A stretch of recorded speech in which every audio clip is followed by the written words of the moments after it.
Hello, hello, And we're here. hi. Hello to everybody watching.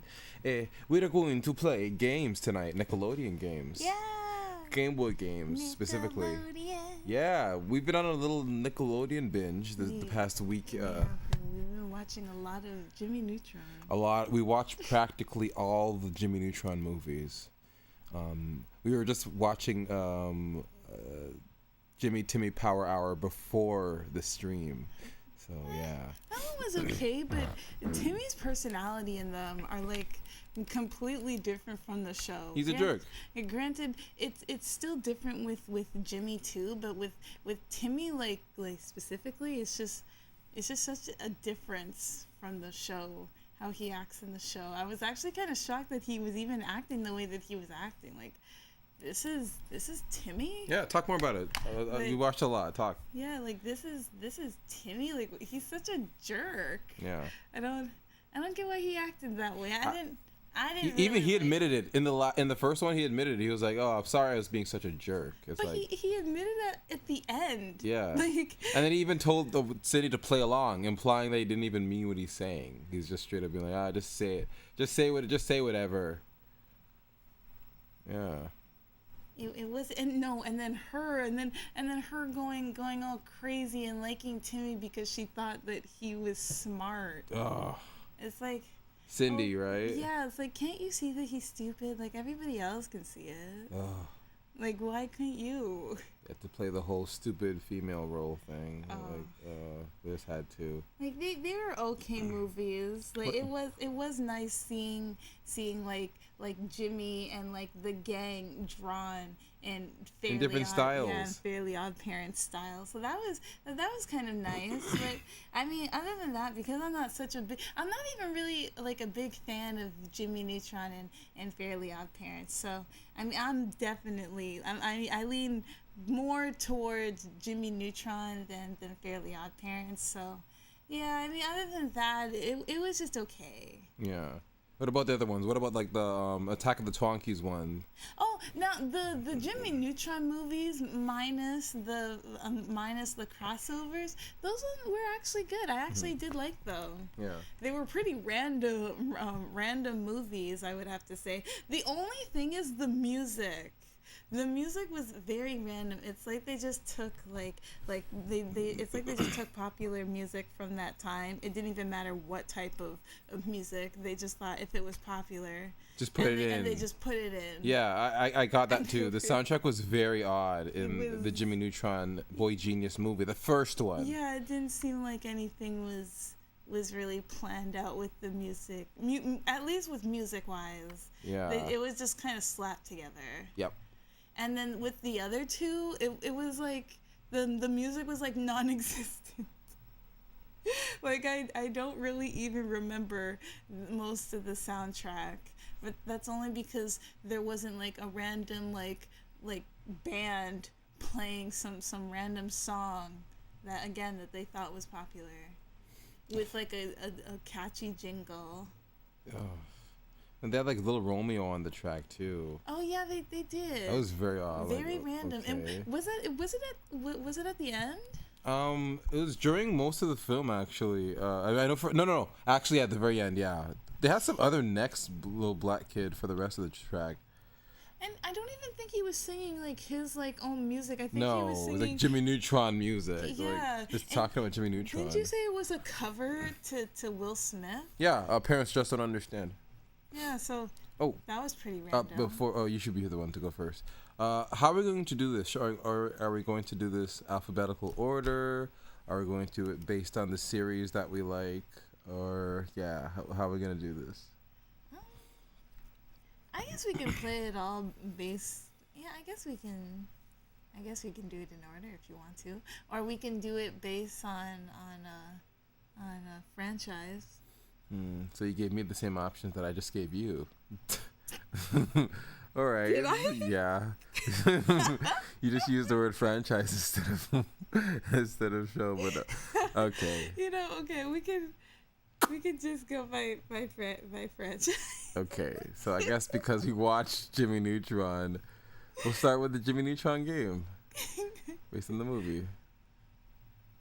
All right. All right, here we got Jimmy Neutron. All right, here, you first. All right. Oh, hold on. I gotta get the sound on. Hold on. Oh, okay.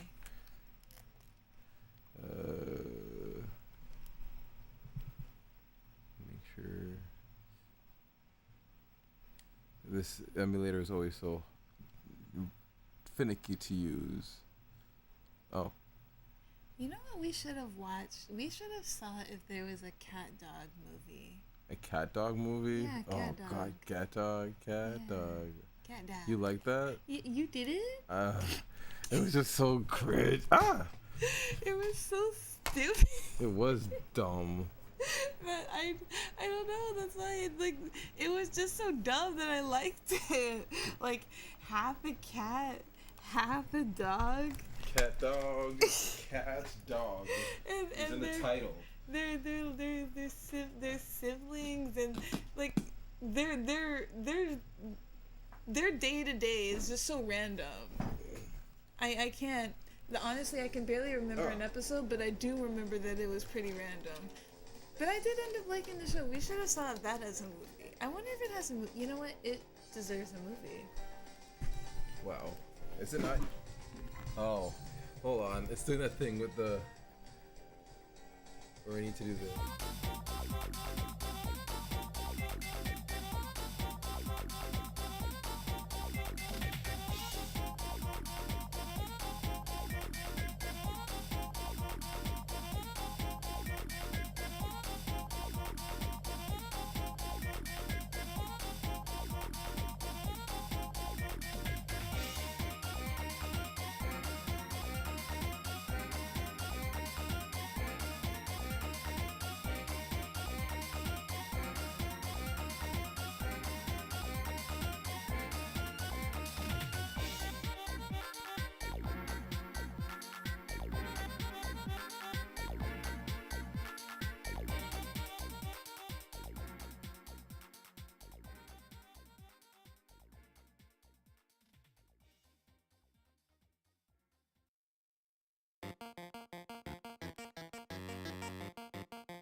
got it working. Okay, great, got it working. We're good. We're back.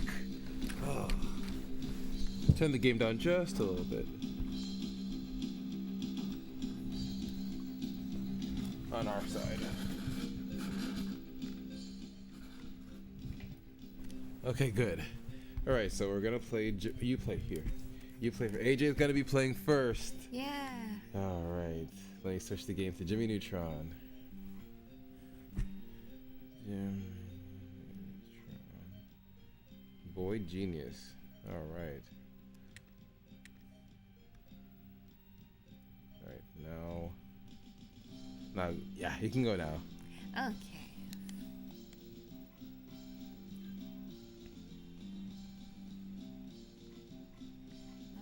I guess medium. Yeah, you saw the movie, so now you have context. That was awkward. That was awkward. I really thought something more was going to happen with that, but okay. Oh, set a timer. Yeah, we're setting a timer for each game so that we don't burn ourselves out. 20 minutes? 20 minutes each. Set. Objective. Explore the locations throughout Retroville to find parts Jimmy needs to save the day. Big task we have. Ooh. But isn't this when he has to save Jet Fusion? Nope, this is the first movie. This is the one based on the first movie. Oh wait, is this the one where he has to save the parents? Was that the first movie? Yeah. Oh, okay. That's what this one's based on.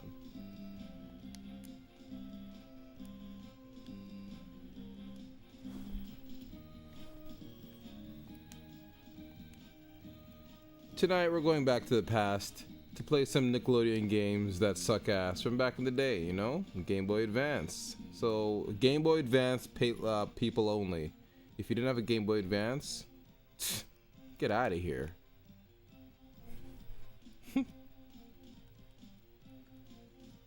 Oh, my thumb was covering the microphone.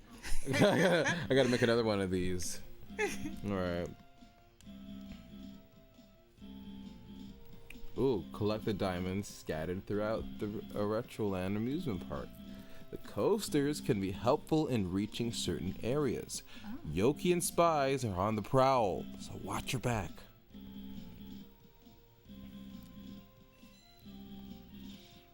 Tonight we're gonna take things a bit easier and going back to the past, you know? Back to the past to play some Nickelodeon games that suck ass on the Game Boy Advance. Ah. Yeah.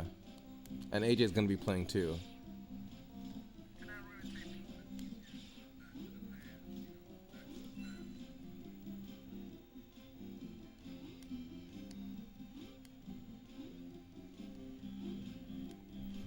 Alright. Got that one was good.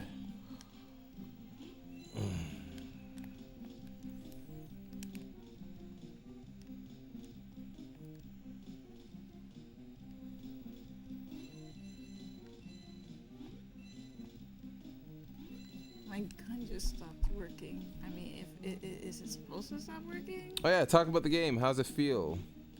How's the game feel? It feels okay. Mm-hmm. For our first game, this kind of feels like the MS DOS stream. Just playing these odd games, these oddball games. Was that when we played?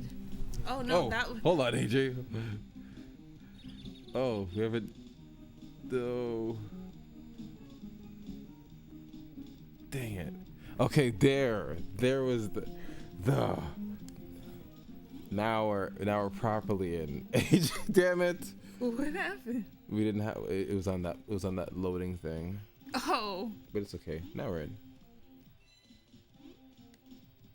Right. So the first game we're playing is Jimmy Neutron, Boy Genius, based on the movie that came out in like 2000. Now AJ and I watched every single film. Jimmy Neutron had a lot of films. He did. I was saying straight up that we don't really need a Jimmy Neutron, revival of any kind, because I feel like we have so much movies like to go back to. There's kind of really no point. If you came back, it'd be kind of redundant. It'd be like, all right, Jimmy, now what are you gonna come back with? Another movie? I guess they're trying to do something new with Planet Sheen, but It just came off as it just didn't come off as good. I only caught like a couple of episodes and I didn't like what I saw. I didn't like it. I did not like what I saw. He was very obnoxious. Yeah, by himself. And then there's that like gloopy thing that looks like Sheen, but it's not. Sorry, that looks like Carl, but it's not Carl.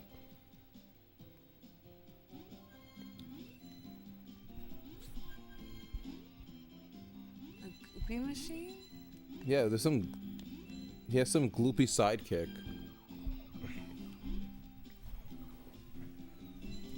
Oh my god, there's fall damage? In a 2D game, that sucks. That's like a 3D game mechanic. Why would they put that in a 2D game? Okay.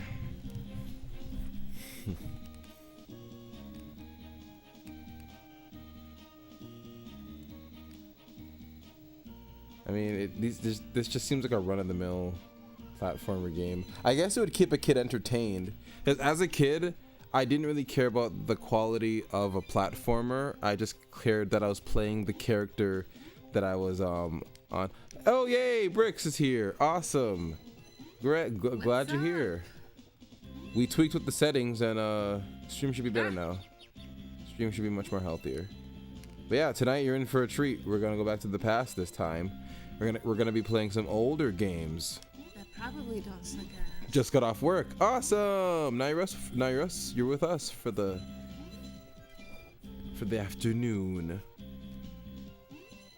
Afternoon, Susan. Nobody's named Susan here. Speaking of Susan, I need to play Deltarune. Chapters 3 and 4 came out. I need to actually play them. Is there a person named Susan in that game? Susie. Susie's the dinosaur girl, the bully dinosaur girl. Oh. Yeah. Is she the one that always wants to pick a fight? Yeah, AJ, it's a shame you don't into those kinds of games. Yeah, I'm also working on Bayonetta 3.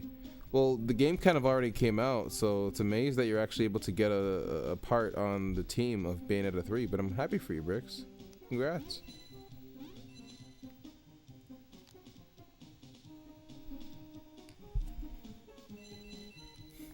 I love Jimmy's little sauntering walk. He looks so relaxed. But you know what I don't love? What? His hair. Oh, why? Is it giving you flashbacks of Donkey Kong? Is that why? Like I just don't like how it looks. The style itself is just unappealing to you. Yeah. So if I were to like, because I could do that to my hair. I have enough hair to do that. I could, if you wouldn't like that? No. Okay, it's got enough gel, you know. But I mean, if you want to do like a mini version of that. I mean, you could. Me with Jimmy Neutron. I mean, it is your head. Oh. But I just strongly recommend not doing that. Oh my gosh. Hell yeah, DLC for Bayonetta 3. What a coinky D. Those things hurt you? Oh, I guess not. Were you trying to avoid them the whole time? Yeah. Wow. Seeing if I could.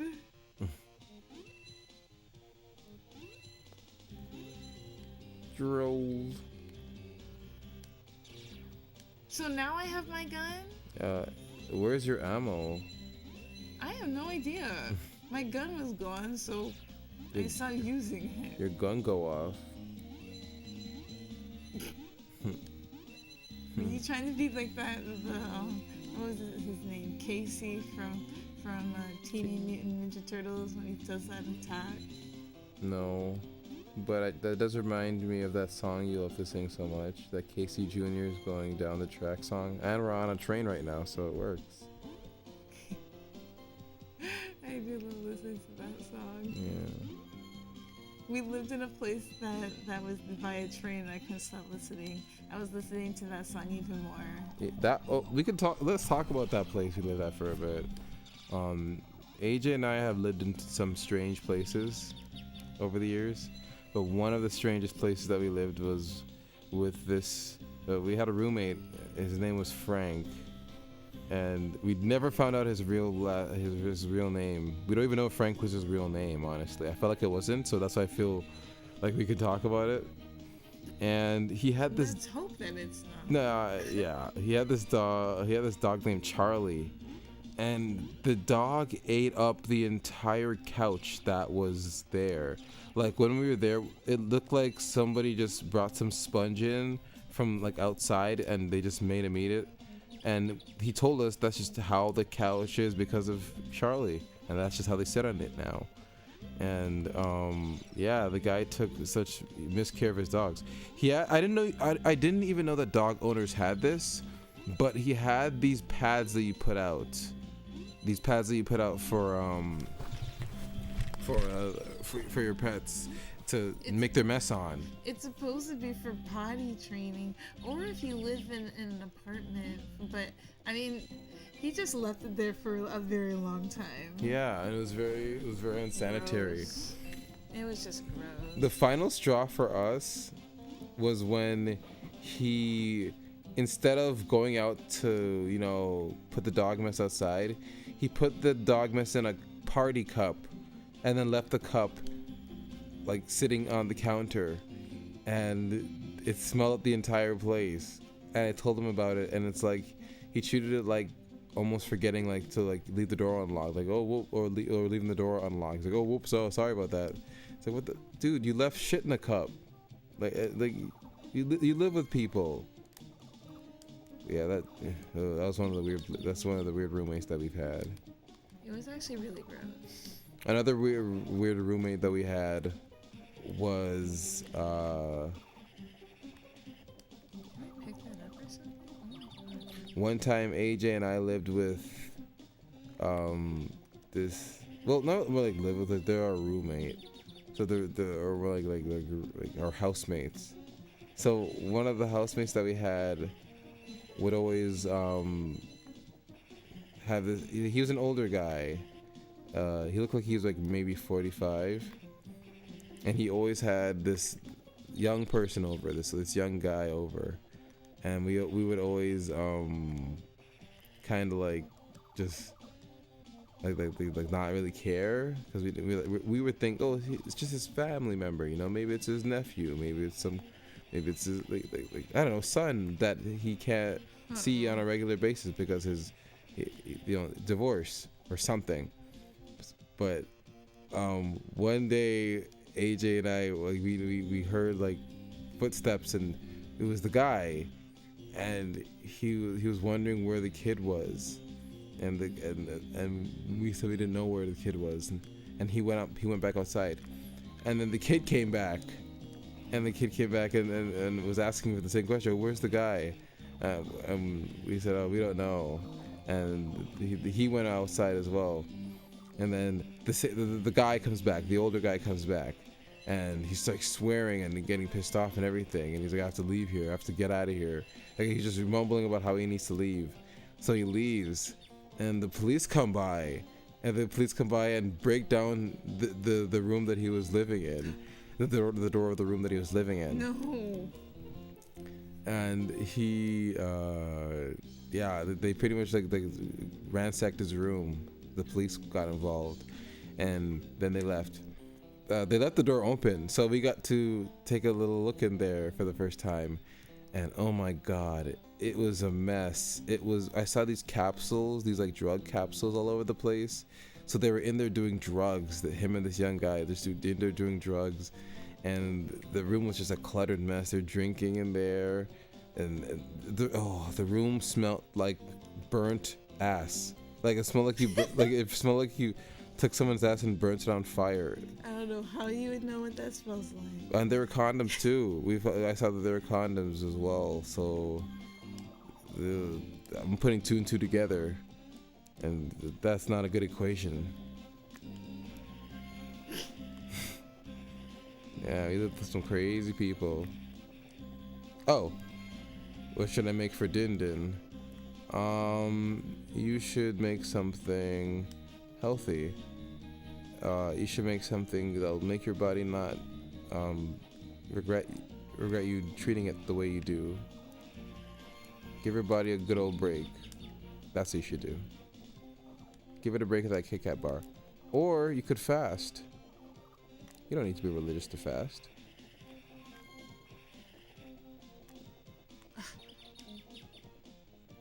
speaking of which, speaking of cooking, I have to take out the pork chops out of the fridge because after the stream I'm gonna be cooking. So look at me. Let me take the out of the fridge.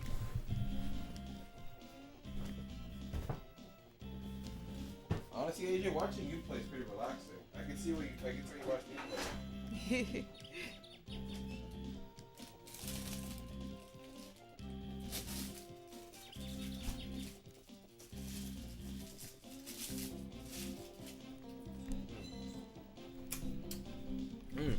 Another weird roommate that AJ and I had once was this old woman. She was the pastor of a church. But for some reason, she was down on her luck enough to live in the place that we lived in. One thing that was very weird about her, one quirk that she had, was that she would always forget her keys. I would always need us to open the door. And the place that we lived was closer to the door than anybody else's, so she would mainly bother us. And I got tired of it, and I started to not bother her. And this is a quote-unquote sweet old lady, but that whole sweet old lady thing just doesn't work on me because I never grew up with grandparents. So I never really had the whole, oh, I see every old person as my grandparent thing. That didn't work with me. So I was just tired of always having to open the door for this woman. And I wouldn't dare let AJ do it. So, I got tiring, and we just stopped doing it. And it took a lot of willpower to ignore her. And she would be upset. She'd throw hissy fits, but we stopped doing it. And what do you know? Years later, we found out that she was diagnosed with schizophrenia. So she was crazy. So if I decided to go along with all that nonsense, I would have been playing with I would have been playing games and playing into her craziness. So it's a good thing I didn't.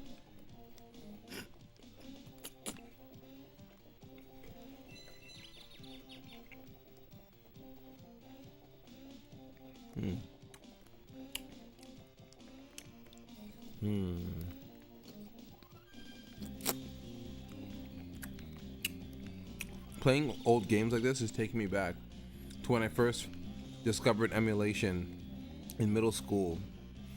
Man, what a world opened up for me once I discovered emulation. I can't believe I keep having I have to do this over again. It never saves. No, it doesn't? Oh, damn. Oh, maybe it does. Oh, wait, no, it doesn't. Oh. It just tells me how much I need to get. AJ, I know it's cursed that we're emulating these games, but AJ and I have put in our time for Game Boy games. In fact, AJ's Game Boy is pretty close by to us. I'm not gonna bother picking it up right now, but her collection's pretty stacked.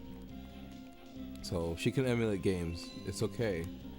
If you put your time in, it's okay. It's okay to break the law. Yep.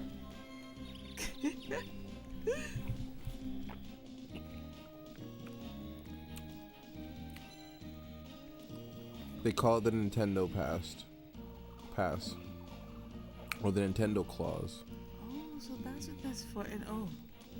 Mm-hmm.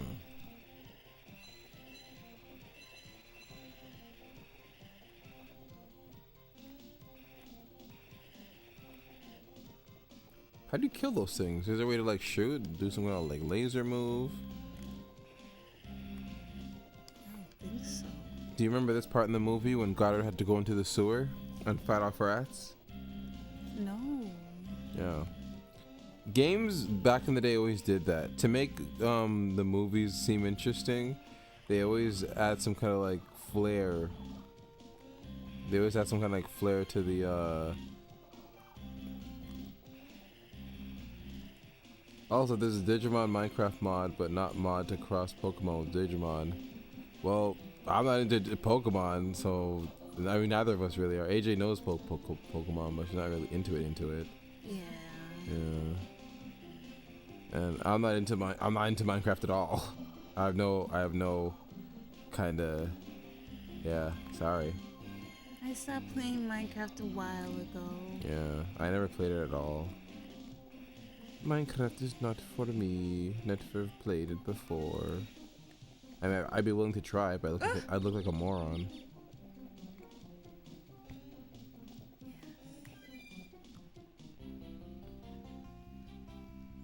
Oh, look at that. Honestly, Codes. it's not hard. It's a basic survival game. You'll have to hold my hand playing it. Honestly, you just have to put a bunch of light and lanterns and shit everywhere so monsters don't appear. That's really it. I think the creeper, yeah, Oh, and yeah. have like and because they spawn in your house or wherever you don't have light. Ooh, Retroland. I'm still on the fact that Jimmy was gonna sneak out when his parents were then gonna say we can go to Retroland next week anyway. Like, wow. I mean, granted, they would have been abducted anyway, but because what he did was still, wrong with him sending a message out into space. When everybody was all mad at him. Yeah. And Way to go, Neutron. When he was all like to the girl like. Oh, time's up. Time's up. Oh. You gotta eat food to live, and eat live to food. Next game. Yep. Just go to the next game. Okay, my turn. It's my turn. Hey, listen up, buddy. It's my turn. Give me that. I have to say though, the movie with Jet Fusion and the woman villain. Beautiful, gorgeous. Yeah, the villain and her father, that was pretty random. Especially because of what they kept calling her. Beautiful, gorgeous. That's her name. Her name was Beautiful, gorgeous. It's like, why is that your name? That's her stupid bitch ass name. Hey, that's her bitch ass name.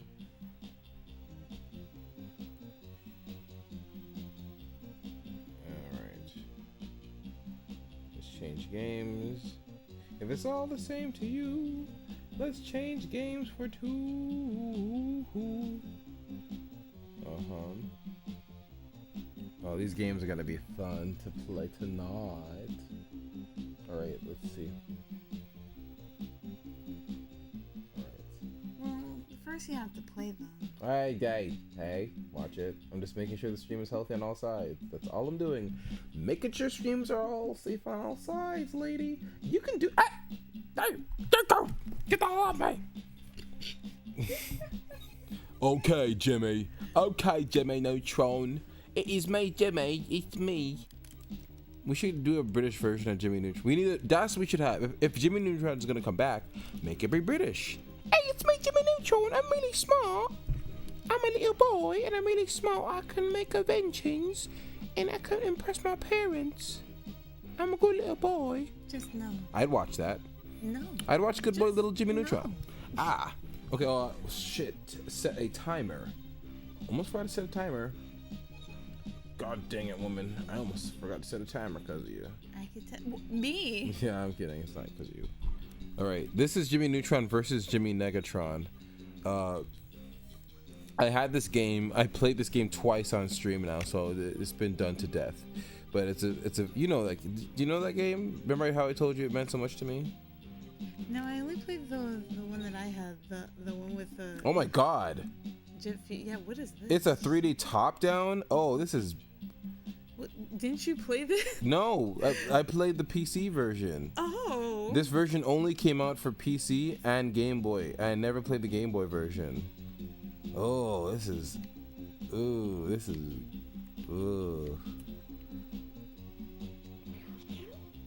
This is. Can I fall off? Wow. So there's straight up no. That is really okay. Do this. It's really hard to control. It's very hard to control this. Can I jump over or shoot? Do I have infinite shots? No, I don't. Oh my god. At least the music is nice. Yeah. It's very elevator music. Yeah. Elevator music. That's what I get when I hear this. What do I do? What is that? Is that my jetpack? Press A to use switches. Oh, okay. Okay. Is that? I press A. I'm just jumping. Maybe you have to go in front of it? The other way? Okay.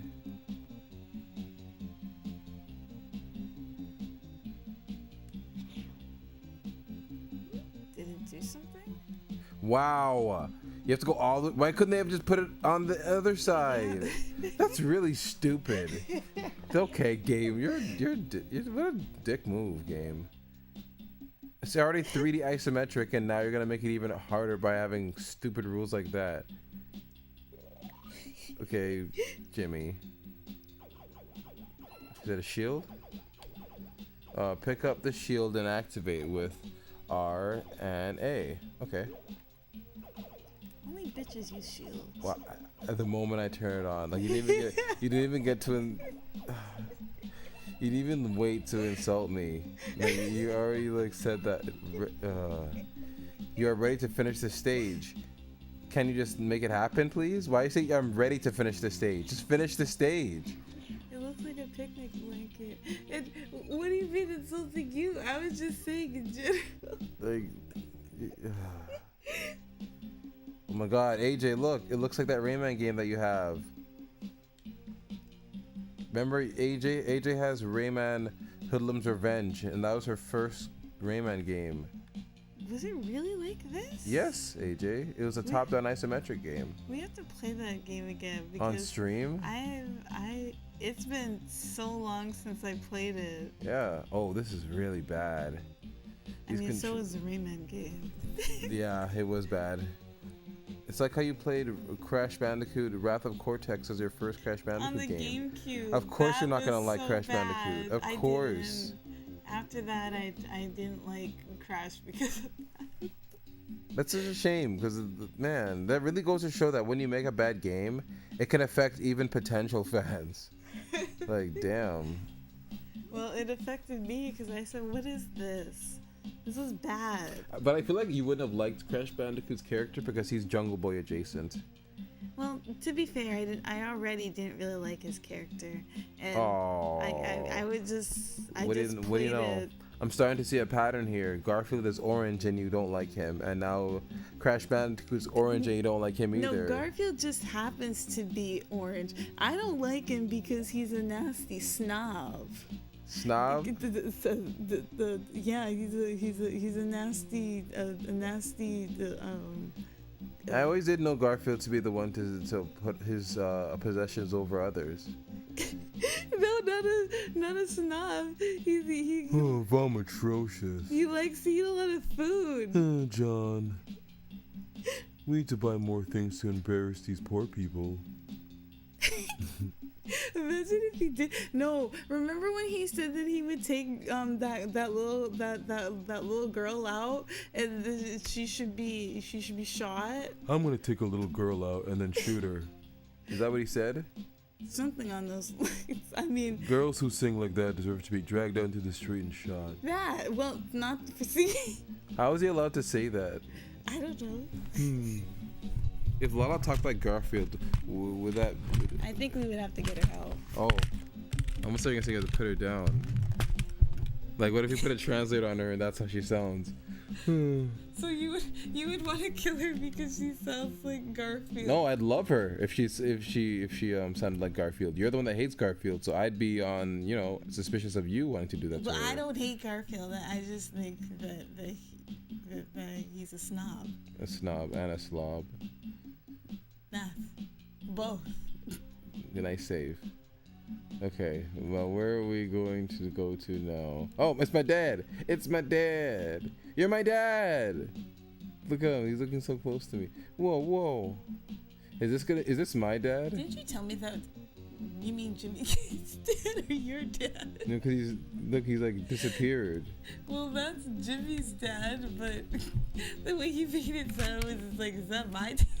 Hey, AJ and Afro. I'm hanging out on a trip Montreal with friends right now for a few days for the Tyler concert over here. Can't stay for long, but want to say hi. Hi. Oh, that's awesome that you're don't tap the glass, man. Don't tap the glass. Well, that's pretty cool. Yeah. I remember I went to Montreal before. Yeah, once. Glad you popped in. Remember not to tap the glass though when you're out there. Woohoo! The jump is so weak, Jimmy. Like, why couldn't you have a double jump with like a rocket pack as the double jump? Like, whoop, whoop. Like, No, like I'm actually kind of glad that they didn't do that. That would sound annoying. and then after like a third jump, he's like, yeah! Because in a game like this, that's what he always does. Like, whoop, yeah!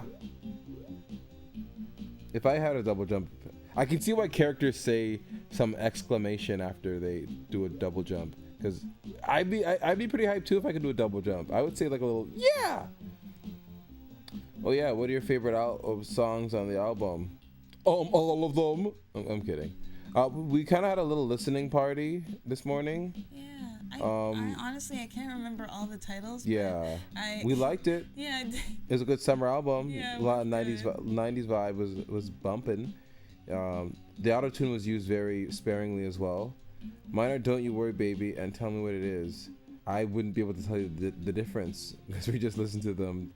I'll download them probably after the stream, maybe tomorrow, and I'll give a little in-depth, I guess not in-depth, semi-in-depth review on each one. I do like the album though. We both did. It's a good way to ring in the summer, or more like midsummer. It's more like a midsummer album.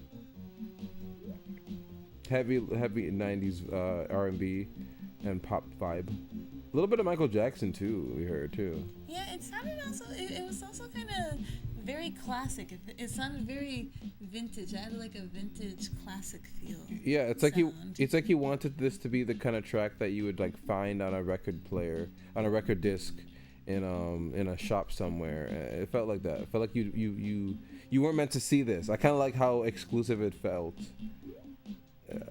I like that. The rollout was very cool too.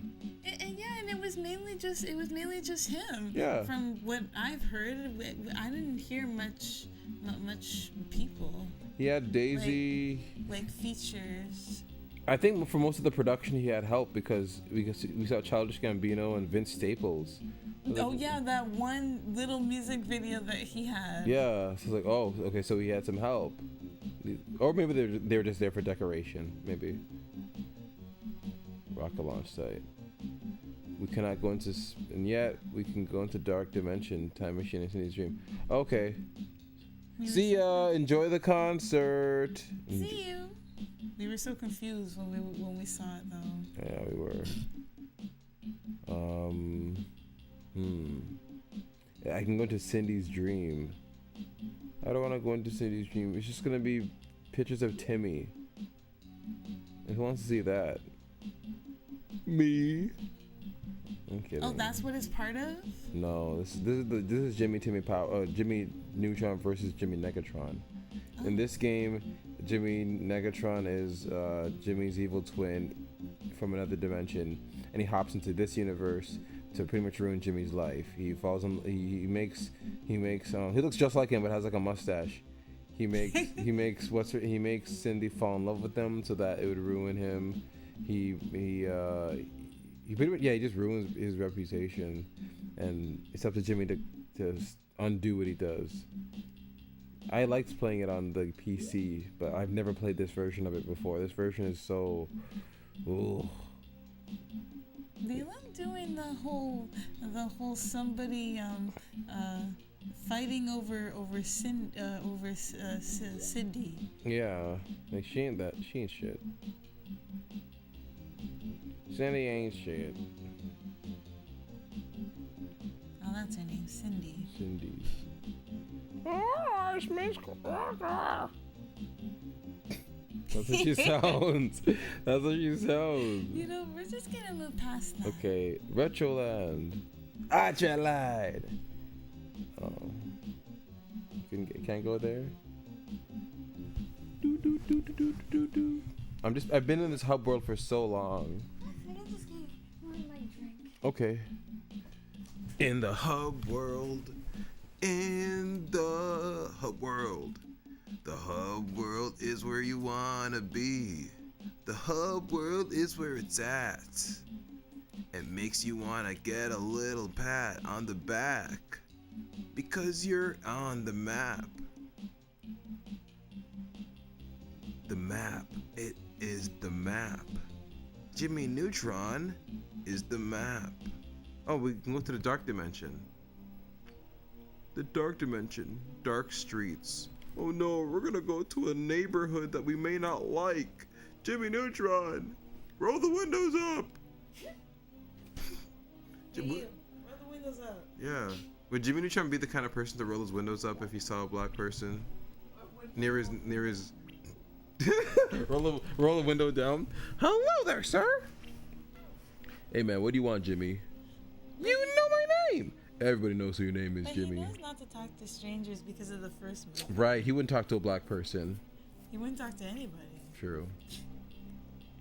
So What am I saying? Cindy's black, and her family members. I'm talking about if he went to a bad neighborhood. If he left Retroville, I don't think he would talk to anybody. Yeah. He learned from the first movie. That's true, and nobody let him forget it. I actually kind of like that they kept going back to that. Yeah, did we not learn a lesson the last time? I like that too. Is that like a security guard? Can you change the camera view, or is it always not like that? It's always like this. Oh my god, that's annoying. Yeah, it is very annoying. It's awful. it's fucking awful. I'm glad you're noticing it. You're not playing it. Oh. Ow. Man. Are those supposed to be the bullies from the game that I played that throw the basketballs at you? I think so, and they reused them here. And they make that sound. I forgot what the sound was. Me too. You know what? We were watching. We were watching with the Jimmy Neutron. With the Was Jimmy that a mosquito? Where? That flew by the screen. Well, maybe it was just a fly. Well, just to be safe. Well, before you start spraying that shit that smells. Those are the shit that smells. It's called mosquito repellent. Yeah, it smells awful. Well. Okay, it smells like the time. No, it was like the time when we went to the CNE and we saw that row of cows and they were just crapping. Ew, disgusting to even describe it in such a way. Well, I could have described it a whole lot worse. Don't do that, please. I don't like when you describe things with the voice that you have. But do it for the stream because it was really gross. Like, you should just see those cows. They were just going. Disgusting. What are they supposed to do? It was so gross. And, you know, there was somebody at the pen, and they were just smiling. And shoveling it. And you said you would hate to be her. You said that she hates herself because she's doing that. Well, nobody's asking her for help. Everybody's just kind of looking at the cleaning at the cleaners as they clean the animal pens, and it's kind of disgusting. And then that crazy horse. There was this crazy horse when we went there, and it looked kind of angry. I don't know what was wrong with it. And no, then we saw this really like. Okay, it sounds bad, but it's what it was. It was like this like really fat pig. Go on. It was this huge fat pig, and it was like lying down, and like it was like a mother, and like there were all these like little like baby pigs, but it was clear that the people that were a part of the that side for the animals, the zoo side, they all need to be put behind bars because Did they get that big? Yes, like, that pig could not walk. So, I don't think that pig could walk. It was only on its side, and we just saw all of that. no, should the same be said for people who feed their children too much? Should we kill them? Well, no, but maybe we should charge them for Okay. that. All right, that's fair. But yeah, they all need to be put behind bars because they were killing those animals. What if we grafted them into the bar so they can't move? No. Remember that weird baby goat that we saw? It was like limping, and like the helper, one of the caretakers in the pen was again smiling like we weren't seeing a limping lamb. Yeah. Just there. It was limping in its face. It looked normal. It was, there was something up with that zoo. And then he walked over it and pushed it over. So I did not. I didn't say you. I said he did. Oh. It's nice to know you. It's nice to know you feel so passionate about the little goat baby. You want to win? Every time you're about to hit me, I should make the Peter Parker Spider-Man sound effect. No, you shouldn't. Play it here right now. Play it again. Play it 7 times. Don't play. You can play it. Yeah. Play it every time AJ's about to speak. Honestly, I have no idea what the point was for this. Ew, can you stop making these sounds? This whole tangent that I was going on. The point is, watch out. We're going to that zoo in the C&E. Okay. Also, when we were watching the Jimmy Neutron movie, that's what it was. There was this one of the creatures, one of the monsters were making this weird sound. Baby sounded just like it. No, I didn't. And I want you to know that she's lying when she's talking. When she's talking this way, she's lying. She's lying. She doesn't lie very often. When she lies, she laughs a lot. So you can tell she's lying when she's laughing. Just like it. No. When he's upset, it sounded like a weird dying dinosaur. A weird dying dinosaur. That's what she's saying. I sound like everybody. The person that she claims to fancy. I would say she likes me. I would say AJ kind of might like me. I do. Whatever. That was funny though. I think you don't die, please, for the love of God. Don't die, please. Please. Jimmy, why are you so weak, Jimmy? You only have 1 hit. He's only human. He's only human. Is that a real song? Yeah. It's a song from Adele. It's not from Adele.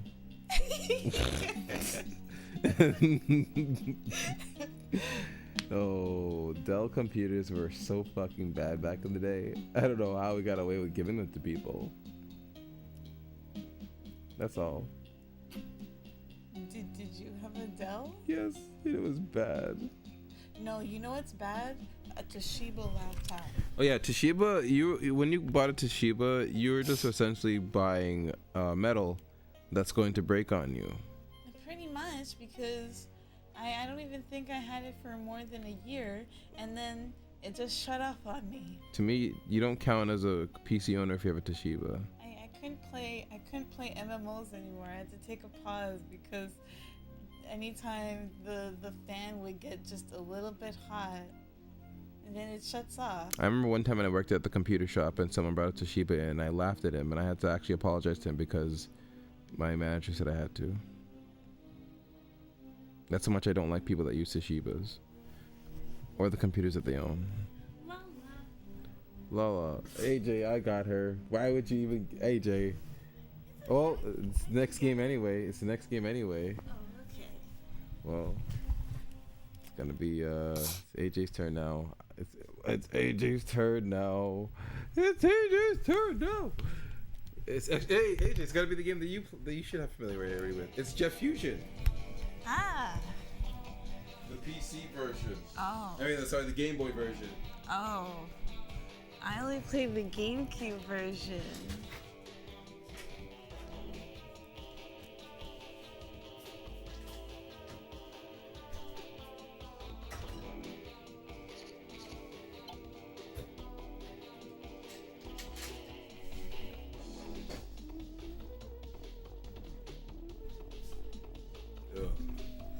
All right. Well, it doesn't seem like it's too far off. Yeah. So you. Okay. So yeah. So here's a backstory. AJ talks. Yeah. AJ, why am I always speaking for you? I'm always mansplaining for you. Talk, please. I have no idea. Jimmy Neutron. You had this game. Yeah. Here it is. Yeah. Never mind. I changed my mind. This is very different. Yep. Yeah. When I first had this game, I played it on the GameCube, and I don't really know why I had the game. I think it was for my birthday, but yeah, I played on the GameCube. But yeah, this is the first time I'm playing it on the PC. This is very Game Boy. This is Game Boy. Oh, okay. Well, where are we? Like, I thought we were supposed to start off in the gym. Oh yeah, this is a whole new, whole new thing, whole new game. This is a different port. They had two teams work on the game, one for the PC version and the Flash 3D Groove version, and then the Game Boy Advance version. Yeah, a lot of talking. I almost got to set the timer and switch the games.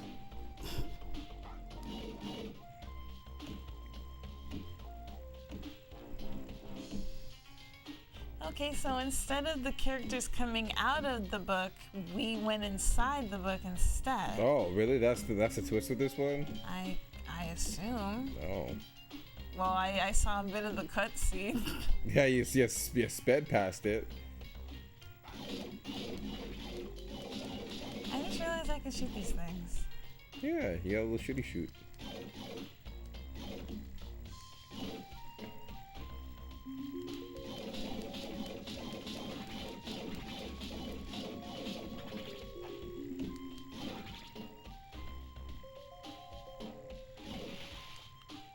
Okay, we don't die in the water.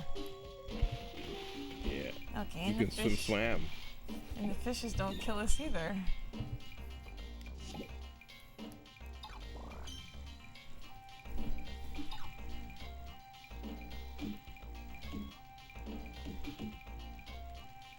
What's the point?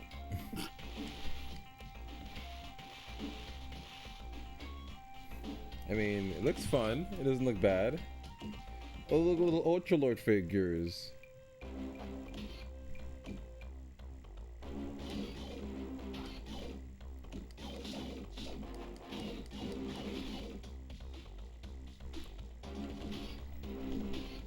It's like the little soldiers that kicked our ass in Gunstar. And Gunstar Heroes.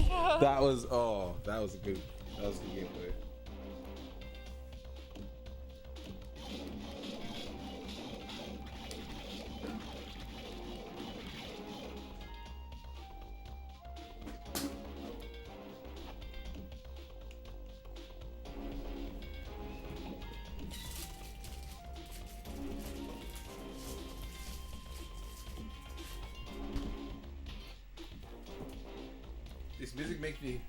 This music makes me think of American Dragon Jake Long for some reason.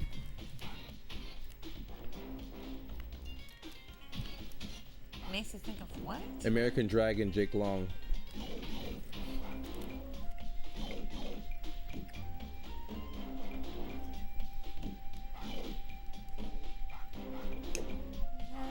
You can't crouch?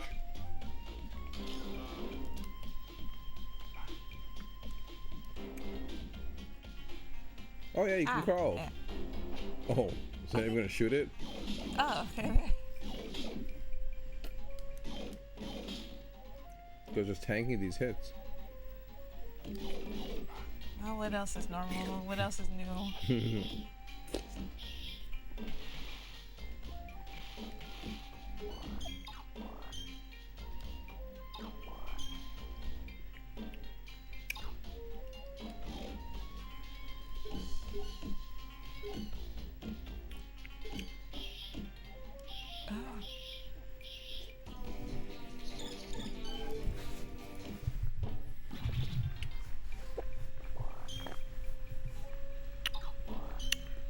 Oh my god, you gotta watch this whole cutscene again?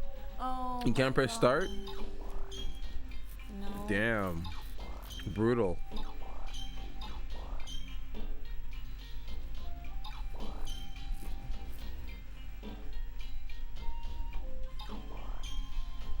Well, I guess it's up to you, Jimmy. I'm looking for a mad scientist to try to destroy Earth. Oh, yeah, I guess you're right, yeah.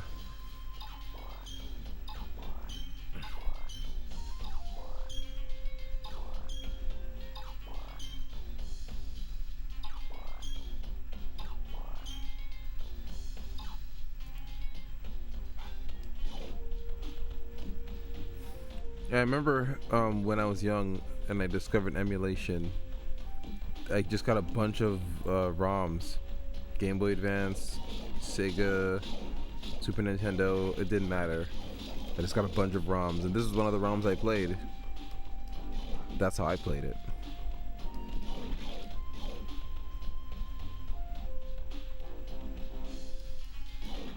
But you had the actual GameCube version. Yeah. I mean, this version isn't bad, but the GameCube version is better. When you start streaming, that should be one of the games you play. Or would that be a game that we play here? How would you want to tackle that game, or go back to that game, or would it be at one? Actually, we technically already played it on stream. Oh yeah, when you play. Yeah. Terrible. Hey. Hey, lady. You were okay. That jump, you made it seem like I was playing so bad. You're like, you're so bad at this. I was like, I completed the jump. I cleared the jump. Those enemies just run at you, really. No warning. They look like little transformers. Yeah, they're little ultra lords.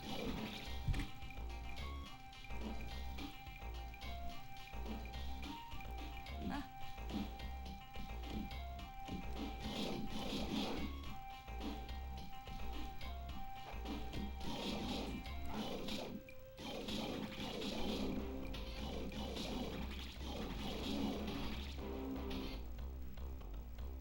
I love how nothing has really happened, but this music is acting like I'm versing like a boss. Yeah, it's like boss music.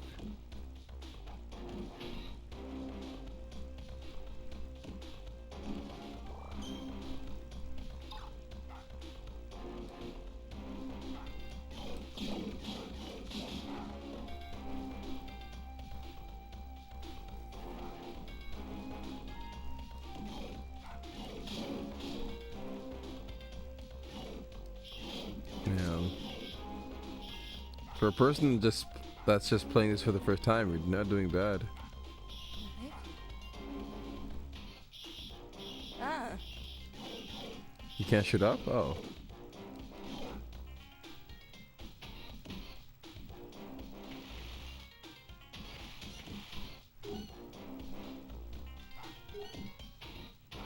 I like the instrument. The one like ching ching. I never know what instrument that is. Is that even an instrument? Yeah, like I always hear that in songs. It's the same sound effect that plays when you do a clear screen attack in Pizza Tower.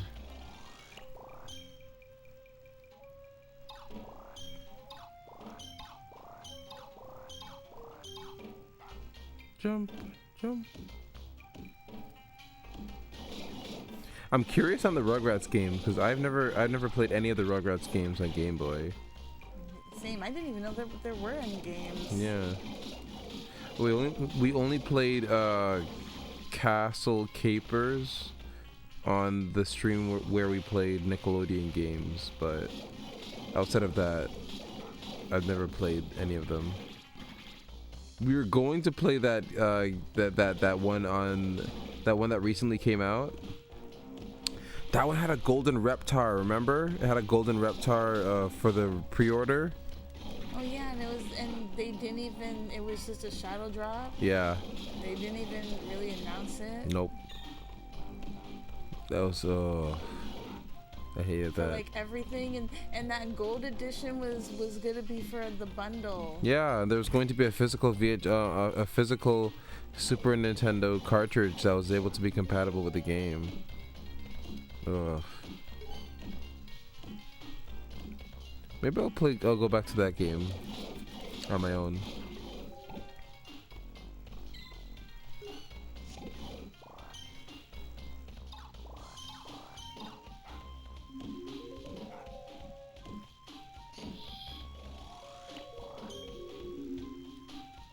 Oh my god, games where they wanted you to remember these codes.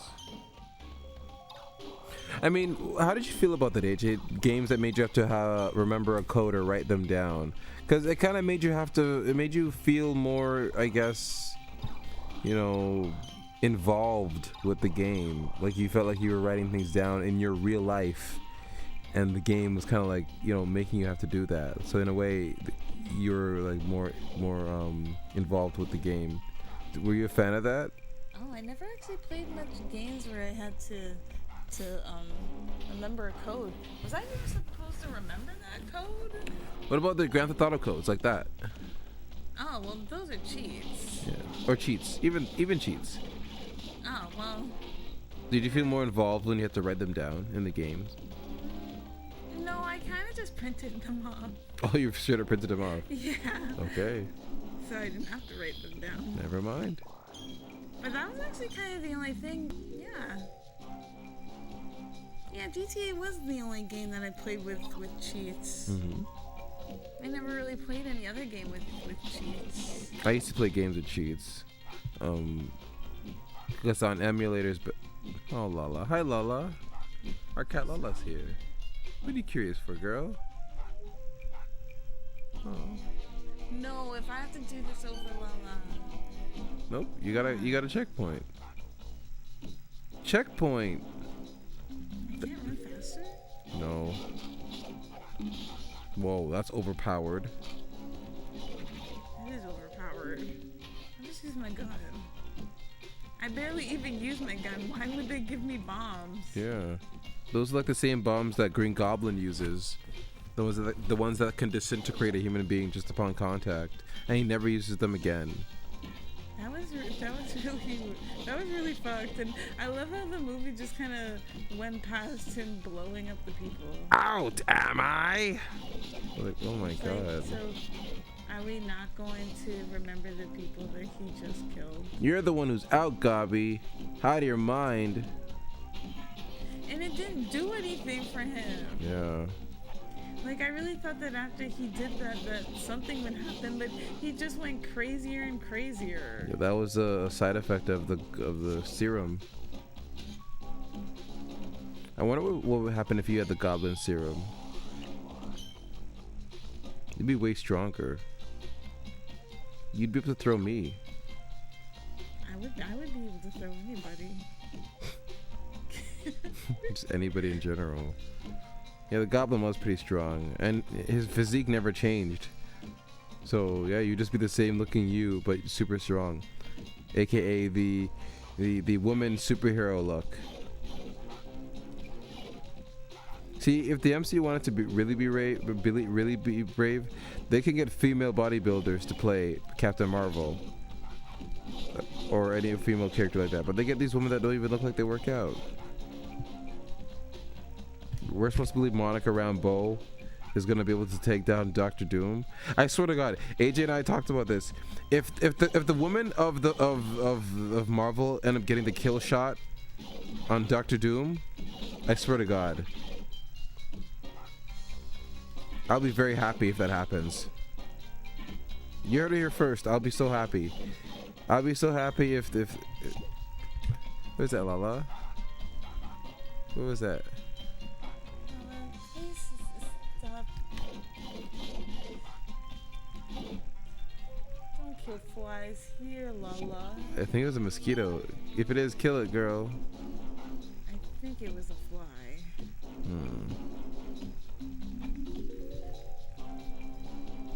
Dun dun dun dun dun. You should just capture them. Clearly they want to be your friend. No, I'll capture them and torture them. Oh Microscopically. I'd use some tweezers and a needle and poke them until they die.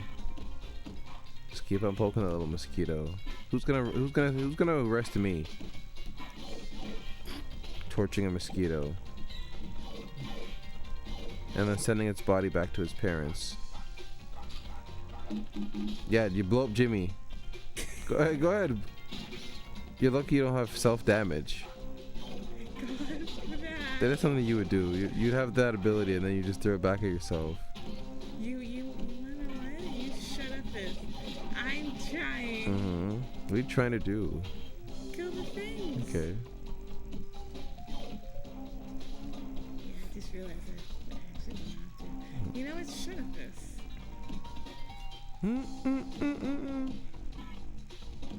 This music sounds awesome. It really does not. This music sounds awesome. No. Ooh. Look at you. Like, why is it so intense? Like, it sounds like some. Not that serious. It sounds like some Naruto music. And see, even for that, it's not that serious. Yeah. Kai Sensei. That's how Naruto sounds to me. Kai Sensei. Naruto. Oh, that's not the Kai Sensei. He'd be like, aha, Naruto, you need to fight. That's how he would talk, Kai Sensei. And then Rock Lee would be like, Kai Sensei, I will train. That's great, Lee.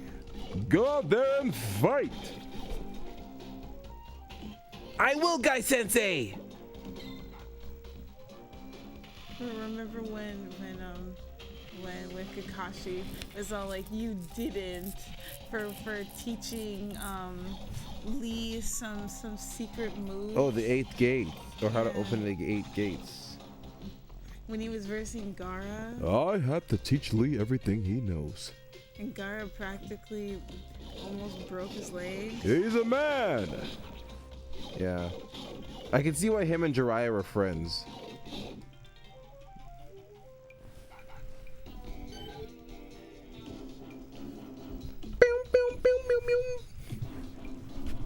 Did they ever explain how they were friends? I think they're just teachers, like they're just teachers' friends. You know, like teachers hanging out, because they were all senseis growing up. Because Jiraiya was a sensei, so was, yeah, I think it was just like a teacher hangout thing. They're all friends from the jobs that they had. Because I know that Kakashi grew up with, Obito and Rin and Minato, who died. So yeah, I don't think he was friends with young Guy Sensei or young Jiraiya. Yeah.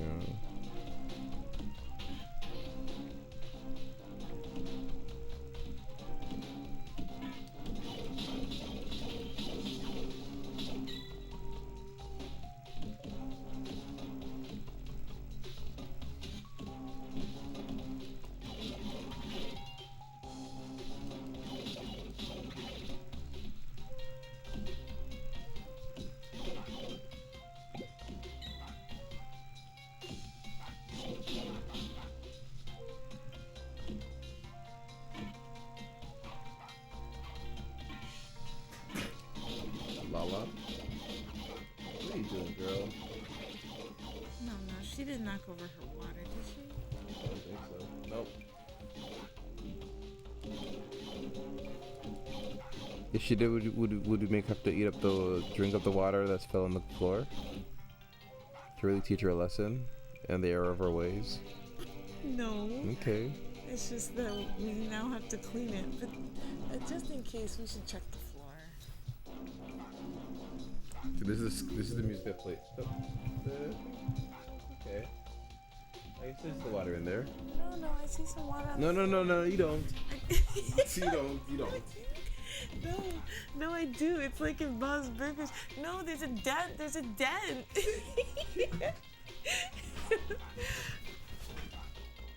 Okay. Wait.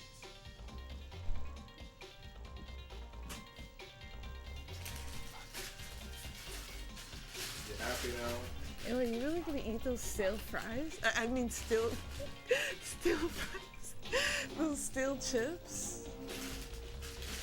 Yeah.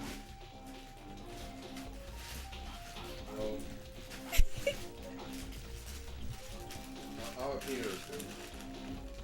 They're what? I'll have a peanut or two. And it's popsicle. It's a popsicle. It's a popsicle.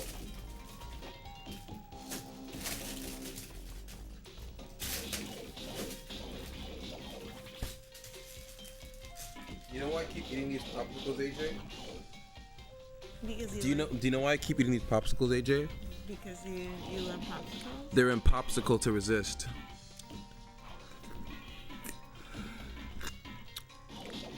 That was bad.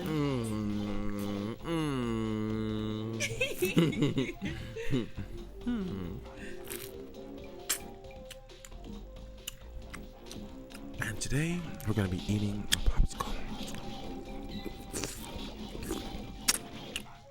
Don't edit this to sound like anything else other than a popsicle. Is this what it sounds like? Other than you sounding nasty eating a popsicle. It's a popsicle. Take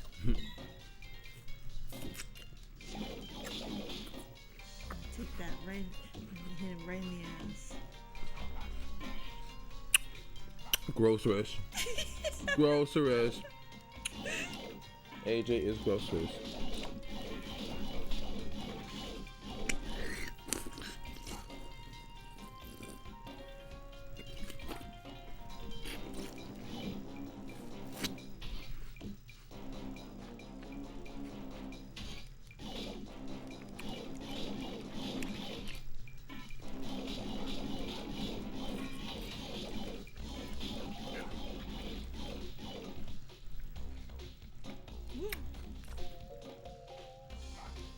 Oh, What's wrong? time's up. Here's my phone. In the trash? Go away. I better not find it there. I better not find it there. No, it's just you. I swear most of the time I'm not here getting afraid of my cat. Game.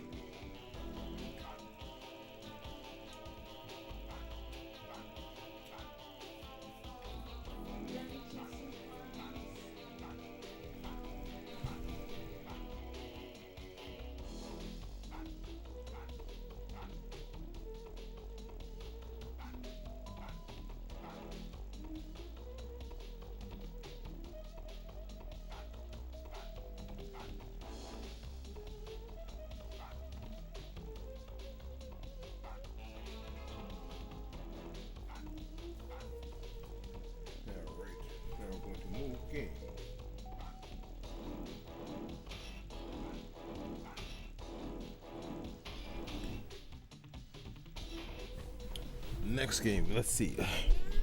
Yeah, it's my toy. Give me that controller, lady. Here you go. Thank you. Bang, bang, bang, bang, bang. Attack of the Twonkies.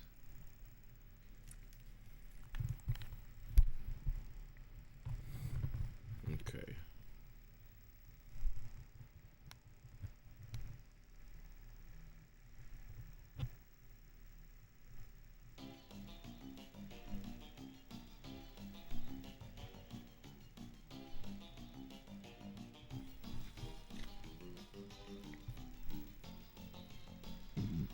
Excuse me. We are playing Attack of the Doggies. I think I got Twonky in my side, if you know what I'm saying. I don't know what you're saying. I got Twonky by my side. Alright, let's play Twonky. Yeah. Let's plug a dang the donkey.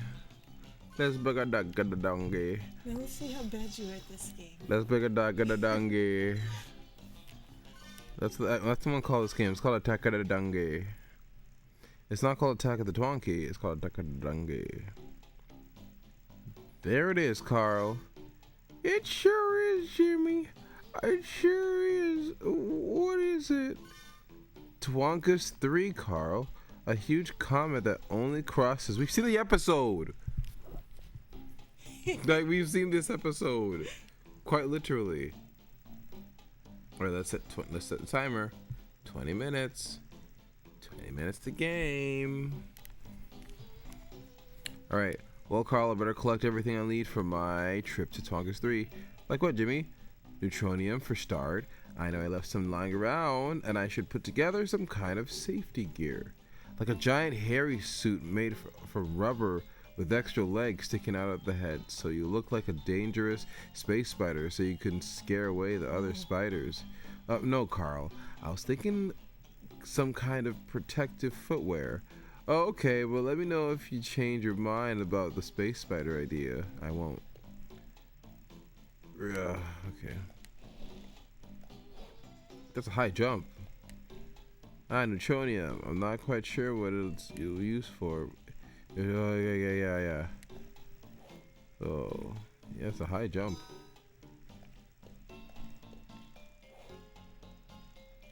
These games are so relaxing. Yeah. Like, I can imagine a kid playing this on a drive to somewhere, like a long drive somewhere, and this would entertain them. You know, until the end. Yeah, but these games are so long and difficult. It would, the one trip would not be able to allow the child to finish. These games are notoriously difficult. Or they just pad them out. They just stretch these games out to death.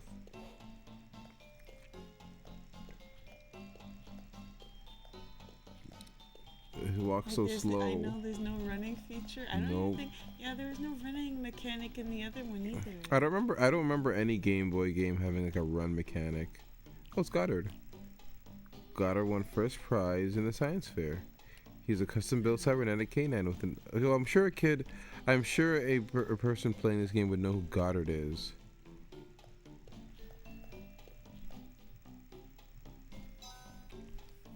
Well, you don't know what this is the game that somebody played and they didn't even watch the show or the movie. Like you're right. You're totally right. You're like the perfect consumer. Well, why try to out me out like that? Because it perfectly captures your situation. You discovered Crash Bandicoot using a game that was like not, the first of the series. Yeah, it was a nasty game. It was. Can't believe you played it. Like I tried it and I knew it just wasn't the same. I'm like, this is not Crash Bandicoot like the first 3 games. We need to play the first 3 games. They're very good.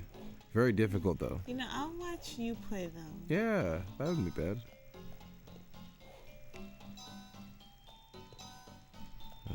At least getting the collectibles in this game are nice. It's very satisfying getting them. They're so colorful.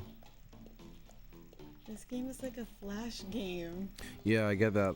Seeing these games on a big screen, it really like solidifies that these are clearly meant to be like flash type games, but they just put them on a Game Boy. That's why some flash games feel like Game Boy games. I'm saying that like that's not exactly the reason why. I'm taking a guess. Bite me.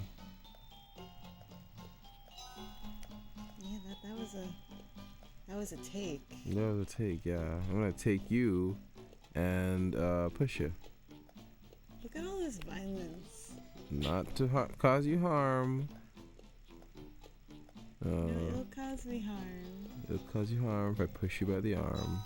Because you're pushing me. You're pushing me, man. Don't push me any further. If you push me, I'll be upset. Okay, I can crouch. Oh! So Forgot I can run. He looks so goofy. He looks like a Angela Anaconda character. He looks like he's an Angela Anaconda. My name is Angela. Hello. Welcome to my very own show. No, that show was okay. The only thing is that why were they gray? And why was it in front of the Digimon movie? I don't know. That was also pretty random, but I just didn't like that they were gray looking like clay. Yeah. Clay and newspaper. We watched Sticking Around the other night.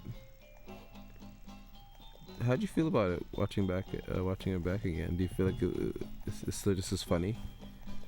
I think it holds up. Yeah. I mean, I thought it was just an okay show. I always thought it was like a show for the adults, like for the older kids. Really? Sticking Around? Yeah, it always felt like it was like for the older kids. Oh. What, you saw a promo of that show called Girl Stuff, Boy Stuff. That was the show I was trying to tell you about. That show was weird. Girl Stuff, Boy Stuff, yeah.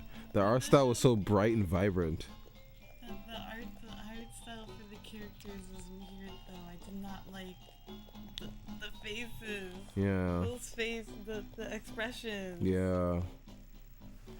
But the animation was nice for them, despite them the character design being very weird. It's still the animation looks at least good. Look like Weekenders.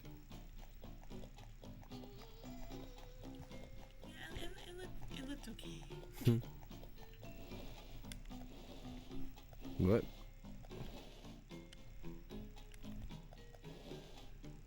Like he was sliding backwards. So weird.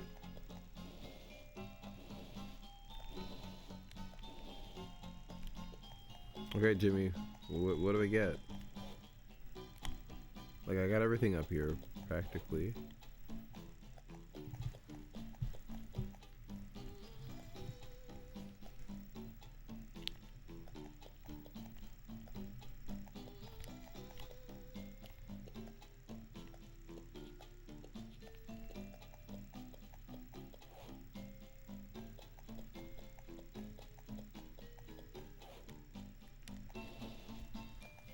Man, what do I get?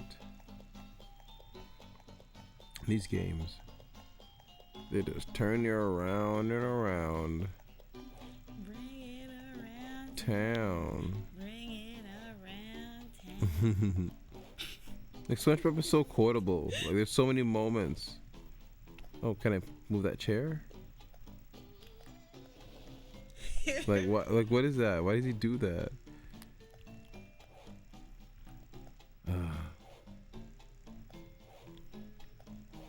Like Carl, do something. Let me jump off your fat head.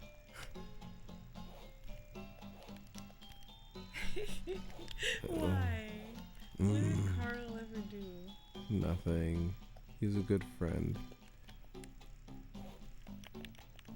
Oh. Stepped out. Oh. I can use him as a stepladder. Okay, do the stepladder thing.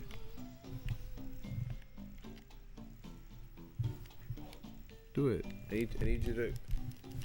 No, yeah, do that. Do that, Goddard.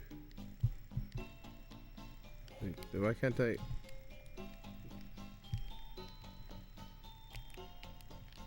Okay. Do you have to jump on him in order for him to make stairs? Maybe. But he jumps the same time you do. Yeah. See if you can pull his tail. Goddard turns into a handy platform to assist Jimmy.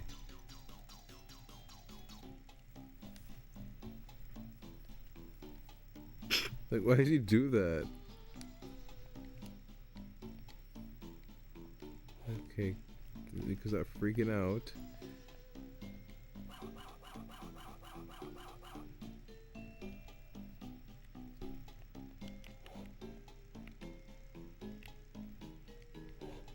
Can Goddard, boy, listen, please.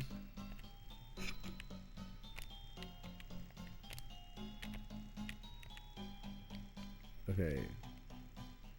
Like, why does he act all crazy? Why? What does he freak out for? There's not many buttons on the Game Boy Advance. Like, just help me jump there, Goddard. For Goddard's sake. Maybe you have to click them at the same time. Yeah? Okay.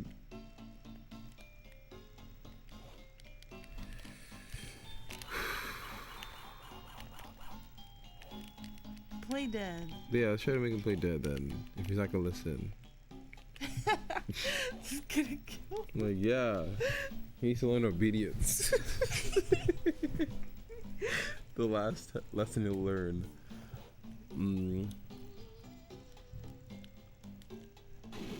Okay, so that's how you do it. Do it now then. Do it now. You just did please but again.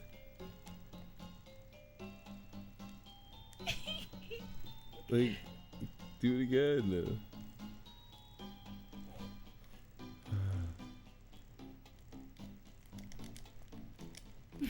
Like, he's not doing anything now. Okay. Well, maybe you can't use the stairs up there. Okay, let's try to move over here. Now use the stairs here, Goddard. Okay, or you can fucking die. Yes, beware. Okay, now the stairs. Like, what? Why are you not gonna do the stairs? Like everything else you're gonna do, but not the stairs. I guess you can't do it here then. I give up. You win game. I'm glad you can run. I know. I wish I had that that mechanic within the last game. I know. I think this is the last Jimmy Neutron game. And then next, we should do Rugrats, because I have Rocket Power, I have Danny Phantom, I have Fairly Odd Parents. Yeah, it's just gonna be Nickelodeon night. Yeah, Nickelodeon. You twerp. Why? So you watched a little bit of Fairly Odd Parents, now you're using the word twerp in your vocabulary. I'm not twerp. Don't call me that again. It was just a little reference. I wasn't calling you that. You can't even call me a twerp. I'm bigger than you. I could call you a twerp if I wanted to. It wouldn't apply. Yeah, I guess you have a point there. Yeah. Hey, Jimmy. Out your lad. Only if I wanted to be an ass and I just didn't care about the height. Yeah, but you are an ass that doesn't care about the height. But I'm not though.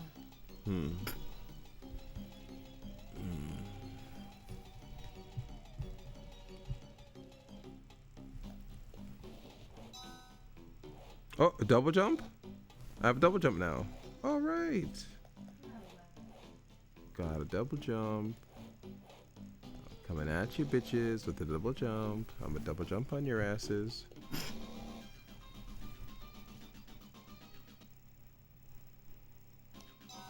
Oh, look at that. Look at that stock pose. The investors are gonna love that. Oh, yeah. Lame. Yeah. We're flying around in space now. Oh, this is sick. Oh, this is pretty good. Why does the controls for this feel so good? Whoa. This is like Earthworm Jim. Earthworm Jim has a level like this. What's Earthworm Jim? It was for the Super Nintendo and the Sega Genesis. Oh. I'm sure you've seen Earthworm Jim. He's like a worm in a spacesuit. I have to see a picture to really know. Earthworm Jim, Earthworm Jim, Earthworm Jim, he's Earthworm Jim. Boy. Earthworm Jim, AJ, look, this guy. Oh. Yeah. No, never mind. I've seen that guy before. Yeah. His games are very difficult. I can't even finish one of them. They're very difficult. He had a third game. It was in 3D, and apparently it was really bad. I'd like to play it for myself to be the judge.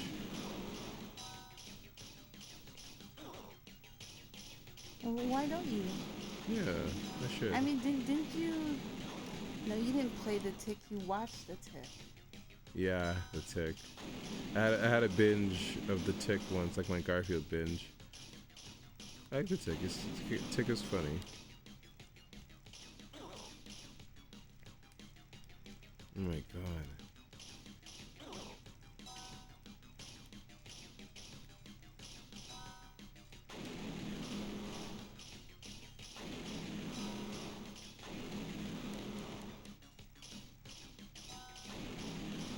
Alright, how far is this gonna be? Like today. This is the episode where he goes to that planet to get those little guys. And then he brings them back and they almost kill everybody.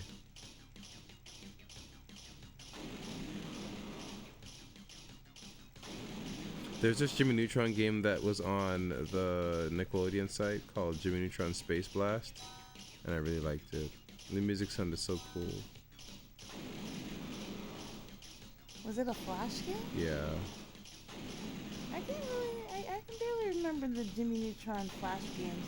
But was the when he went into space to get that monster? Was that when Sheen was bad at singing? Yeah, that's what this game is based on. That episode, or more like the movie. Oh, and it was a to be continued because it multiplied. Yeah. Can you shoot that thing? I couldn't tell what the. You wanna You know have why? failed time booth. Oh, okay, he's going back in time. So wow, okay, that was stupid. It said something about me only having 3 shots or something, and to use them to shoot that thing. But who listens to tutorials nowadays? You killed tutorial. You killed tutorial. And you felt no ways about it either. And then you went as far as to be like she ate your pie.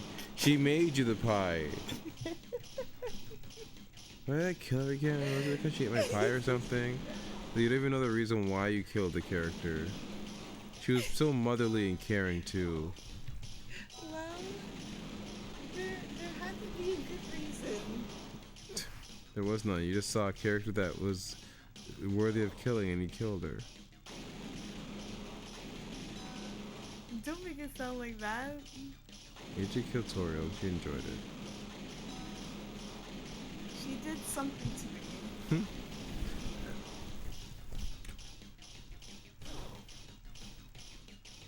Like, how do you expect me to do? To win. These boulders are so bulbous.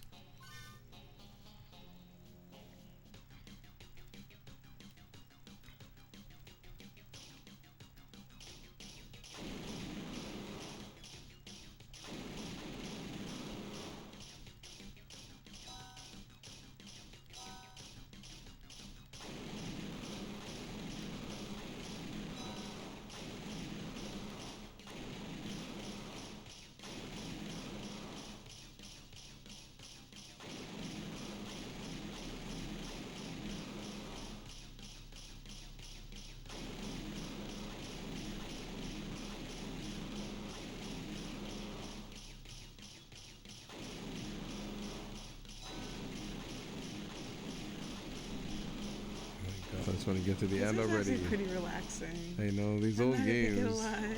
Just because they're old retro games. They have this dreamlike feel to them. They do. It's just nice to watch. See, I see what you mean when I'm just when I watch you play. Yeah.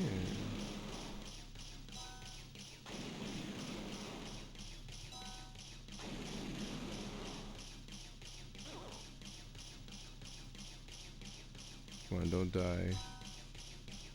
Come on, Jammy. Jammy, Jammy. Jammy, Jammy. Lala, your paws are so warm on my back. Yeah, Lala, get the hell away from us. Your warm paws. Pause. Take a pause. Take a bow the next time you feel down. Why a bow? Take a knee if you want to feel glee.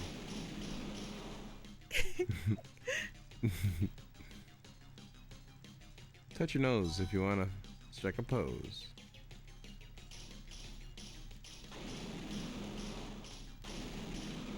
And shiver if you want to deliver.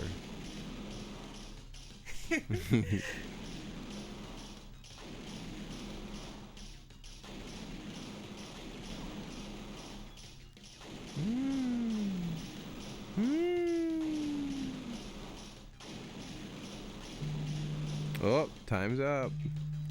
Thank God. All right. Next game. Or next game. Next game is we're going to start with the Rugrats games. Yeah, timer. We know. Okay, we're going to start with the Rugrats games. Let's start with the first Rugrat movie game on Game Boy Color. Your turn, AJ. Alrighty. It's funny because it's Rugrats the movie, so it's your. Sorry Do you want a popsicle? Okay. Just share. She never lets me.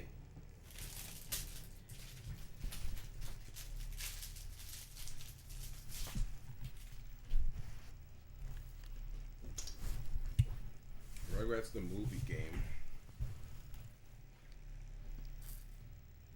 Oh boys. See, I remember the Rugrats movie more than I do of actually. See, now watching you have that popsicle is now making me want to have a popsicle. Okay, I'll get you one. Yeah, you go get me one. I'm changing the game. Just like, Yeah. I'm not an asses. Please. Okay. See, you didn't let me finish.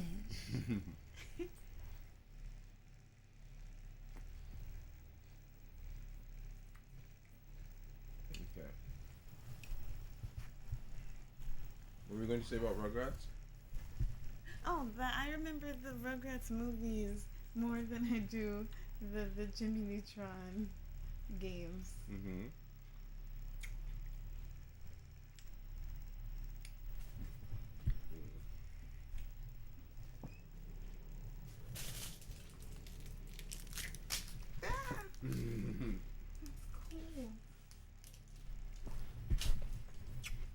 LTW.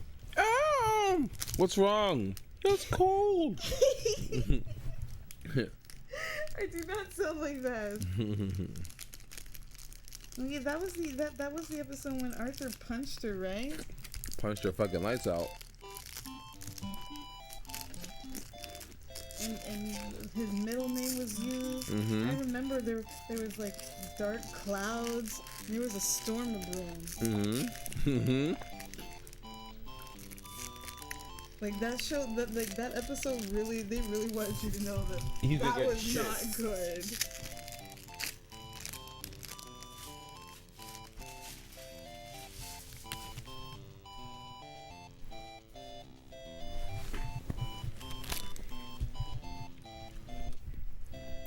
All right. Well, we're in it. How does it feel to be back in the Rugrats world? The last time we were in the Rugrats world, we were playing that hard, difficult game. And we jinxed. Now we're gonna be playing this once I finish my popsicle. Based on the movie. I mean, we just have a popsicle break.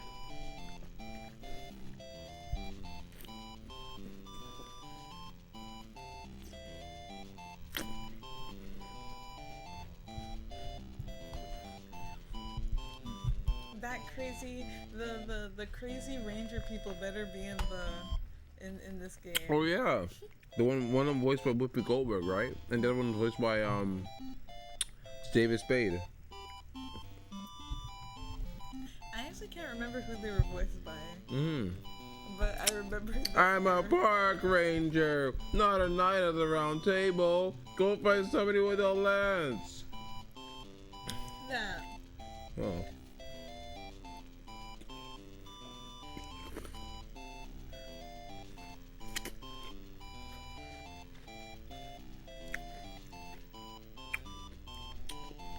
How does it feel to know that your brother lost your only daughter? He was? Show your pain. No,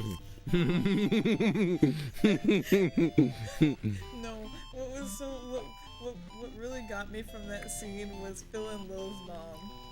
When she kept trying to beat up the reporter guy. Right. So it's like, get over here. Betty. Heaven to Betsy. And I think she did end up beating him up.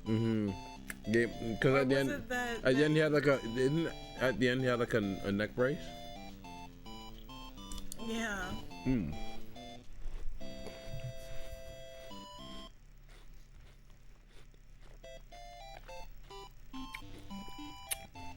The scene where Chucky falls into the river for a little better be in this.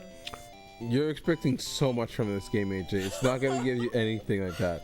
This is Gameboy Color. Listen to you. Oh boy, I can't wait for the scene with the two minor characters. Yeah, because they're gonna have the resources to animate. AJ, just play the damn game, please. They better have the. If they do have the part, I'm gonna be pissed. But I'm not gonna lie though, I am in the same boat as you. I want them to do the reptile wagon scene.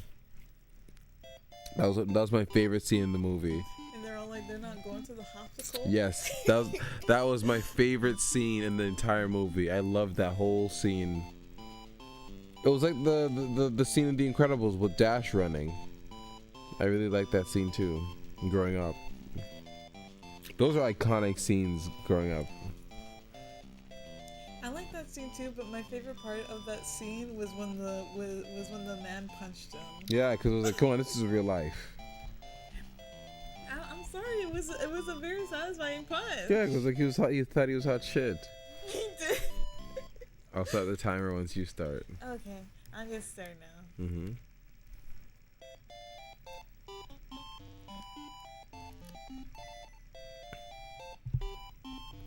Tom is looking for a way out of the house, find the switch, escape the cellar, and leave the yard.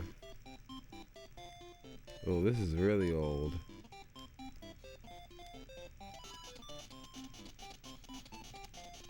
Hey, What this... does this have to do with the movie? Yeah. But, wait, no, AJ, you're forgetting. This part happened, remember? Remember when Tommy almost got electrocuted? No. I know that did not happen in the movie. No, he did. He almost got electrocuted, and Stu was like, Tommy. I remember the scene where Tommy, they come on, thought champ.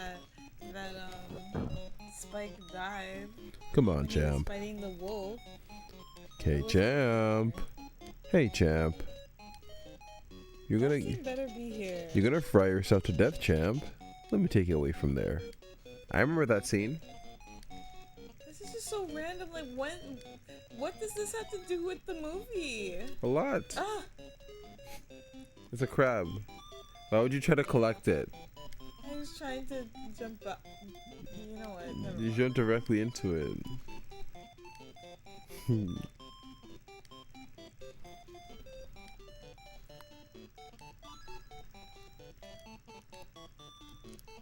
Why is it that every time there's a Rugrats game they use this theme song? This was also used when you played the Rugrats level in Nicktoons Racing. It was? Yeah. This was also used in the game that came out later, which is Rugrats Castle Capers. You'll hear it. This was used in that as well. Remember this melody, because you're going to hear it again. It's so weird. You dropped your damn toys, lady. I might have to go all the way back for them. Yep. Pick them up. Pick them up. That wasn't a bad song. No, pick them up. Pick them up. Pick them up. The song, That was in Deadpool? yeah. Yeah. Have you heard it before? No. Oh. But that wasn't bad. Yeah. It wasn't a bad song at all. When Wolverine came out, it was really cool. They needed a cool theme for Wolverine to come out, and they got some cool black song. They followed the movie rule. Even if a character isn't black, give them a black theme song and they'll look cool. Like Knuckles. What is this? Is that a jump? Tommy looks so ugly, can I say? Can I say that Tommy Pickles looks quite fucking ugly? I wish there was a run button. Don't ignore the fact that he looks ugly. Look at him. He looks okay. I mean, No, he doesn't. He looks like his face is melting. But he kind of looks like how he does in the show. He kind of had like a weird head. He looks like the big dumb baby. He looks like the other big dumb baby with the big lips. What movie is that? Remember the one that with the big lips and the gums? He was a boss in the game. The baby boss. I'm not gonna say boss baby. I refuse. That was a bad movie. I'm sorry. It was. You watched it? Yeah, I did. Oh, talk about it. I actually don't really remember. It was a bad movie. Look, you have one job. Remember a fucking movie that you watched. Well, they also have one job to make it interesting. Damn, what a her comeback. I feel like I was the one being insulted.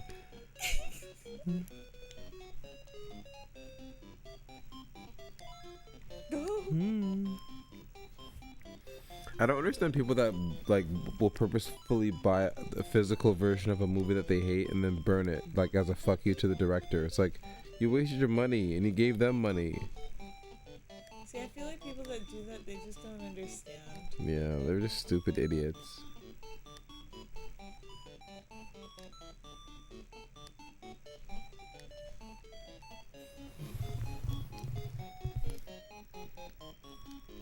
Like, why is there a top button? Like, does that do anything? Don't use it. Like, he just does a little, but it doesn't actually do anything. This game is great. Like, who am I taunting? I want to get to the reptile wagon. You're making me like that's all I'm anticipating right now. Sorry, I was trying to get that collectible thing. It was not working. Oh, the goal! Thank God. Look, it's upstairs. Oh.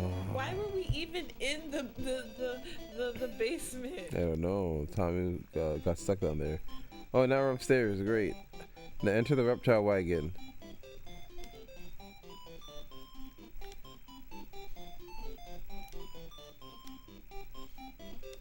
Oh, look at that. They're watching Rugrats on the screen. Have they ever been called Rugrats? Like, has Grandpa ever been like, come here, little Rugrats? Sprouts! Sprouts!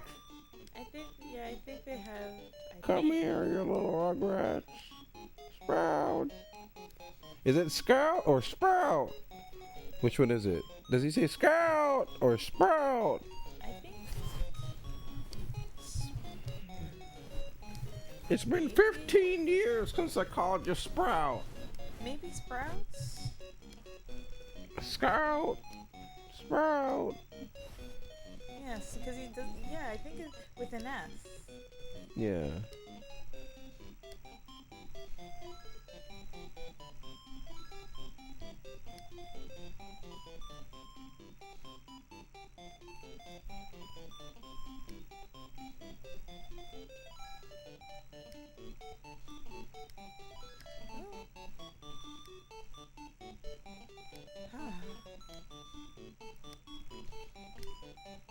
So what are we gonna watch tonight, AJ?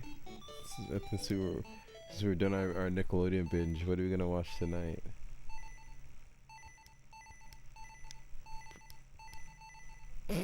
Go let it go to 0. Now you gotta start from level 1. I tried to click.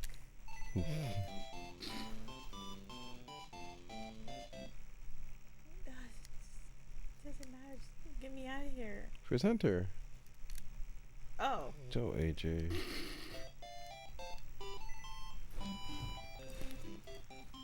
Oh my god, you're all the way back down here. Isn't that great? Isn't that charming? Isn't that just charming that they're gonna put you back downstairs? Well, now I can get all the collectibles. Okay.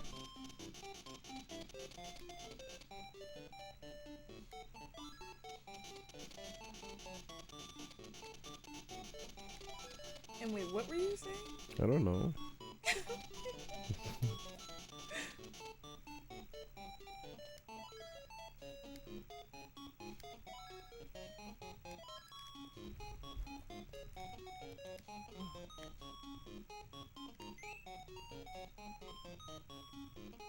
I actually don't know what that switch does.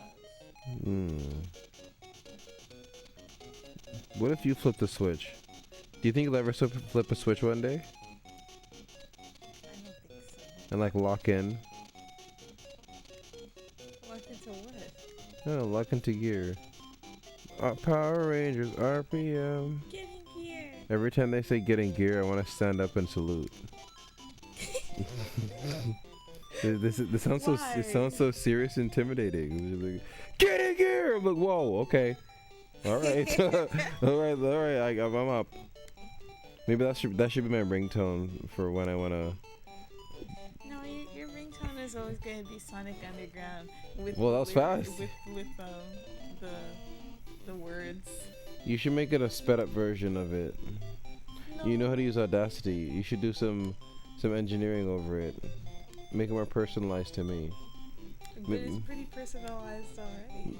AJ, what if because you and I have not taken the leap for AI yet. What if we made an AI cover of you singing the Sonic Underground theme song? We could actually get AI to do that. Because then if the AI is bad, then I'm gonna be upset. Okay, so being upset apparently overrules everything. I'm not gonna do that because I'll be a little bit upset. Yeah? Okay. Gotcha. Would you make you a little bit upset to jump and do all this stuff that Tommy's doing? Why is Tommy collecting bullets? I don't think those are bullets. They're like sniper bullets. See? He's gonna put them in his ammo casing bag. And they're gonna weigh a ton. Like a weird drug. Like fentanyl? Does fentanyl come in that? I don't know. I've never seen fentanyl before in my life. Me either. I've never seen meth before in my life. I've never seen cocaine before in my real life. Yeah, I just haven't seen those bad drugs. No. You just like jumped into that one, AJ. Like, don't say no. Like, no implies that there was some kind of resistance to. Oh. Wow. So this is what it feels like to be silenced. No. You can. How the tables have turned. On men. AJ. You are the coolest. Well, thank you. I think you're pretty I cool. just found out now that you can jump on these. Yeah, jump on them. Give them a little jump. Give them a hop. Hop, hop, hop. Hop, up. I still don't know why this weird. Then stop doing it. Like, what if you're like using something up by doing that? Stop doing it then. I don't think so.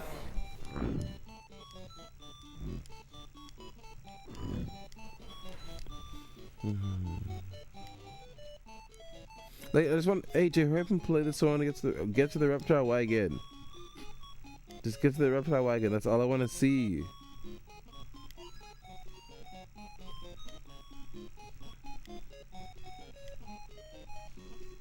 I really wanted a reptile wagon when I was a kid. I like, of all the things to like want, the reptile wagon was definitely one of the top things I wanted as a kid. I know I wouldn't be able to get it. It was impossible. Is there even one in real life? No. Actually, let's look that up. I'm very curious if there's a reptile wagon replica. Reptar wagon replica.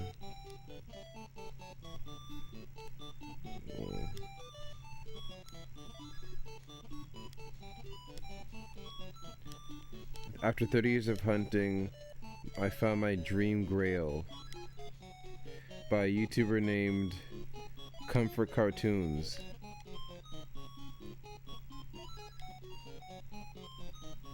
Of course he's gonna save the best for last. Where's the reptile wagon in your video, buddy? Where's the reptile wagon? Oh, here it is. Look at that. Whoa. It's not life size, but it's the biggest reptile wagon I've ever seen.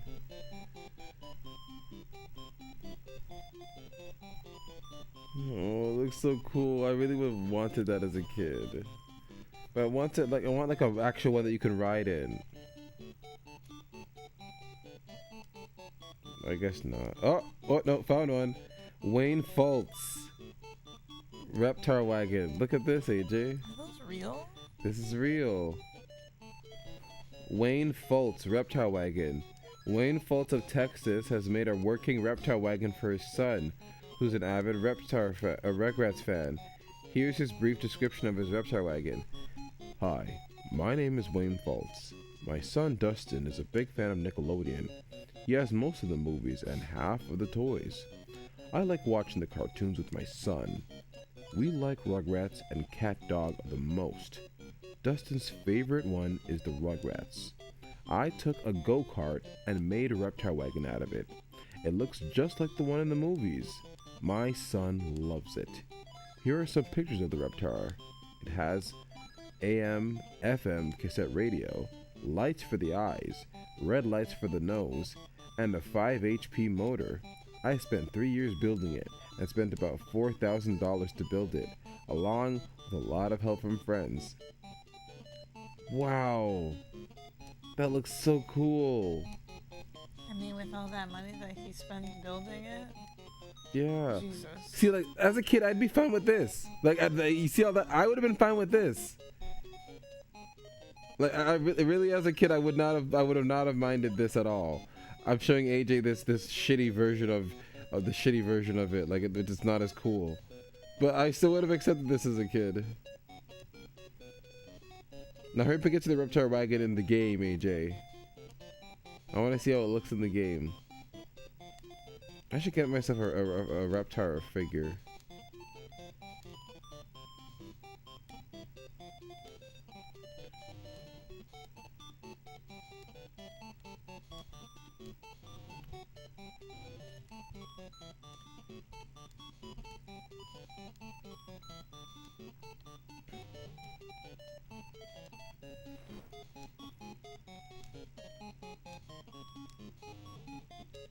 Man, Rugrats figures are so vintage.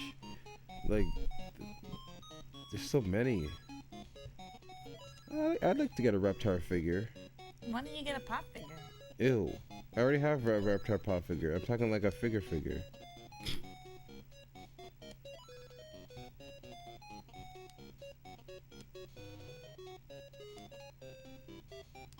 Oh, look at this. Some early concept art on the Reptar wagon, how it would look. Look how they look, AJ. Huh. These look sucked. I'm glad they went with what they have. Yeah, it looks kind of creepy, honestly. It's iconic. The one that they have is iconic. The Reptar wagon, the ultimate toy. What does Stu say? I forgot what he says. The perfect children's toy. He always says the perfect children's toy. I know. And then he always says this will put their family Pickles on the map. This will put Pickles on the map.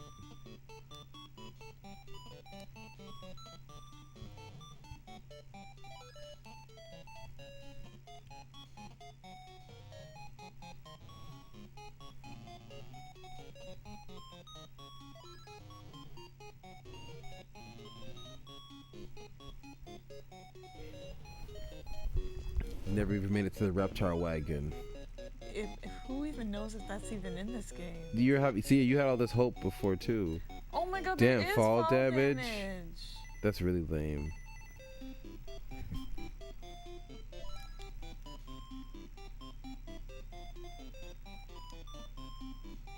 Where's Lala?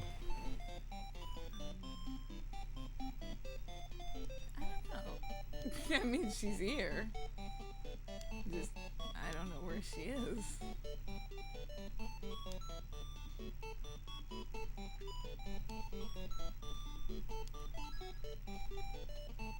This game is already scary because there's spiders in it. Don't die now.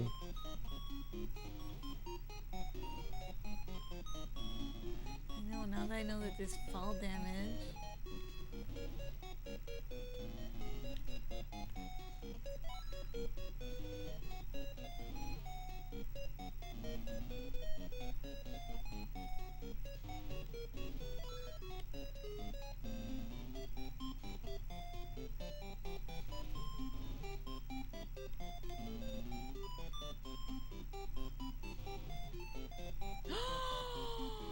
No, AJ. Oh. Oh. It's okay. You're almost done. That's not the point. I know we never got to see the Reptar wagon. I'm mad. A little bit pissed. Not gonna lie. You're okay. Not really. Yeah, I'm just gonna keep going. Power through it, AJ. You got this. The Reptar wagon's at stake. No one cares about the Reptar rank. I do. No. You know what? I can't believe that. Like, well, I mean, it's a baby. They're being away from him to break his own fall. I wonder if this does something. It doesn't do anything, AJ. You're about know to what? finish this game forever. If You're never ever gonna play this game. How does that feel? You're never ever gonna play this game again for the rest of your life. In less than a minute. How does that feel? I want to see if it does something. And when you see it doesn't do anything, you'll never ever play this game for the rest of your life. But at least I know that I did something. Mm-hmm.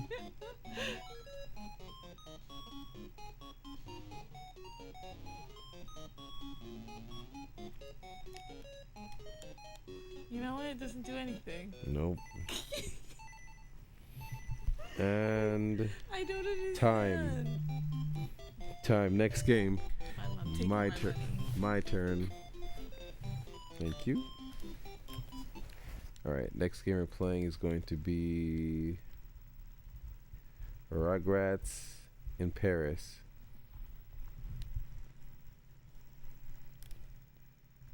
We're gonna Paris it up. Yep. We're gonna go to Paris Hilton's house. We're gonna drag her out, take all of her money. We're coming, Paris. Hey, Paris, you better be scared. We're gonna pull a Garfield. We're gonna pull her pants off of the couch because it costs a lot of money. That's, when we're in the house and we're seeing all of her stuff, we'll see it there. We'll do something about her. Right. Why does Kimmy have blue hair? Because she's feeling punky that day. She's feeling a bit spunky. She's feeling a bit punky, and she's feeling a bit stunky. She didn't shower that day. Anyways. Yo, that means that she's a smelly baby. Yeah, and and they didn't have diapers that week, so she'll just sit in the shit.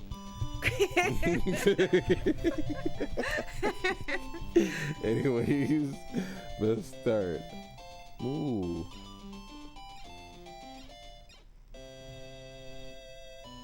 Oh, Angelica, a little thing there.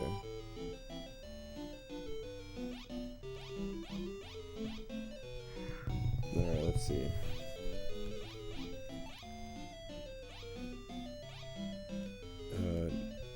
Where do you go? Here? Here? Okay. Press the A button to feed the ooey gooey creatures. Press left, right, up, and down to aim for different toes? TOs? Hit the ninja for extra points. Okay.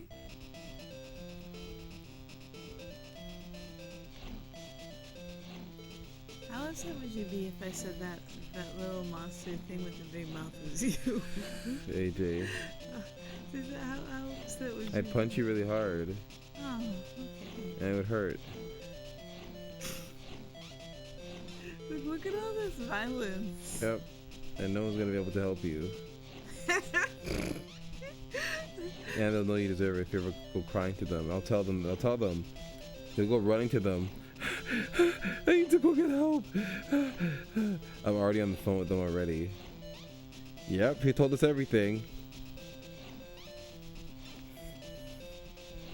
Die. Well, it was just a thought. Right.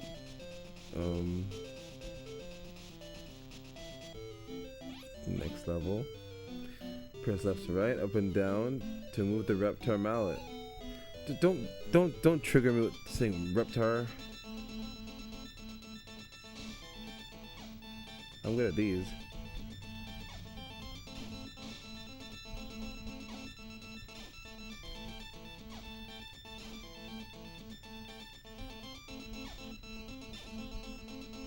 We should tell AI a really funny true story of us and see how the AI takes the story. Oh, really? Yeah. Hold this.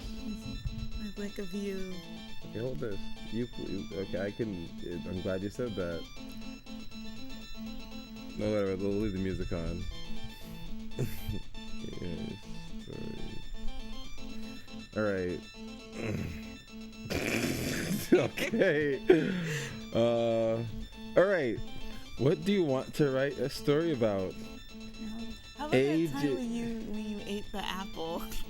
When you ate the sticker that was on the apple. AJ notices that Afro just ate the sticker off of an apple. And I'm like, did you apple. eat the sticker? Off of an apple. What sticker? Alright, let's hear. Let's see. Let's see how AI takes it. Alright, let's write this story.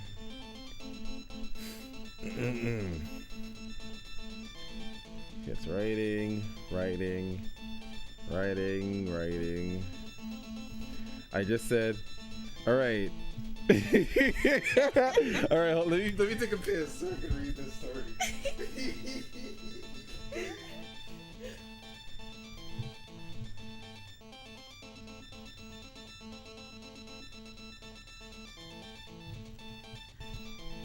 Let's see how this game is.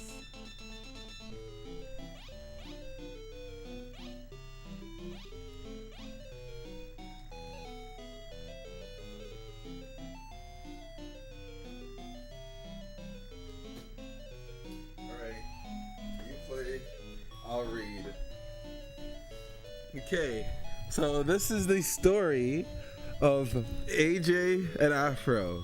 Now, AJ just noticed that Afro, this is what I told the AI.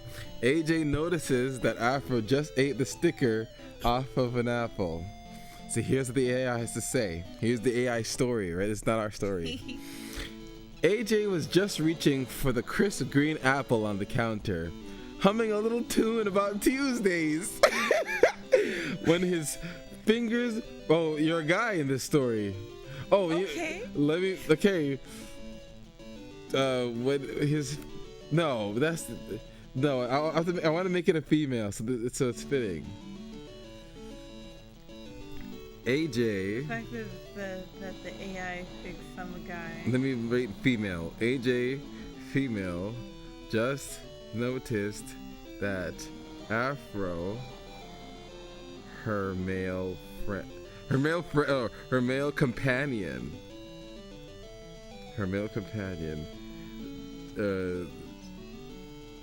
just ate an apple. Oh, just ate an apple with the sticker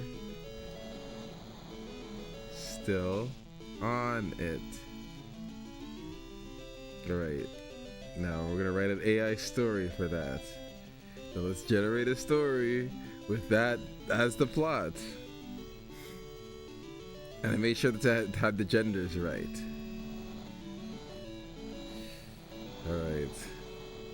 Alright, here you go.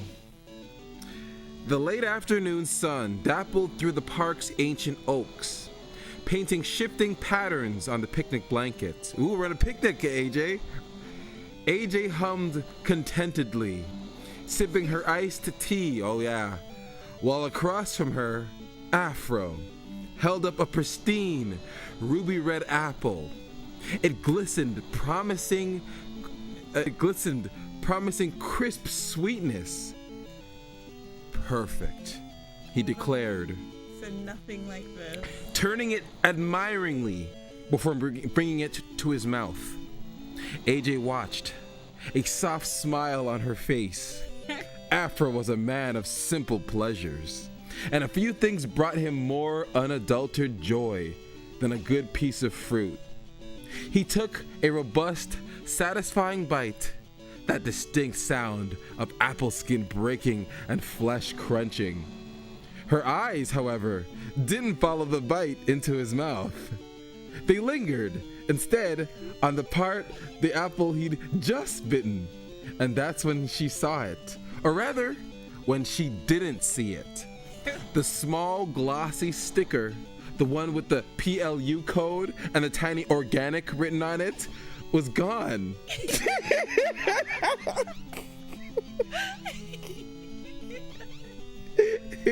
AJ's breath hitched. Her internal monologue went into slow motion. No, he wouldn't. He couldn't have. He just... Did he? Afro chewed, blissfully unaware, his eyes already assessing the next optimal biting spot. He licked a stray drop of apple juice from the corner of his mouth, utterly serene. AJ felt her jaw go slack. Her cup of tea, forgotten, tilted precariously in her hand.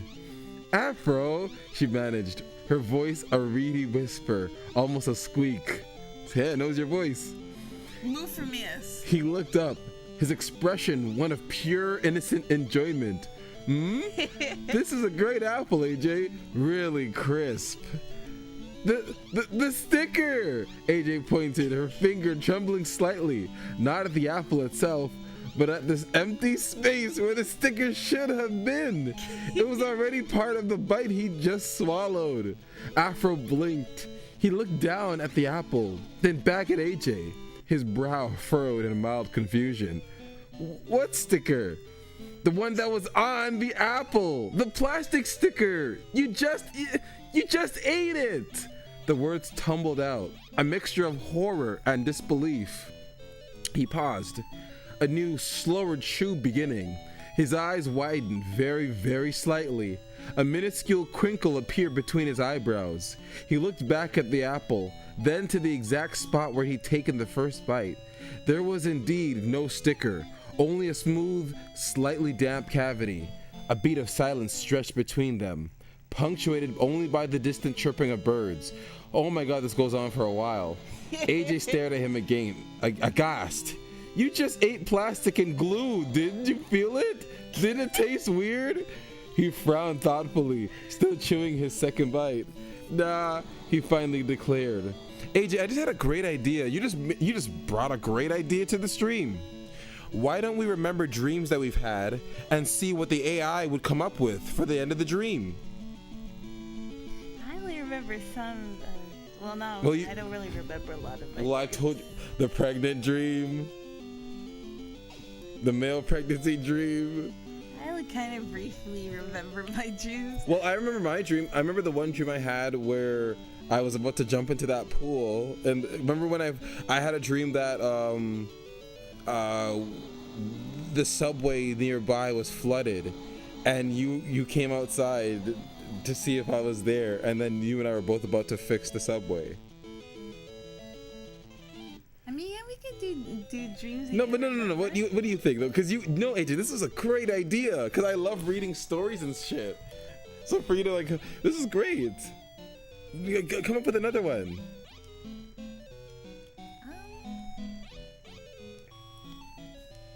That was a great idea to make AI write a story for us.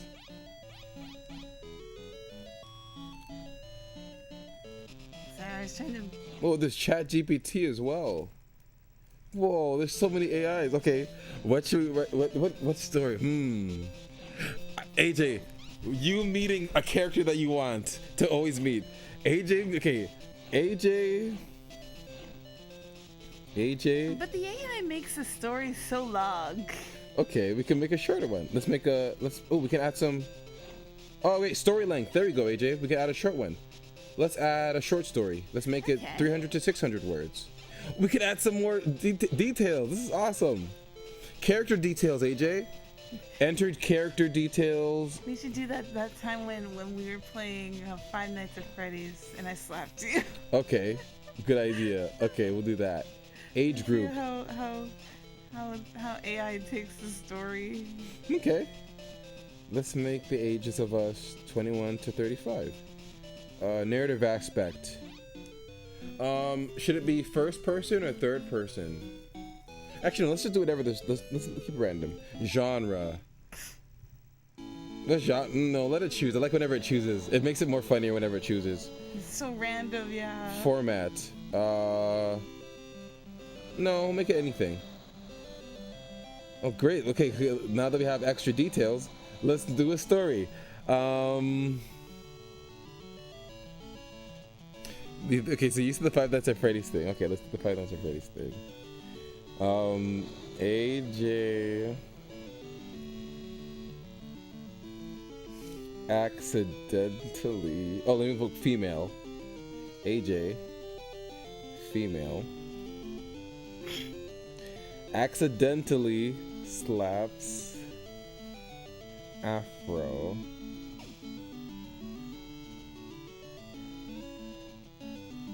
her male companion. AJ accidentally slaps Afro, male companion, during a jump scare when they played Five Nights at Freddy's. So here's the true story. It's been a while since I've actually told this story. When AJ and I were playing Five Nights at Freddy's and she slapped me, but my memory has now gone back to that time. So I can tell you the full story. For some reason, my memory remembers it this way, so bear with me. Afro's living room, bathed in sicky green glow of his monitor, smelled faintly of stale popcorn and the electric hum of a gaming rig pushed to its limits. AJ was perched on the edge of his oversized beanbag, knees drawn up, eyes glued to the screen. Five Nights at Freddy's was a shared masochistic pleasure for them, a test of nerves more than skill. You're gonna get got this time. I could feel it, Afro murmured, leaning closer to the screen, his shoulder brushing AJ's. He was navigating Night 4, the air thick with static and the distant unsettling clank of metal. AJ clutched a throw pillow to her chest, her knuckles white.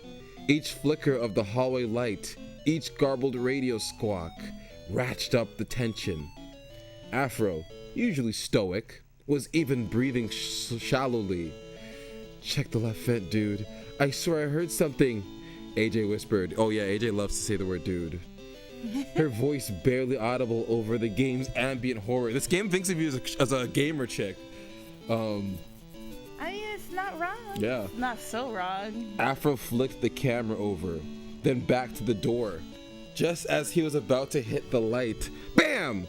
Foxy, or maybe it was Chica, with a particularly deranged grin, filled the screen, accompanied by a deafening, metallic shriek that vibrated through the floorboards. AJ's entire body recoiled, her pillow went flying, and her right arm, powered by pure unadulterated primal fear, shot out. There was a sickening smack that wasn't part of the game sound effect. The game over screen, bathed in mocking red, dissolved into the Windows desktop as Afro instinctively flinched away, clutching the side of his face. The sudden silence in the room was deafening, broken only by AJ's sharp, shaky intake of breath. Oh my god, Afro, are you okay? AJ scrambled off the beanbag, her face a mask of horror. I am so sorry. It was an accident, I swear. Afro slowly lowered his hand, his cheek already blooming a faint red. He blinked, a dazed look in his eyes, before a slow, incredulous smile spread across his face. You just full-on slapped me. I know. I panicked. Foxy just appeared. She wailed, reaching out to gingerly touch his cheek. Does it hurt? He let out a short, surprised laugh, the sound a mix of pain and genuine amusement. It stings. I wouldn't say that. Your slap it stings. Whatever. It stings, yeah. You've got a surprisingly strong slap for someone who screams at virtual chickens. He rubbed his cheek, shaking his head. Well, that's one way to end the night. Pretty sure no jump scare in the game had that kind of impact. AJ buried her face in her hands, a mix of mortification and relief watching over her. I am never letting you talk me into playing that game again. Or maybe, She peeked through her fingers. We just need a wider buffer zone, like another room. Afro chuckled, finally sitting up straight. Deal. Now, how about that ice pack? Oh, that was so lame. But, alright, that was interesting. That was this. What did you think, AJ, of what actually happened in 2017 when we played Five Nights at Freddy's? That's actually what happened. I like that. Stories with us. What a great idea, AJ. Using AI for something interesting to spice up the stream. That was the best. Story time, AI story times. Funny. But we could do the one where I had the dream where you were pregnant. Oh my god, I can't believe this. We could finish dreams that we've had. That's a really interesting idea to let AI continue the dreams that we've had. The nurse, that was pretty funny. Okay, fine. I don't know why I had a dream like that, but it was a funny dream nonetheless. And I do not sound like that, by the way. Okay. Also, did the time run out? I don't know. Just keep on playing. Oh, it probably did it?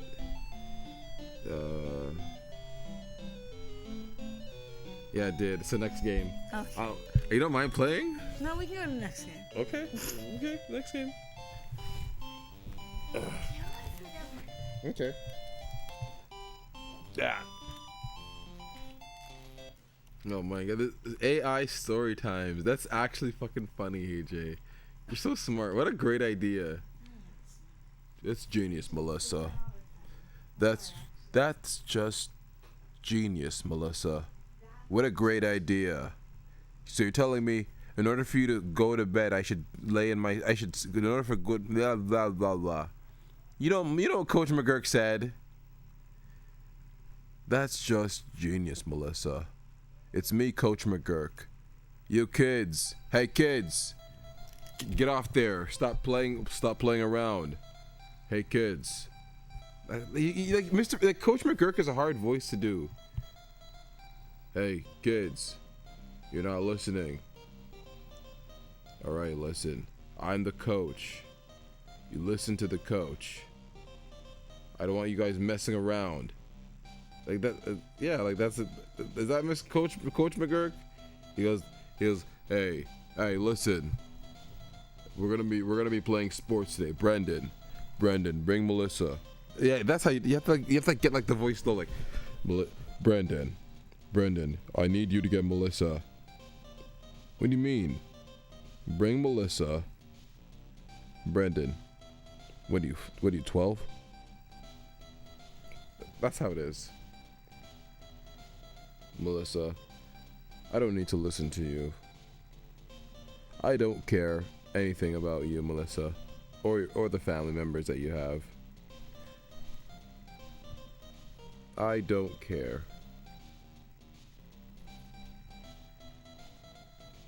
Melissa, you need to relax.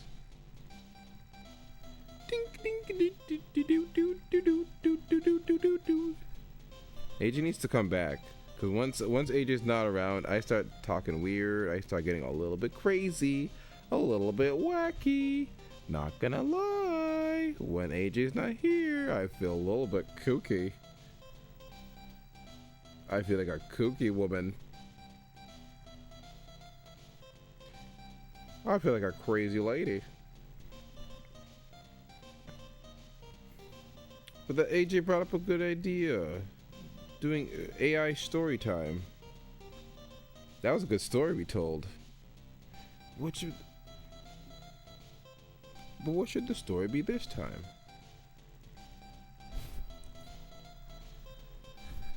Okay, let's say the story did. Oh my god, man. Let's say the story time idea. We have a bit of stories tonight. Afro male is pregnant and angry and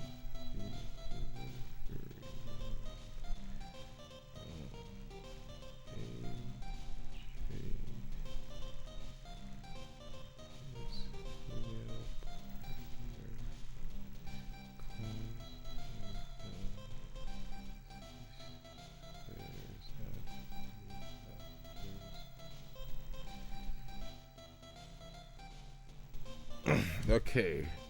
I have a full story based on AJ's dream. This is based on AJ's dream, not anything that I would ever do or imagine. This is all AJ's dream. So when AJ comes back, we'll read this story.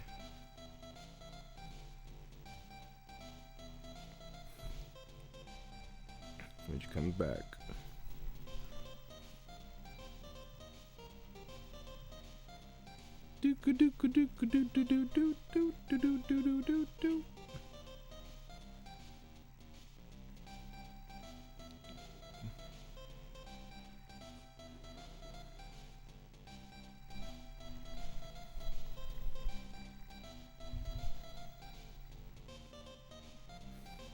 This music is very catchy.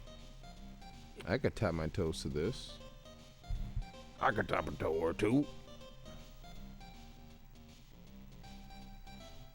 Would you tap a toe or two? Would you tap a toe for you? Would you tap a toe?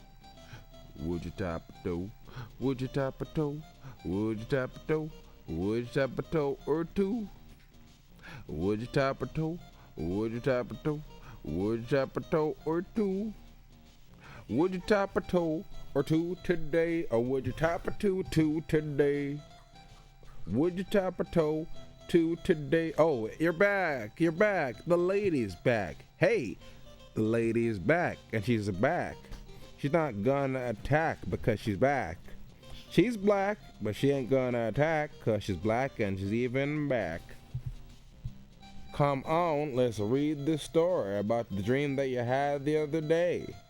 It was not. Wasn't yesterday or yesterday before that, but it was yesterday. One time you played this game and then you turned off and you weren't the same. You tried to blink my name and then you tried to clear my name. Okay, let's read this story. Okay, this is a story. This is a story written by AI, based on a dream that AJ had. Okay? This is not my story. I didn't write this. Neither of us wrote this fucking story. This is a story that AJ, this is all AJ's brain. The fluorescent lights of the delivery room hummed a relentless, sterile tune, doing nothing to soothe Afro's raw nerves. Sweat glued his close-cropped curls to his forehead. Yeah, my curls. His dark skin glistening under the unforgiving glare. He was lying back on the bed, legs spread. No! No! He was laying back on a sheet barely covering his modesty and his enlarged abdomen, which had been his source.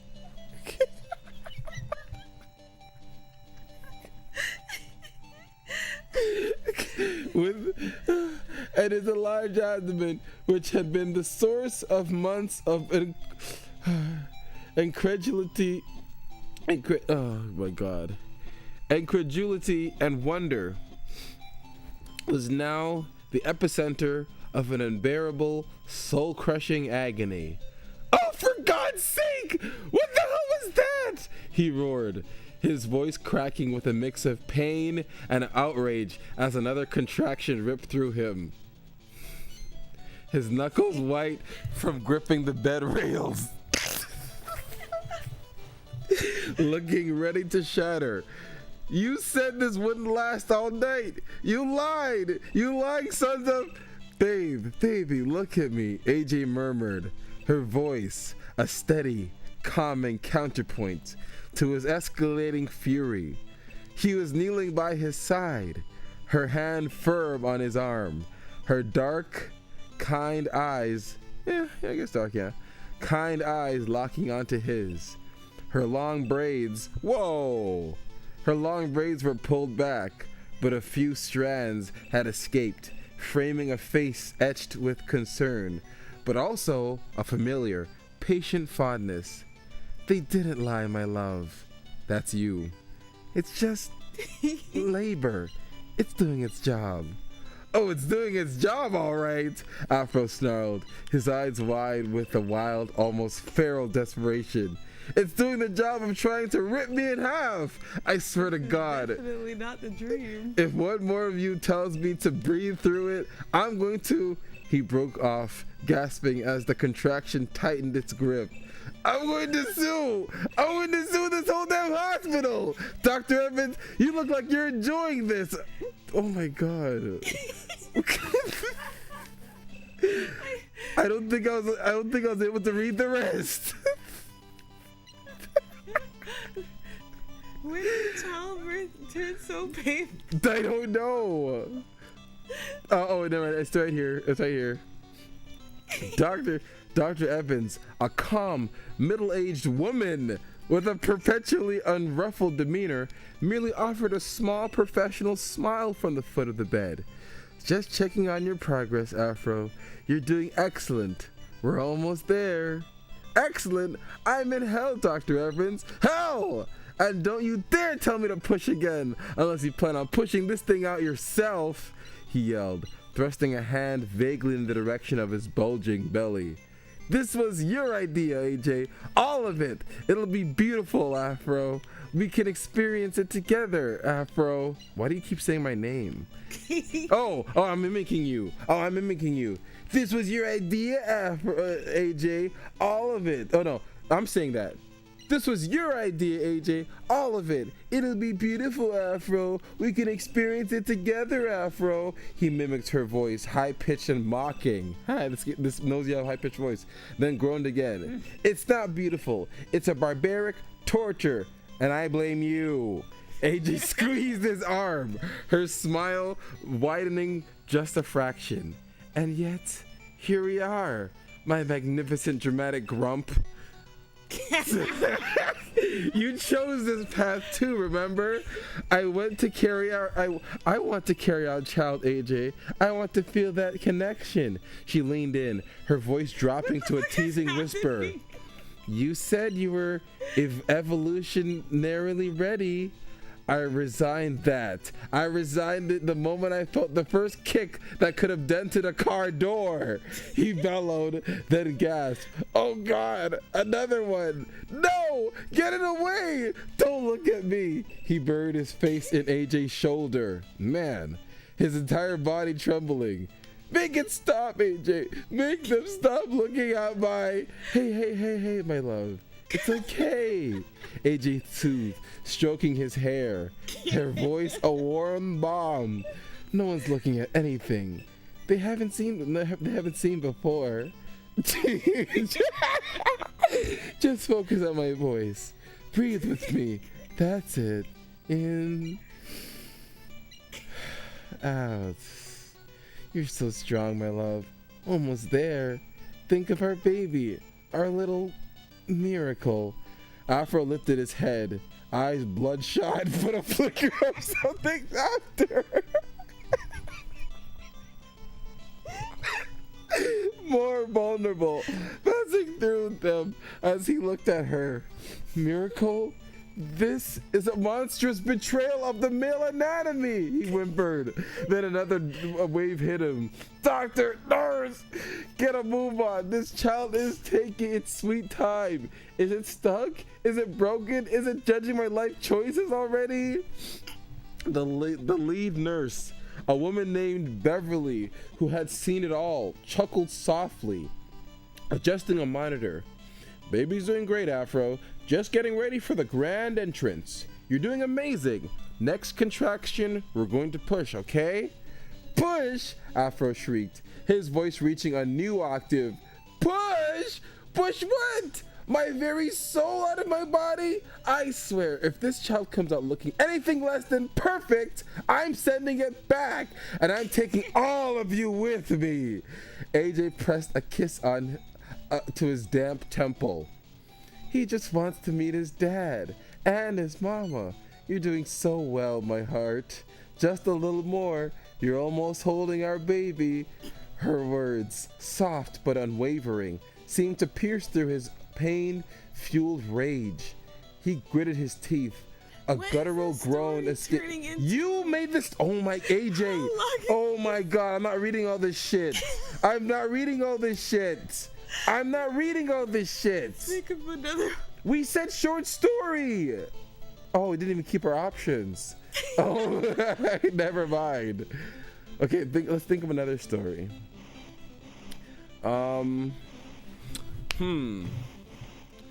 What's other dream that one of us had? I've told you about all of my dreams. There was that one dream I had in the dark city that I always seem to have a lot, but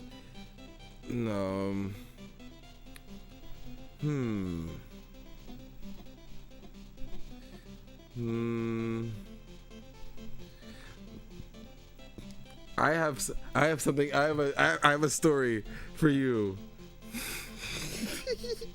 I'm gonna write a story about you. About me. Yeah.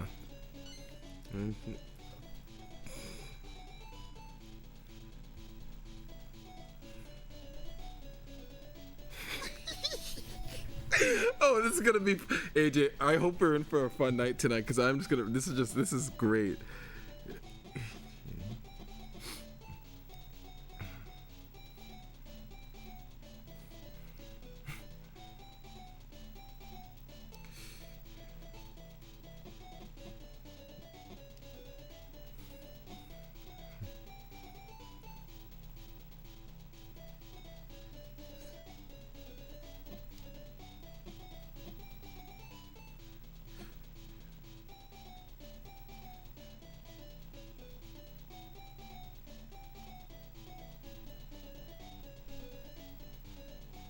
What am I supposed to be doing?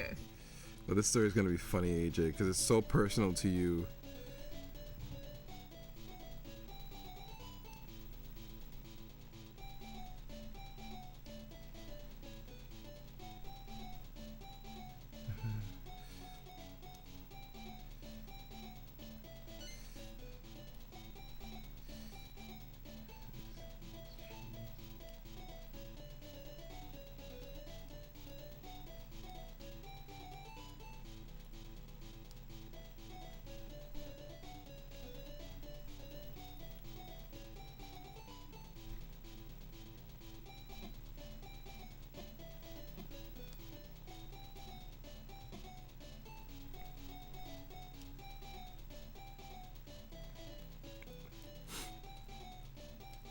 Okay, hold on. I just gonna just gonna do the settings.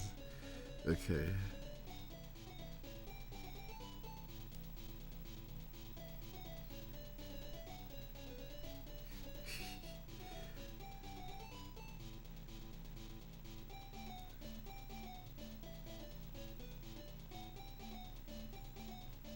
But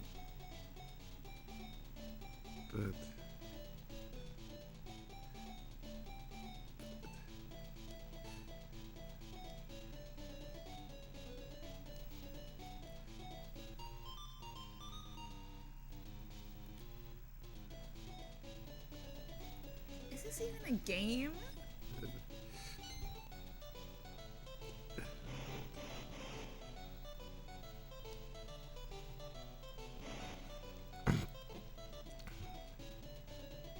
okay. Story length. Let's make it short story. All right. Here's a new story for AJ that I made because I know AJ. I can write a story about something that that will resonate with her. So here's a story that I wrote. Well, wait, let's change the game because I don't know if this is a game anymore. Okay, let's move games. Pass it. All right, switching games. All right, we're gonna read this. This is fun. Story time. This is AI story time. After we change the game, you want to take a pause? On the stream? And go for one? Okay, sure. Of course. We'll take a little break. Oh, we should play. Okay, when? After you pick the game. Oh, okay, sure. Oh, this is gonna be fun. We'll keep it in the Rugrats world. Okay, but let's pick a game that's actually a game. You're right, AJ. I'm sorry. Actually, I guess we'll move genres to SpongeBob. Yeah, I guess we'll move to SpongeBob. Okay. Yeah. Do we have any others? Oh yeah, there's Avatar and Danny Phantom, and for that parents and Hey Arnold. So yeah, either one. Well, we did watch the Hey Arnold movie. Okay. Okay, so after this. Okay. And then we'll be oh, this is gonna be fun tonight. We will be right back with some AI story time. Oh, it's like a new segment. It's a new segment to our show. AI story time. Okay. Be right back, folks. We'll be right back and we'll have some AI story time when we come back.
Okay, y'all, we're back. We're back, peeps. We're back when we have another story. Let's do We have some story. AJ and her magnificent brain came up with a great idea to read stories, to read AI-generated stories based on us. Great idea. But this time we have a story here. This one's not as long, thankfully. This one I made up. This one to test this AI. I made this story. Do you want to know the title? Do you want to know the story as it goes on? Okay, you can tell me the title. AJ goes to the digital dimension, but none of the Digimon characters are around. Instead, Naruto characters inhabit the digital world. The who? Naruto characters inhabit the digital world instead of Digimon characters. So, and I made sure to say it's an anime you don't like, so it knows that you don't like it. So, here's what it thinks. All right. Oh, let me turn the game's music on. Don't forget to do the timer too. Yeah.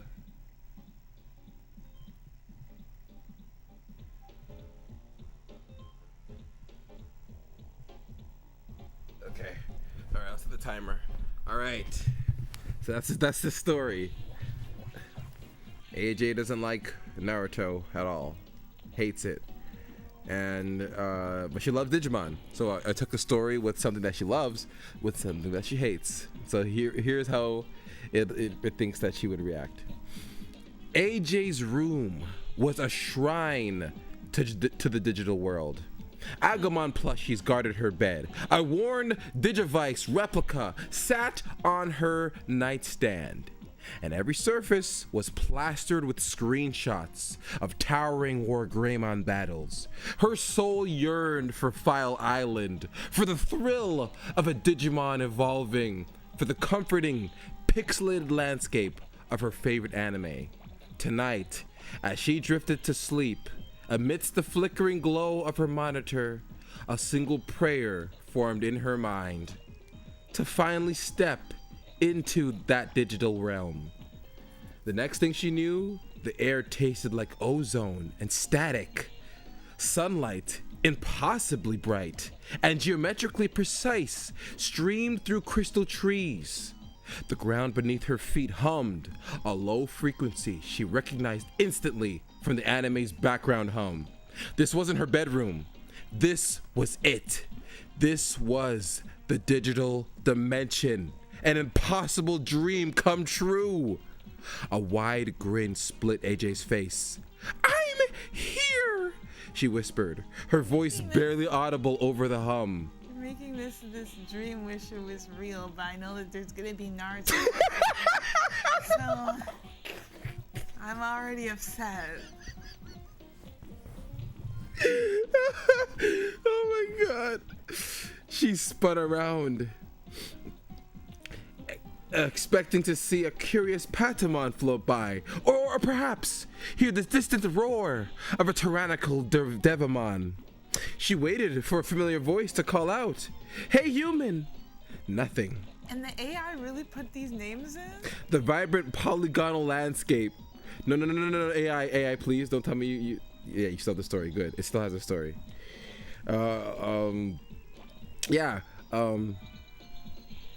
She waited for a familiar voice to call, "Hey human!" Nothing.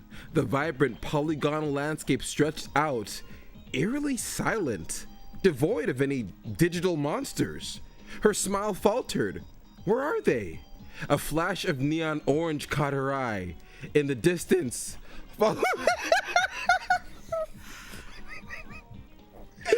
followed by a blur of spiky blonde hair. Then a shrill, irritatingly familiar voice pierced the quiet. "Believe it!" AJ froze, a cold dread seeping into her stomach. "No, please, no! It couldn't be!" She squinted, her heart sinking with each step she took closer. There, practicing what looked suspiciously like a Rasengan against a bewildered-looking tree, was Naruto Uzumaki himself, headband and all. Beside a brooding Sasuke, Uchiha.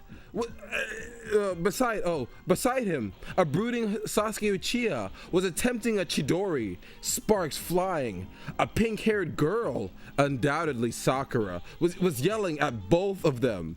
AJ's jaw dropped. The digital world, her sanctuary, her ultimate escape, had been invaded by them. Naruto. This is already pissing me off. The anime she actively avoided. The one with the incessant shouting and the overly dramatic fight scenes. Her favorite world, defiled. This is a nightmare, she muttered, pulling at her hair. Instead of majestic Greymon, she had knuckle-dragging ninja. Instead of the digital form of evolution, she had the grating cries of Datemayo. She ducked behind a crystalline bush as Naruto stumbled, nearly colliding with a bewildered-looking Kakashi-sensei who was predictably reading his orange book. The digital air, which should have been filled with the promise of adventure, now reeked of second-hand ramen and shuriken. AJ squeezed her eyes shut, desperately wishing for the hum of her computer at home, for the sight of her Digimon plushies. This wasn't the digital world she dreamed of. This was a cruel, unforgiving prank. She wanted out. She wanted her Akamon, and all for the love of all that was holy. She wanted those annoying ninjas to go back to their own dimension. And that's the end. You're just stuck in this hell. That's the end, AJ. You just made a cursed story. You're in hell. And I wasn't even saved. Damn, you weren't even saved. Can I add to the story? Can you add to it? Yes, you can add to it. Oh, hell yeah, I can add to it. Let's add to the story.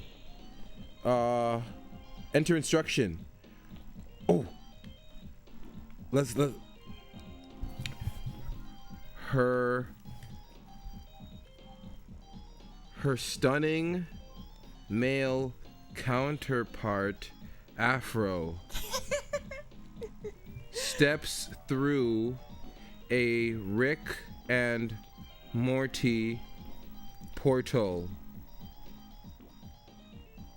to save her from this hell. Regenerate. Okay, let's see. All right, let's see what it does now that I'm coming in to save you. All right.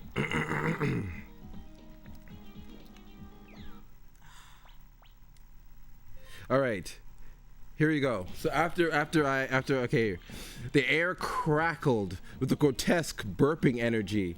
The acrid scent of alien sweat and burnt toast assaulted AJ's nostrils, momentarily overpowering the metallic tang of blood that had been clanging to her ever since these damned ninjas had trapped her. She dared to peek an eye open. The ninjas, still poised like venomous cobras ready to strike, seemed like just as surprised as she was. Their eyes, usually gleaming with sinister intent, were now wide with confusion, darting between her and the swirling green vortex that had suddenly ripped open the space behind them. Out of the portal, a figure emerged, tall, brooding, yep, impossibly cool, His dark skin gleamed in the muted, oppressive light of this nightmare dimension. It was Afro, only Afroid up.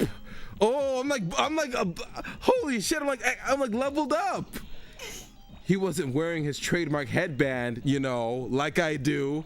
Instead, a pair of oversized, yellow-tinted goggles perched precariously on his nose, obscuring most of his face. He was clad in a lab coat, haphazardly thrown over his usual GI, and his free hand clutched was that a portal gun? A really, really duct-taped portal gun?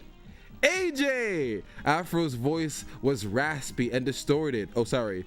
AJ! Punctuated by a series of electronic squawks and static. He sounded like he'd been gargling gravel and Rick Sanchez's leftover pickle brine. Oh God! So it's like, wait, I just said it through his portal. I didn't mean the portal I go through is like literally turning me into Rick Sanchez. Ah, fuck it, we'll go through it.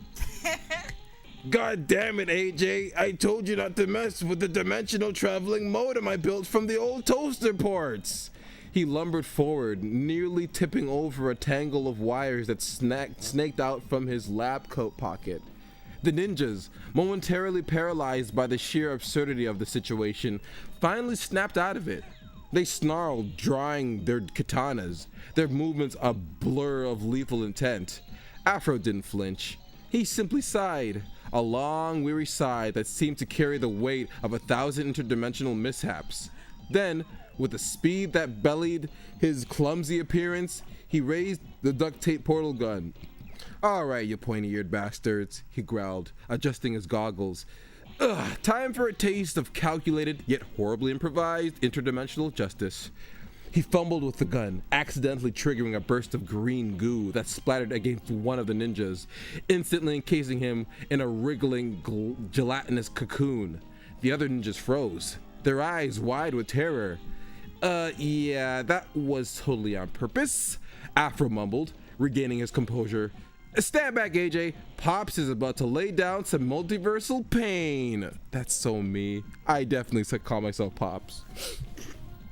With a final frantic twist of a dial, he pointed the portal gun at the remaining ninjas. A swirling vortex erupted, sucking them screaming into a kaleidoscope of bizarre landscapes, a planet populated by sentient sausages, a gothic cathedral guarded by laser-eyed gargoyles, and was that a giant toilet bowl hurling through space?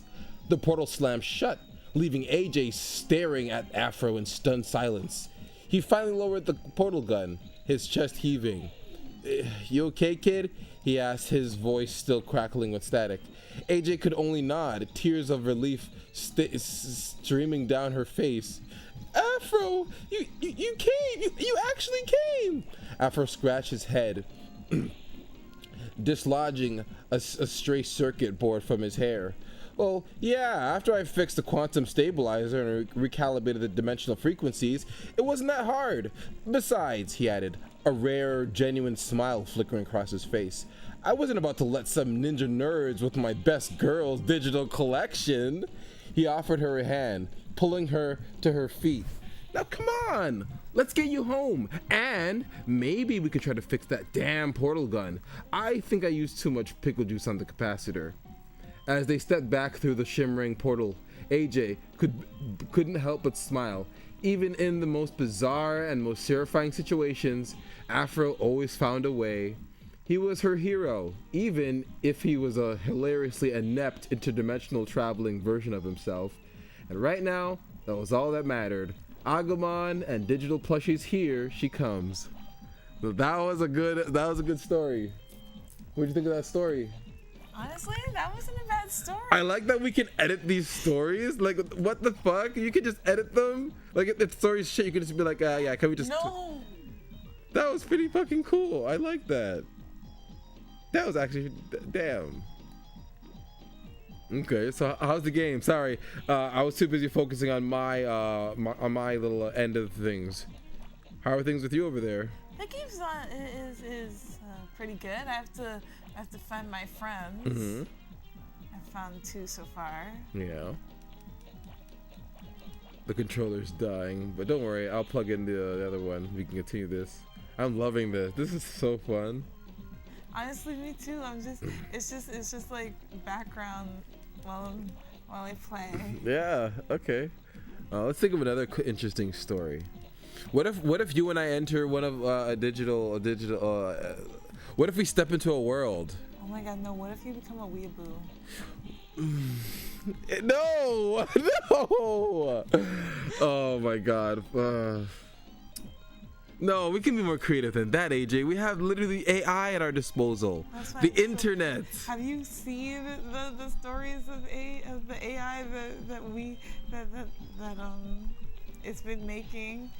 I don't want to jump into that water. I only have 1 life left. Yeah. Can you play as Gerald? Is that possible? I don't think so. Why do I have a rush?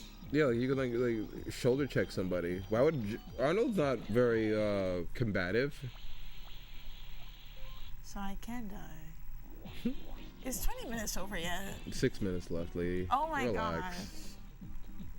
gosh. What's an interesting? You and I are very creative people. We should be able to come up with a story. I'm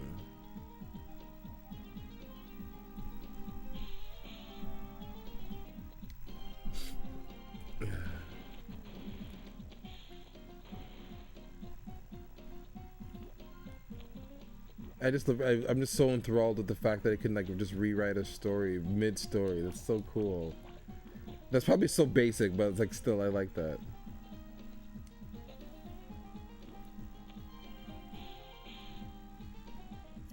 And all we have to do is just tell us some information. Yep.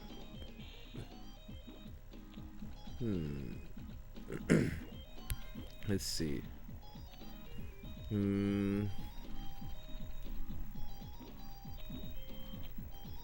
There's so much things you could write. You could write anything. You could write content generator or paragraph generator. I just want to write a story.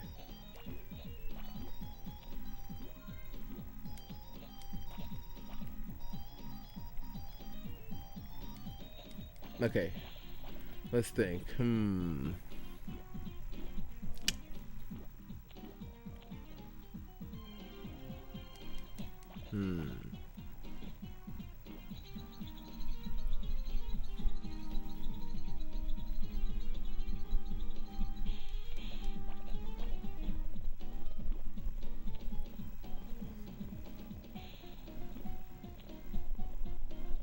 What about us?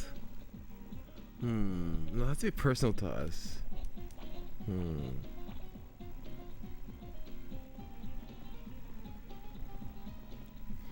Well, you and I will never go camping. Why don't we see what if I make that a point that you, someone who never does, like, let's see what would happen if you, who actually hates camping, would actually go out there and how it would be. Okay. Yeah. All right. Let's see. I'll write a story. Let's see. Let's the story defeat AJ. Female. Sorry, Lola.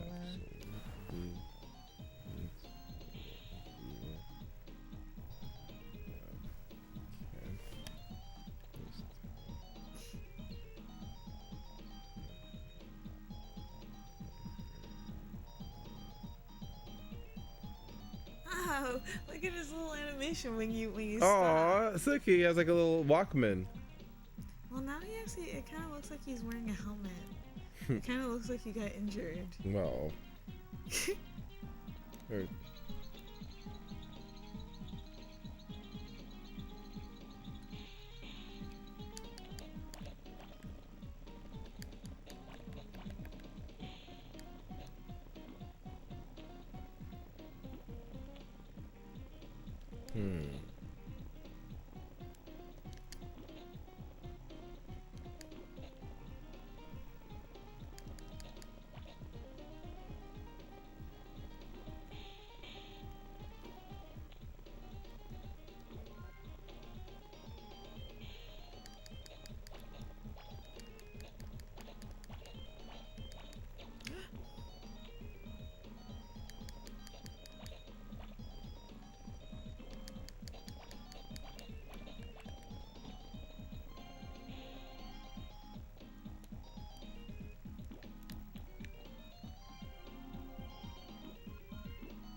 Okay, this is gonna be an interesting story.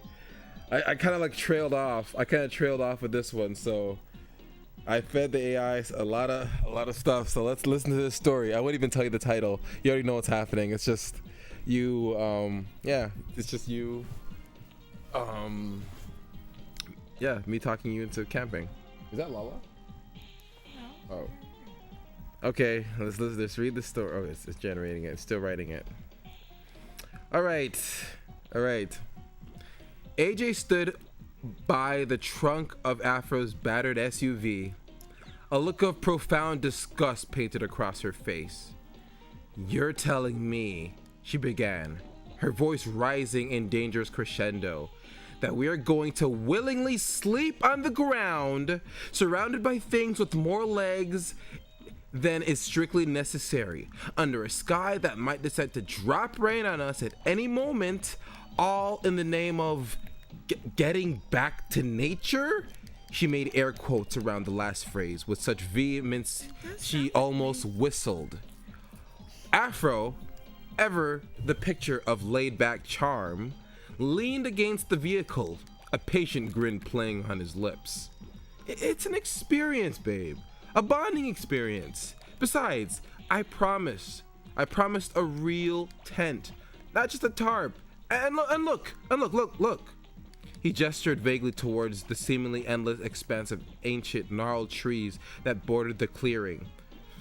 Fresh air, no traffic, no sirens, just us and the crickets. The crickets that will probably crawl into my ears while I'm unconscious and lay eggs, AJ muttered, reluctantly pulling out a duffel bag that contained more designer loungewear than appropriate hiking gear. Afro had, against all odds, worn her down. A combination of puppy dog eyes, promises of a 5-star glamping weekend, which this clearly was not, and the ever potent. I wouldn't lie to you though. That's one thing. Yeah, I wouldn't lie to you. So this no me do something like this. I would bring up to you like months in advance, and I'd have to bring up something that's very personal to you to bring you into this. I'm sorry. It's gonna have to take me a lot to wear me down. Yeah. Because I would leave. Yeah. And the ever potent "we never do anything I want to do" card had finally broken her resolve. Oh, next game. Oh. Yeah. I'll switch it for you. You're into it? You want to keep going? We can switch. Okay, so look at you. We can switch past it.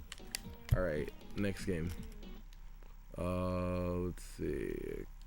I don't want to spend too much time on these games. We have a lot of them to play. That's and true. A lot of stories to get through. It's true. Should we go to SpongeBob or go to the more like Fairly Odd Parents or the Danny Phantom or Avatar?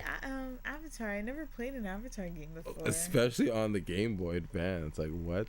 Here you go. Here you go, AJ. Oh, sorry. It's okay. Okay, let's see. Okay, the crickets though. Okay, blah blah blah blah. Setting up the tent was a comedy of errors. AJ complained about snagged nails, Afro patiently untangled ropes, and the whole affair took twice as long as it should have, punctuated by AJ's dramatic sighs and Afro's amused chuckles. By the time they finally had their sleeping bags laid out inside the surprisingly spacious dome, the sun was beginning its slow descent, painting the sky in fiery oranges and purples. Okay, AJ conceded, flopping onto her sleeping bag.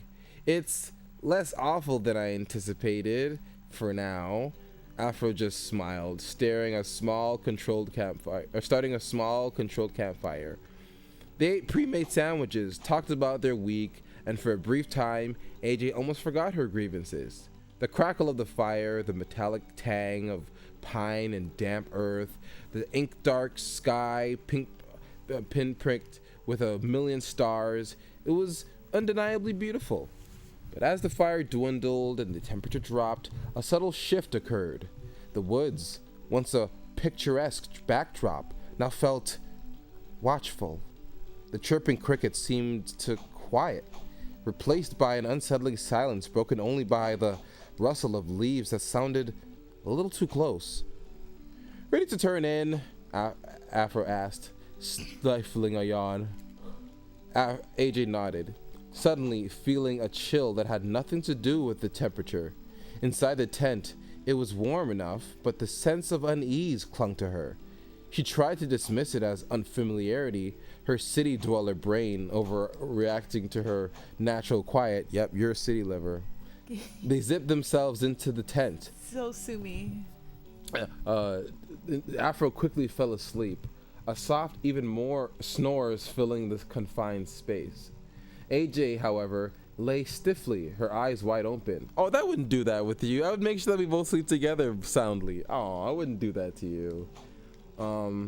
Every creak of the tent fabric, every whisper of wind through the trees sent a jolt through her. Oh, poor story you. Then she heard it, a faint scratch. Not like an animal, not rhythmic, more like a fingernail, oh fuck, dragging slowly down the tent wall, just beside her head. What is that? Her breath hitched. She held perfectly still, straining her ears. Nothing. Must be a branch, she thought, forcing herself to breathe. Minutes later, a low, guttural growl vibrated through the ground beneath her sleeping bag. It wasn't the sound of a bear or a coyote. It was deeper, somehow older. It seemed to come from everywhere and nowhere. Afro stirred. What was that? He mumbled, half asleep. Did you hear that? Oh, did you hear that? AJ whispered, her voice barely audible. Afro was fully awake now. He listened, his eyes wide in the dark. Another scratch, this time louder, on the other side of the tent. It sounded like something outside was trying to get in. Okay, that's not a branch, Afro breathed, his voice tight. Then the whisper started. Faint at first, like dry leaves skittering across concrete. Then growing, becoming a cacophony of distorted, overlapping voices just outside the tent. They weren't speaking words, just a horrifyingly sibilant chattering that seemed to press in on them. AJ instinctively reached for Afro, her hand clamping onto her arm. Her hand clamping onto his arm. He squeezed her hand back, a silent promise of protection. Though his own knuckles were white, a terrible cold began to seep into the tent. Not just the night air, but a pervasive, bone-chilling cold that made their breath plume in front of them. This is exactly why we're not going camping. The ground beneath them felt like ice. The scratching intensified, becoming a frantic, tearing sound. The tent began to shake violently, as if an unseen force was trying to rip it from its stakes. AJ screamed, a raw, terrified sound. Oh, AJ. Afro fumbled for his phone, his thumb shaking as he tried to turn on the flashlight. Suddenly, a dark, indistinct shape pressed against the tent fabric, right where AJ's head had been. It wasn't a solid form, more like a shifting shadow, but it had a malevolent weight. A piercing, inhuman shriek filled the air, so loud it felt like it was inside their skulls. In a primal surge of terror and adrenaline, Afro kicked out, his foot connecting with the tent fabric where the shadow had been. The shriek cut off abruptly. The shaking stopped. The cold dissipated slightly. Run, Afro yelled, fumbling for the tent zipper. AJ already scrambling, a blur of motion. Her foot caught on something inside the tent. What the fuck would you be caught inside the tent? Scraping her knee painfully on a tent pole. Oh, AJ. But she didn't stop. Afro yanked the zipper open, and then they practically fell out into the night, tripping over each other, their hearts hammering against their ribs. They didn't look back. They didn't bother with the tent, the sleeping bags, anything. They just ran, a frantic, stumbling sprint through the dark woods, guided by the faint glow of the stars and the sheer, unadulterated terror at their heels. Afro, without thinking, threw his arm over AJ's shoulders, half carrying her, half dragging her, as they burst from the tree line and scrambled into the SUV. He started the engine with a roar, the tires spitting gravel as he floored it. They didn't speak until they were miles down the highway, the last vestiges of the forest disappearing into the rearview mirror. AJ was shaking, her face streaked with tears and dirt, a red scrape blossoming her knee. Afro's shoulder was aching where she'd gripped him like a vice, and he'd a small bleeding cut on his palm from fumbling with something sharp in the dark. But they were alive. She turned to him, her eyes wide and wet. What was that? Afro shook his head, his own face pale. I don't know, AJ. I honestly don't know. He reached out, pulling her into a fierce, desperate hug across the center console. She clung to him, burying her face in his shoulder, the lingering chill of the night unable to penetrate the warmth of his embrace. They stayed like that for a long time, the hum of the engine, the only sound, the shared horror, a silence binding force. They never talked about it again in detail. Not really. It became their unspoken secret, a terrifying truth only they shared. AJ still hated camping, but now when Afro suggested a quiet night in, she wouldn't object. She'd lean into his side, a little closer than before, and he'd hold her a little tighter, remembering the cold whispers and the way they'd clung to each other in the face of the unknown. The experience hadn't made her love nature, but it had irrevocably deepened her love for him, forging a bond that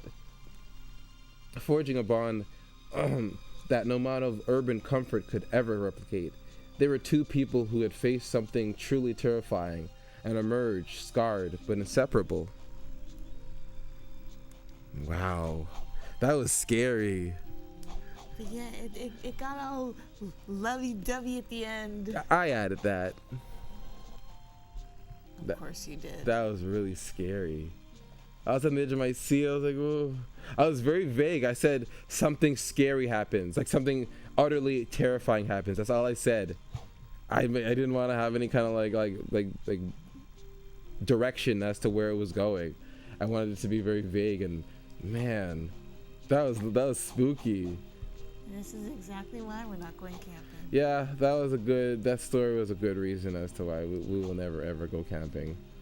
But that was good. We won't overdo this. I'm glad that you came up with this idea, AJ. AI story times. Really? You want another one? Yeah, we can do another one. Okay. Let me get a popsicle.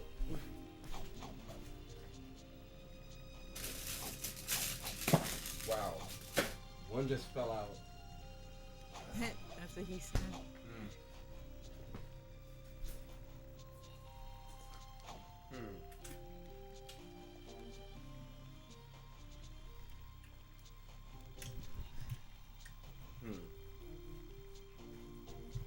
Trying to think of a story. An interesting story.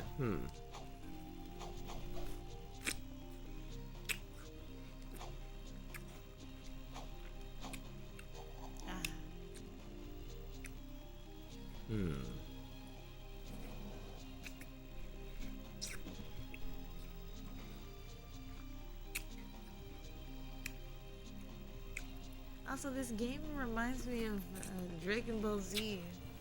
What, Game Boy? Yeah, Game Boy Advance. Weren't they like this? Just top down? Were they top down games like this? Yeah, they're kind of like this. Yeah.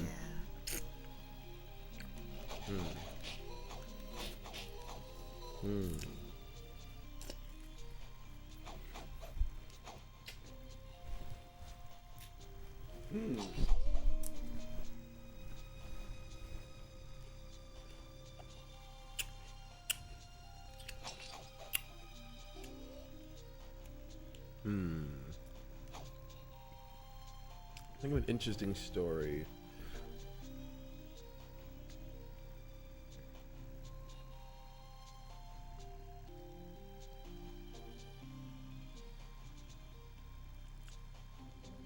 You're falling asleep?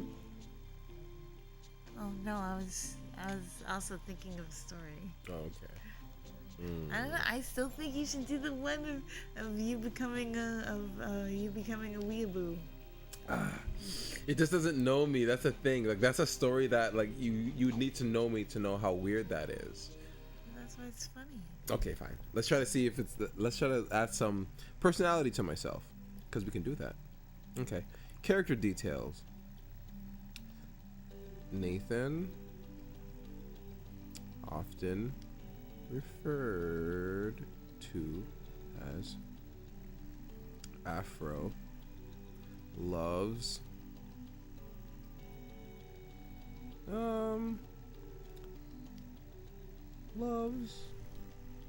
what do I love? I love life, but what do I love? Loves computers, video games, especially Sonic,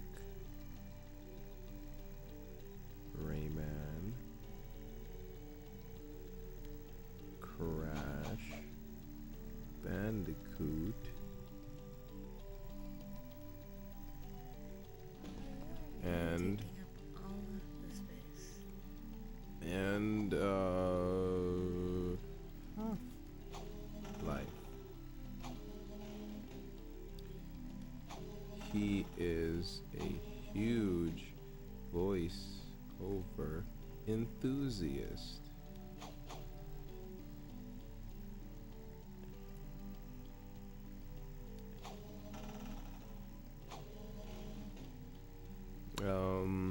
What else?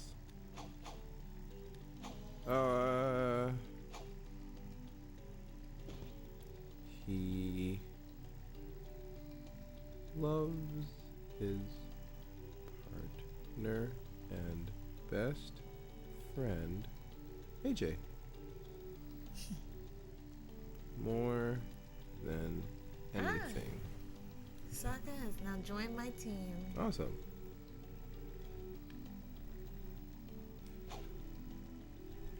And I'll write a little description for you.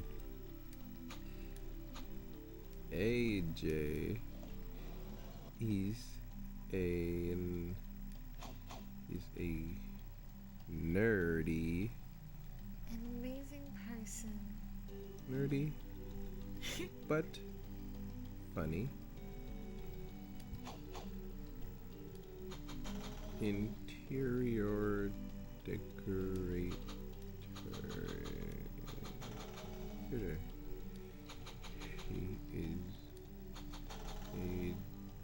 She is Afro's best friend and ally. She is hugely into anime, specifically Demon Slayer and Digimon. She's also into things like Transformers, Power Rangers, Rugrats, Power Puff Girls, and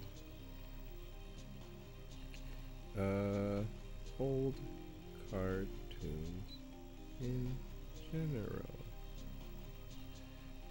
She is a tomboy at heart.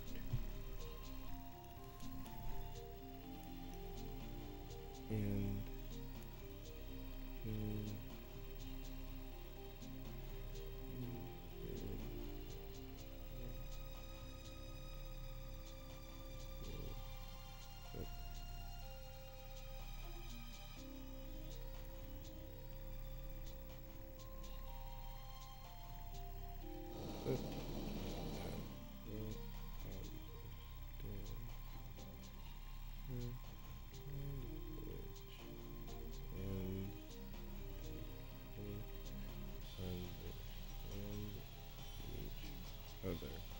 this is such a lame description for us. Oh, it's so lame.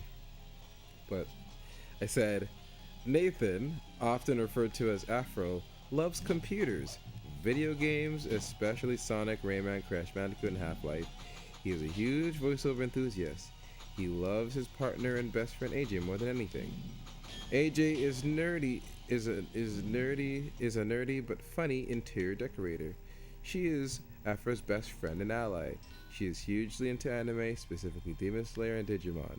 She's also into things like Transformers, Power Rangers, Rugrats, Powerpuff Girls, and old cartoons in general. She is a tomboy at heart and loves Afro in very subtle ways, but Afro understands her language and they both understand each other. Okay. Setting. In their apartment. That was a cute little description. I know.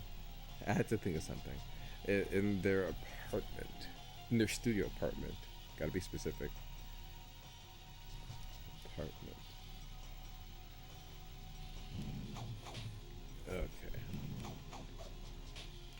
All right, and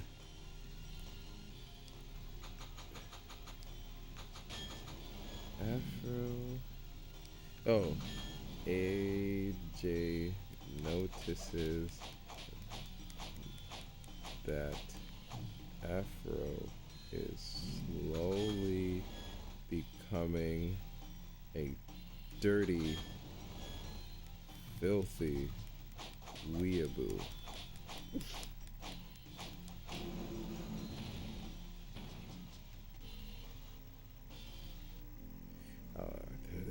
That's that simple.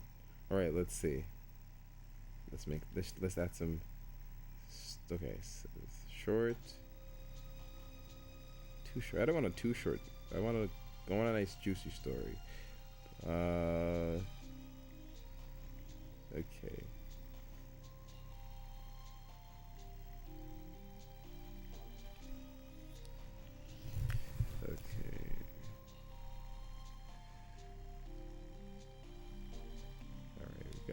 Gotta start our story now. Okay. Okay, new story. Generating a new story. Okay. Let's start the story. So it's me slowly becoming a filthy weeaboo. And if you know me, you know that would never happen. It would never happen. Sorry, the ship has sailed for... Okay. Here's our story.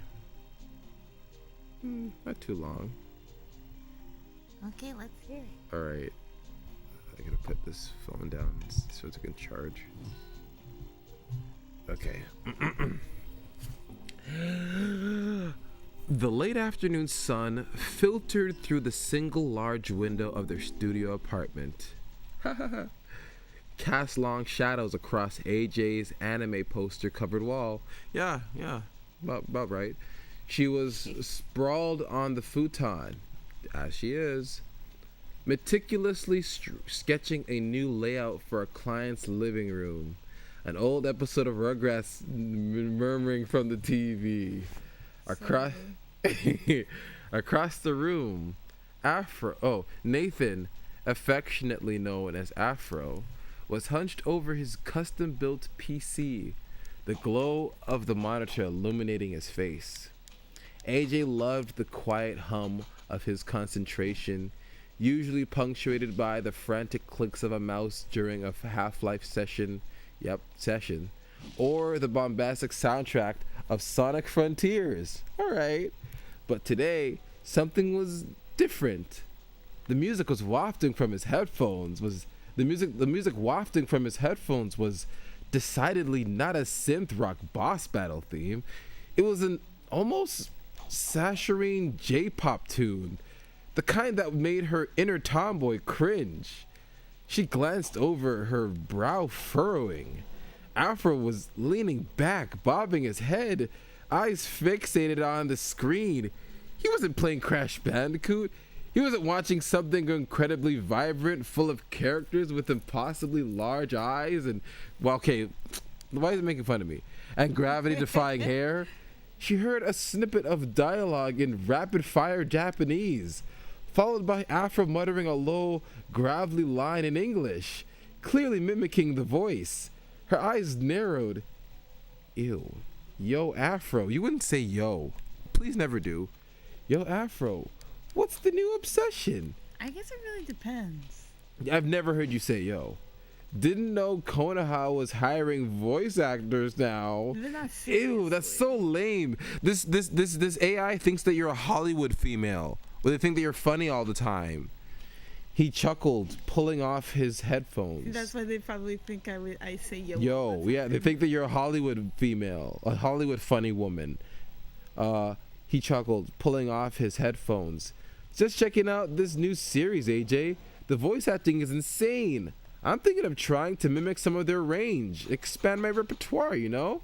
He gestured vaguely at the screen, which now showed a girl with a massive sword. It's called Crimson Blade Saga. AJ, a veteran of Demon Slayer and Digimon, scoffed playfully. Looks like a ripoff of a ripoff. Over the next few days, the signs became undeniable.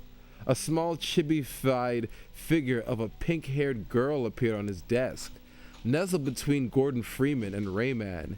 His usual gaming playlists were now interspersed with dramatic Japanese orchestra pieces. One morning, AJ walked into the kitchen to find him awkwardly trying to wield a broomstick like a samurai sword. Ew!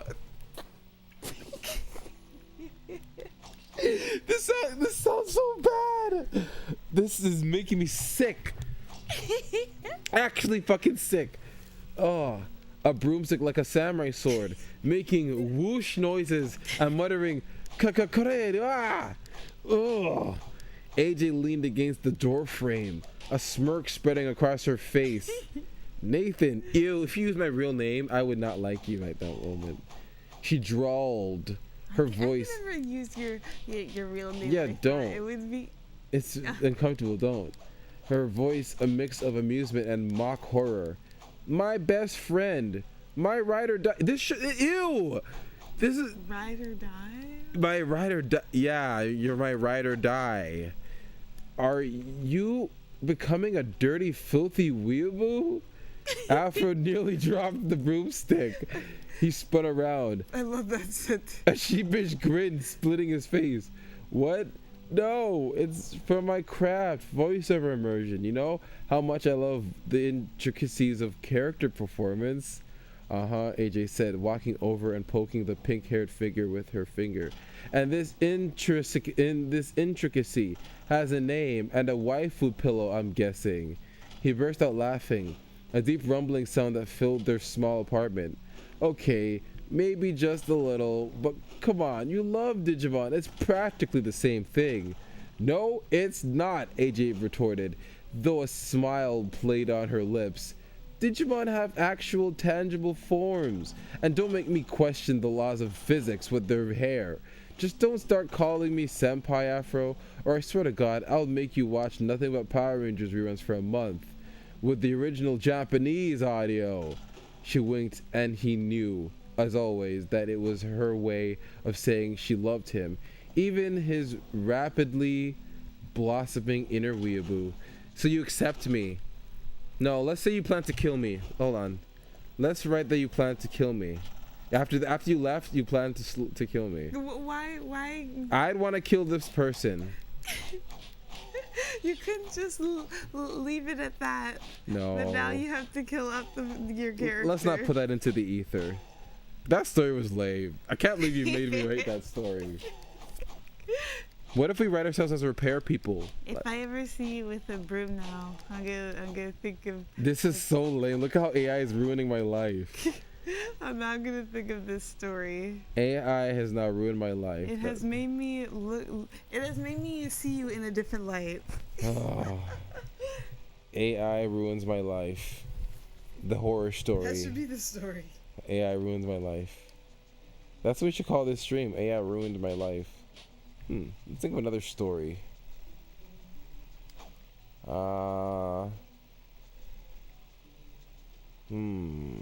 want to try playing? No, this is fun. Actually, maybe the SpongeBob games I'll try. Okay. Well, tell me when time's up. Okay. Is time up? I think it was up the whole time. Oh. Or maybe I just didn't even set a timer. 8, 9, 10, 11, 12. Damn, we've been playing for 4 hours so far. This is a great idea you had, AJ. Well, we can switch games because I have no idea how long I've been playing. Yeah, that's me. That's me. This is a great idea you had. All right. Well, thank you. Let's play sponge games. What? Oh. Give her a little kiss from me. There you go. Tonight we should watch seven little Monsters? Yeah. Are you serious? Yes. Okay. Maybe there would be a YTV marathon of it. We should watch TV. Okay, I don't mind that. I want to watch TV with you too. Oh yeah, didn't you want to play Nicktoons Racing? Here's your chance to play it if you want. don't mind if we pass on that and we just if you want to continue reading stories. Really? Yeah, I don't mind. Stories are fun. Let's see if this works.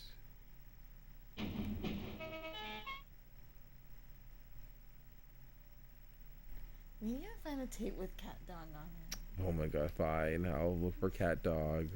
For you. Cat Dog. The only episode of Cat Dog I remember was one episode, yeah, you're good at racers, play. That's right. This game, I had the PC version, but the PC version doesn't work because my computer's too new. Are you sure that's the reason? Yes, that's the reason. No other reason. No other reason. No other reason at all. You sure? Mm-hmm.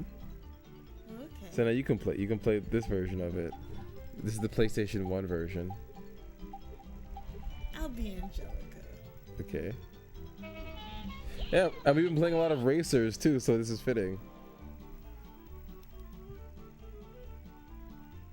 I like that it's not a Game Boy game. We've been playing a lot of racers. We've been watching a lot of Nickelodeon, yeah, just Nickelodeon. It really is a Nickelodeon day/night. Oh, it's a Nickelodeon night. Oh my lordy. Oh lordy, we're going to play the Nickelodeon game, Lord. Okay. Let's think of another story. What if you start to develop an accent? Yeah, AJ slowly develops an Australian accent. Yeah. Okay. Let's see. This story already sounds like it's gonna be wacky. Oh, let me add some notes to us, to our characters. No, we should do AJ and Afro get lost in Australia. Okay. AJ.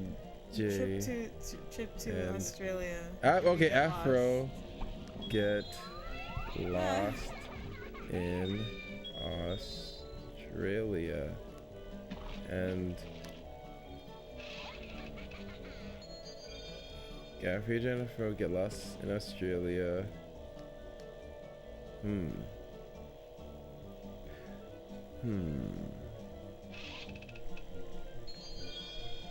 Oh.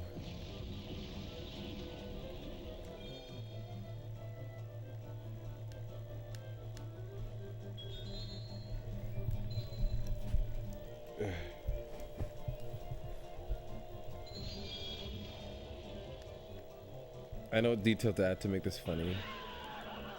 And you'll end up knowing the detail by the time I read it.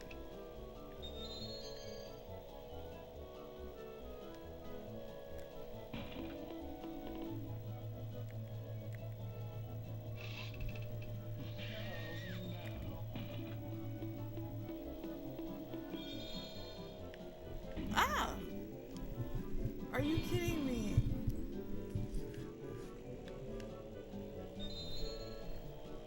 Oh, you have got to be kidding me. No. Oh, come on. I at least have to beat Nasty Helga. Talking about how much she loves Arnold. It's so creepy. I know.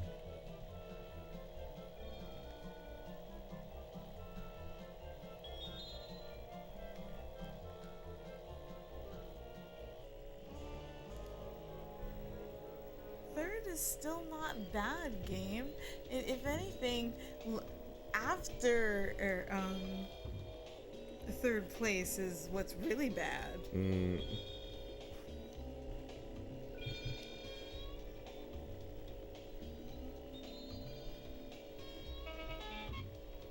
know, after watching, we saw some episodes of Hey Arnold. Yeah.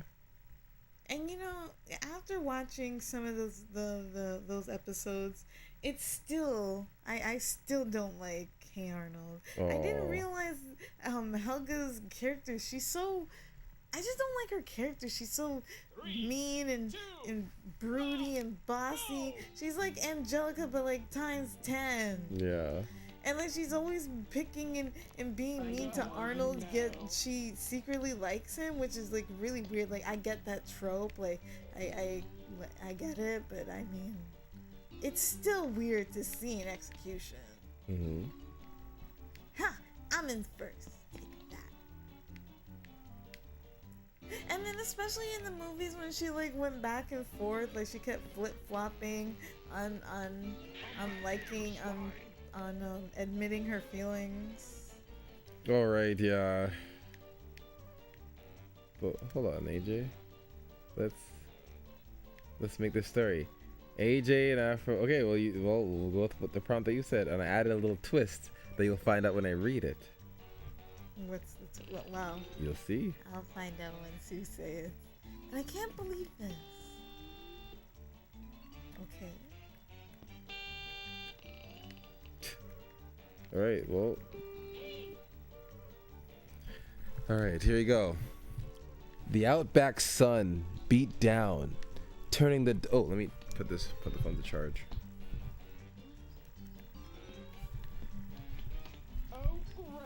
Okay, let's read this story now. Watch out. Ugh. The outback sun beat down, turning the dusty track ahead into a shimmering mirage. Nathan, known to everyone as Afro, leaned forward, his voice a rich baritone thrum, mimicking a nature documentarian.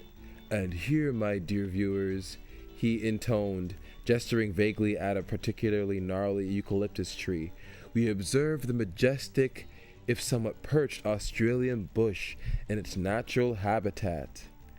AJ, his best friend and only passenger, snorted from the passenger seat, bobbing her head to the distinct beat of a K-pop track. You're observing a wrong turn, Babas. This isn't on the map. She gestured to the ancient GPS unit. My phone's got no signal. We're completely lost. Afro's dramatic narration faltered. Lost? Annie, darling. We're merely adventuring. Perhaps this is a secret path to a hidden Aboriginal art site, or maybe even a stand. He stopped himself, catching AJ's raised eyebrow. Stand. She was a Demon Slayer and a Digimon devotee, but even she'd roll her eyes at JoJo references in the wild. The track narrowed, the sparse trees growing denser, their shadows lengthening as dusk approached. The air grew eerily still.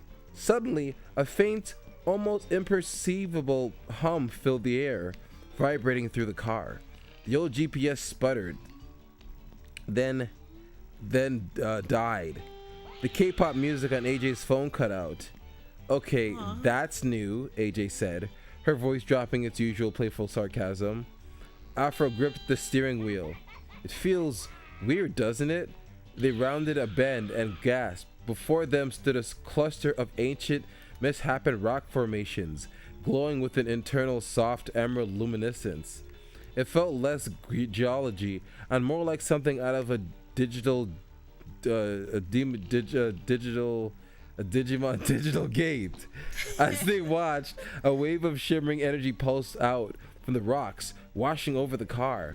A jolt, like a surge of pure electricity, shot through Nathan. His vision blurred, then sharpened, and beside him something formed. It was ethereal, humanoid, made of shimmering sonic waves, with a microphone-like appendage where a face should be. It pulsed with a quiet... Is this my stand? With a quiet, resonant hum. What the half-life is that? What a fucking loser. Oh my god. What is happening? You gave us stands? I got a stand. Afro stammered, then instinctively knew its name. Echo Chamber? That's what I would name my stand. What song is that based on?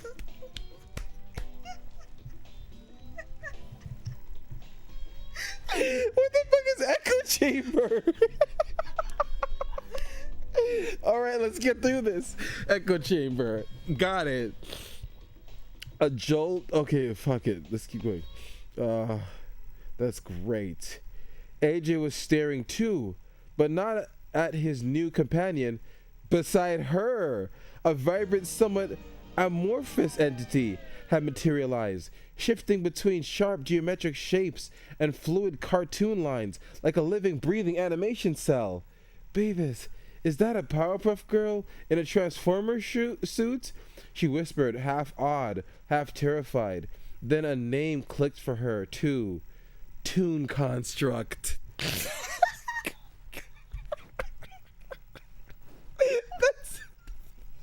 If that's a real song, if that's a fucking real song, she breathed, a small, knowing smile playing on her lips. She understood the language. The energy faded from the rocks, but the two entities remained. Afro felt a strange kinship with this shimmering, sound-based companion, a deep understanding of its potential. He could feel the world's soundscape, ready for him to manipulate like a master voiceover artist. AJ, meanwhile, was already subconsciously trying to make a sturdy, animated road out of the thin air with her shifting, cartoonish friend. Lost, they were helpless, but no longer helpless. In the heart of Australian outback, the two nerds, deeply in tune with each other's unspoken languages, had just found a new one, and this one was going to be loud. So it looks like we got stand abilities. Isn't that great? Echo chamber and Toon Construct. AJ, they're moving. They're moving in front of the road. They're moving. It's not my fault. I don't know why it keeps beeping. Okay. I want to see if those are real songs. Toon Construct. That was really fucking funny. Construct. What a name. By Toon Construct song. That's so funny. No, I guess they're just... Remember this music? Remember when I told you to remember the melody of that other music? The Rugrats? Yeah, this is that, but in HD. Oh. Yeah. But for some reason they don't have do ba boo ba ba ba ba ba ba ba ba ba ba ba ba ba ba. That's the only thing this music is missing. Boo ba ba ba ba ba ba ba ba. Okay, that was a good story. Got any other stories, AJ? We got a stand ability in Australia. Yeah. We have AI at our disposal. We can do anything.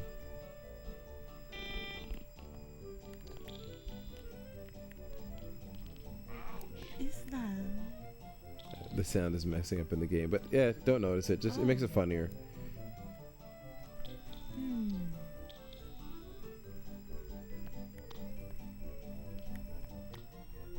Didn't you say you wanted to have? Didn't you say you wanted to go to a hot dog eating contest? Oh no, did it save my? Oh, I didn't save my options. Aw, wait, did it save my options? No, it didn't save my options. Oh damn it, that's a shame.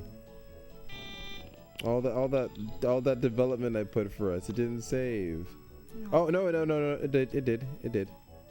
Well, at least we got it on stream. Yep, well we saved it here.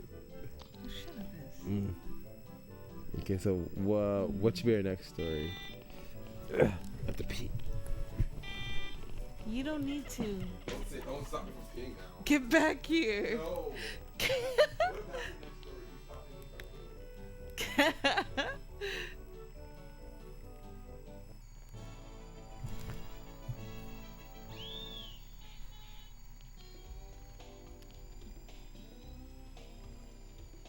What should the next story be?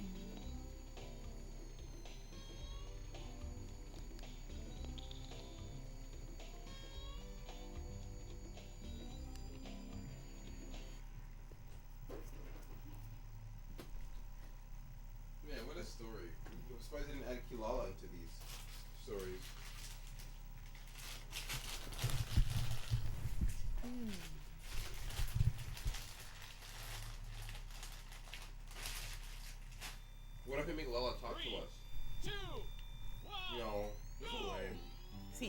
was thinking the same thing, but yeah.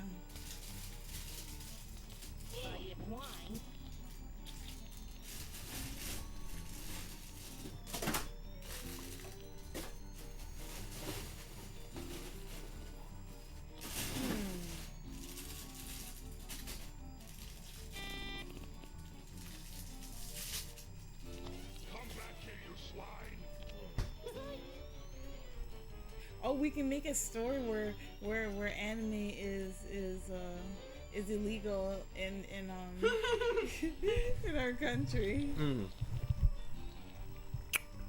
we're going undercover and breaking the law to watch it. Okay.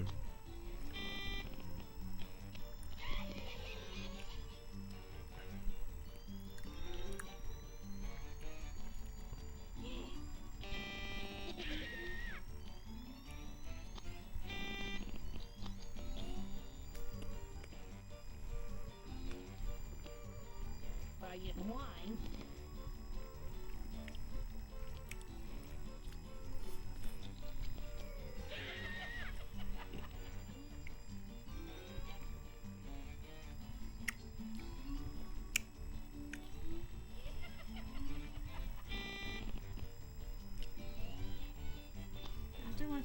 After seeing that episode of Seven Little Monsters, Mm-hmm. I just want to now I want to watch the show again. Okay, we'll go on here. It's just so stupid. Go on here.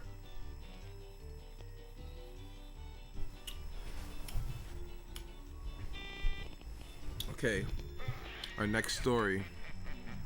You know what? We should have done a story where you watch Winx Club with me.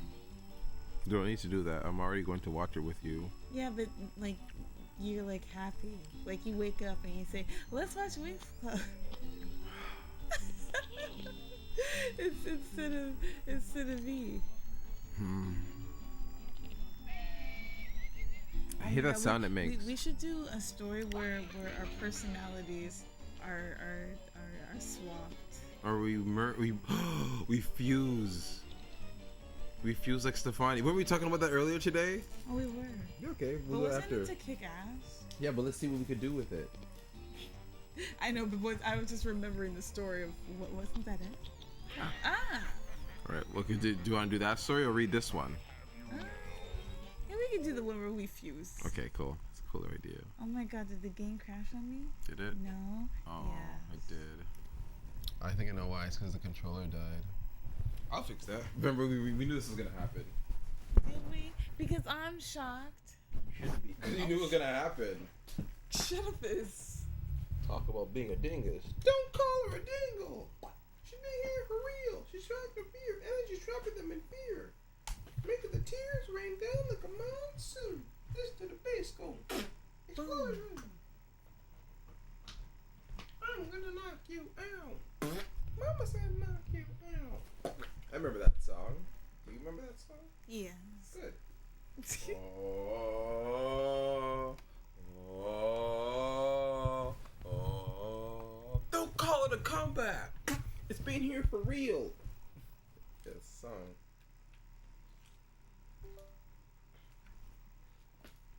Make the tears rain down like a monsoon. Let the bass go. It's gonna be a late stream tonight. Why? What time is it? 12. Oh my God. Yeah.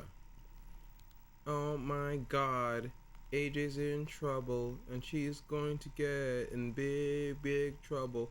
What if we should do that story? You and I sneaking out. You being grounded, and me sneaking you out. No. Okay. Just for that, AJ. Just because you said no to my story, you're gonna be playing the Game Boy Advanced version of Nicktoons Racing. Good Okay. luck. Is that bad? Yep. You just played the PlayStation 1 version. Yeah. All right, let's go. It wasn't bad. Okay, let's do this. What if I said that you were that lobster? Anyways, let's do the story that you mentioned. You know what? We should do a story where you're a lobster. Bro.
let's write the story. Us fusing. Whoa. Why does it actually look more smoother? Yeah, it doesn't look so bad. Oh, I have a jump? Whoa. Did I do that This before? actually looks pretty good.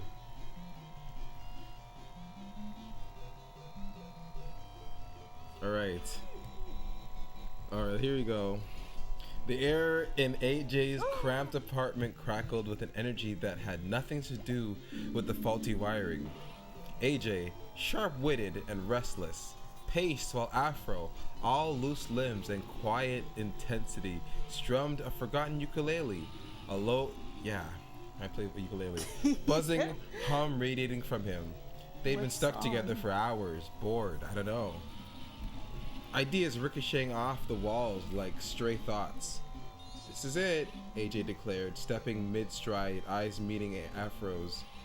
The ceiling of human potential, the abyss of mundane existence. We need a solution. Afro nodded, the hum from the ukulele growing louder, deeper. A grand departure, a statement. Their gazes locked, a silent understanding, a shared mischievous glint.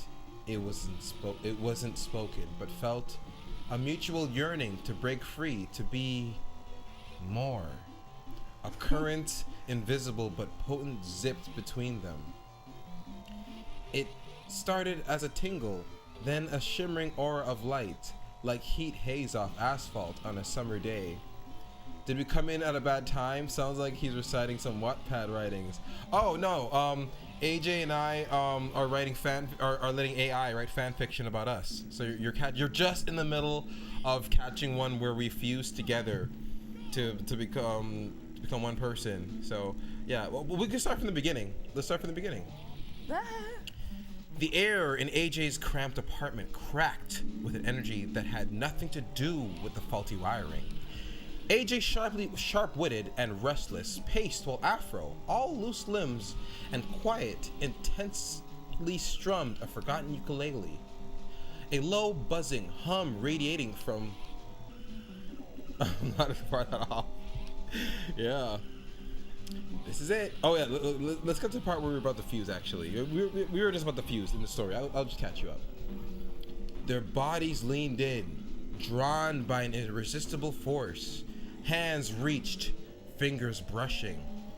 Oh, by the way, AJ's the one playing this game. I'm the one just reading this fan fiction. They weren't just touching. They were dissolving into each other. Colors swirled. AJ's cool blues and grays. Afro's vibrant reds and greens, merging into an iridescent spectrum. Sounds coalesced. AJ's sharp wit and Afro's deep bass hum blending into a harmonious, resonant chord. The light flared, then receded where two stood. Now stood one. A figure of striking presence, taller than AJ, but with Afro's relaxed posture. Skin a rich, warm tone, a perfect blend of their complexions. Hair, a magnificent, untamed Afro, shot through with subtle streaks of electric blue and silver like starlight on a midnight cloud. Details. One eye, AJ's, was quick and piercing. The other, Afro's, held a deep knowing calm. Their clothing had melded too. AJ's worn leather jacket, now a flowing leather? Yes, you do. Now a flowing asymmetrical trench coat, layered over a soft hand-dyed tunic that shimmered with Afro's artistic flair, all cinched by a belt adorned with arcane symbols. They named themselves Jaffron. That is so fucking lame. That is so lame. Oh, Slackjaw, we made AI write fanfiction about us. This is about us fusing. Our names are Jaffron. The first thing Jaffron did was find the nearest mirror. The one in the hallway, cracked and grimy. Oh yeah, that one, yeah. So, that's what we have here. Suddenly became a canvas for something magnificent. A long, slow breath filled their lungs. Make it power scale, Jaffron. Guys, we can add to this. When the story gets to the end, we can edit the story and add to it. So, I'm ready for your inputs. Jaffron turned, flexing a newly sculpted arm, watching the muscles ripple. A low, pleased hum vibrated deep in their chest, a sound that was both a rumble and a purr. How? They ran a hand through the glorious afro, feeling the texture, the sheer volume of it. The blend of their features was captivating. AJ's defined jawline softened by Afro's full lips. The sharp intelligence and the combined gaze. A smile, wide and utterly self-satisfied, spread across their face. It wasn't vanity in the usual sense. It was a profound, almost electric surge of self-love. A pure, unadulterated attraction to this new, complete being. A thrum of potent energy ran through their veins. A thrilling awareness of their own beauty, strength, and boundless potential. A sense of arousal, not for one another, but for this incredible, powerful self they had become. It was intoxicating. "Oh, Jaffron," they whispered. Head tilting, eyes gleaming. "You are magnificent." The outside world beckoned. Dull and unsuspecting, Jaffron stepped out. The hum of power accompanying every stride. The street. What are we gonna do? The street, usually mundane. I hope we don't run into a woman. Suddenly looked like a stage, a playground. Their havoc began subtly. A sudden, unannounced burst of interpretive dance in the middle of a busy intersection, weaving through confused cars with impossible grace. Jaffron moved like liquid fire, a blur of motion and an expressive gesture. Their afro a swirling nebula. Horns blared, but a few onlookers started clapping, laughing even. Next, a park. A group of teenagers were blasting tinny pop music from a portable speaker. Jaffron glided over, a grin spreading, with a quick, almost interceptive flick of their wrist. The music changed, a deep thumping bass line. Yeah, a complex rhythm and a soaring melody that made the ground beneath their feet thrummed. The teenagers, initially annoyed, found themselves nodding their heads, some even attempting to mimic Jaffron's spontaneous, gravity-defying parkour stunts across benches and trees. Jaffron was a whirlwind of joyous energy, leaping, spinning, landing, with a flourish, leaving trails of stunned amusement and bewilderment smiles. A quiet cafe had its outdoor seating arrangement into a bizarre symmetrical maze. Pigeons, usually skittish, found themselves inexplicably drawn to Jaffron, perching on their shoulders, cooing in harmony with the low, contented hum emanating from the fused being. A statue of the town square suddenly sported a pair of oversized, sparkly sunglasses and a garland of plastic flowers, expertly placed. "Feeling good, Jaffron?" they murmured to themselves, catching their reflection in a shop window.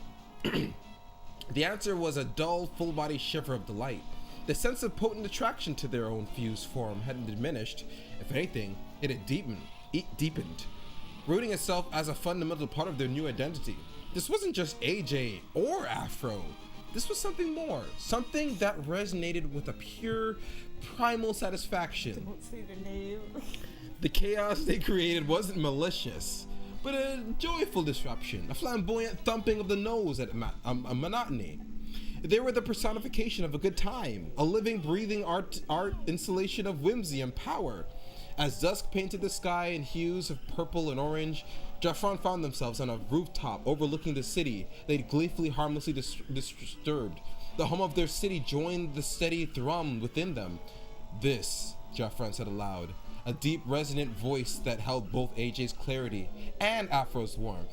"This is living." The city lights twinkled below, each one an invitation, and Jaffron, magnificent and content in their own unique form, knew this was only the beginning. The night was young, and their havoc-wreaking potential, like self-admiration, knew no bounds.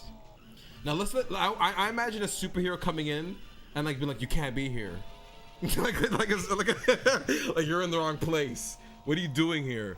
What should we do, guys? Where should we take this story next? Self-love and Jaffron, they're one and the same.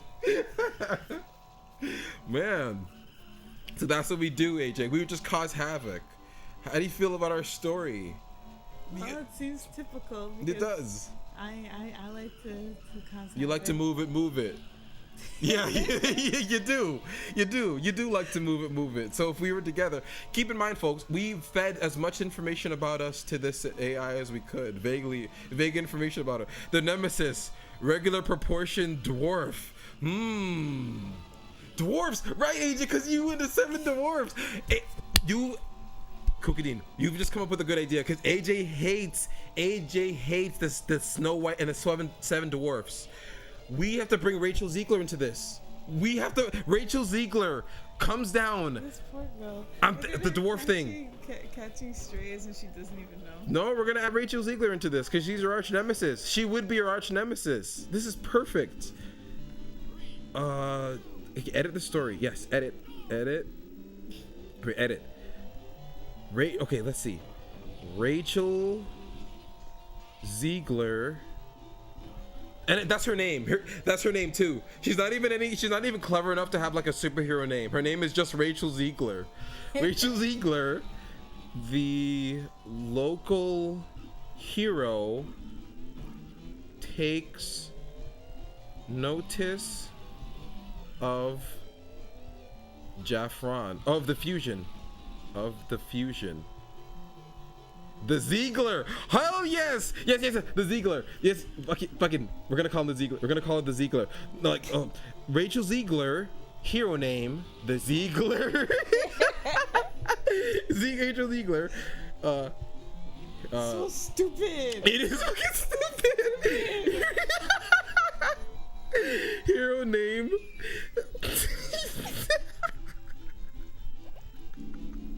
This is so fucking stupid. Okay, all right, let's write Rachel Ziegler. Hero name, the Ziegler. Takes notice. Oh, this is fucking. I'm crying right now. Takes notice of the fusion. Regenerate. Let's see where this goes. Oh my god, it's gonna be great. All right, Rachel as the Ziegler, perched on the edge of the old clock tower, the wind whipping her golden hair around her face. The city stretched out before her, a glittering grid of potential emergencies. She'd heard rumbles, whispers on the Hero Network about something happening downtown, something big. Then she saw them. With power to control any 7 men under 5'5". Damn it! I wish we added that extra part. That would have been. I think it would have taken. It wouldn't understand our sarcasm. The AI wouldn't understand our sarcasm. The name, Jaffron. Oh, then she saw them. Jaffron. The name echoed in her mind, dredged up from frantic news reports already circulating online. A monstrous fusion of 2 completely incompatible villains. No, we're not villains. Apparently, magnificent and content. The report said. The Ziegler snorted, more like a grotesque violation of the natural order. What the fuck? She thinks we're villains. She thinks we're fucking bad guys. They stood bathed in the neon glow of Times Square, radiating an unsettling aura of smug satisfaction. The city lights twinkled below, each one an invitation, as the one report stated. And they did know this was only the beginning. Their havoc-wreaking potential, like their self-admiration, knew no bounds to them. The Ziegler felt a familiar surge of adrenaline. She might have a reputation for meticulous planning. Anyone who Ziegles these streets without permission is a villain too. I love that. Ziegles is now like a verb and noun. It's anything for us now. But she was also fiercely protective of her city and smug. Fuse villains wreaking havoc. That was definitely her bailiwick. Kind of weird is the fucking bailiwick.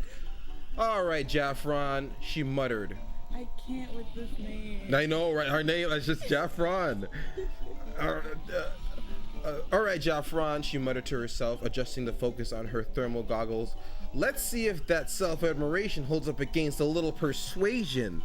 She activated her Ziegler field. The shivering. So her attacks are her name is in her name. It's in the name. She's so fucking clever. She's so fucking clever. She activated her Ziegler field, the shimmering energy shield that gave her the name. Wow. It flared around her, deflecting a stray breeze and humming with barely contained power. Tonight was young, all right, and the Ziegler, with her meticulously planned counter strategies and her unwavering dedication to protecting the innocent, planned to make it Jaffron's last night of wreaking havoc. She leapt from the clock tower, a golden streak against the night sky, ready to meet the fusion head on. Oh fuck, we can add more to the story. Okay, where should we take this, guys?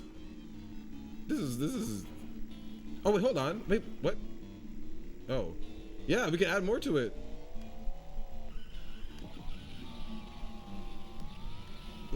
Yeah, where's the very bottom? Okay, yep. Head on. Yeah, where do we go with this now?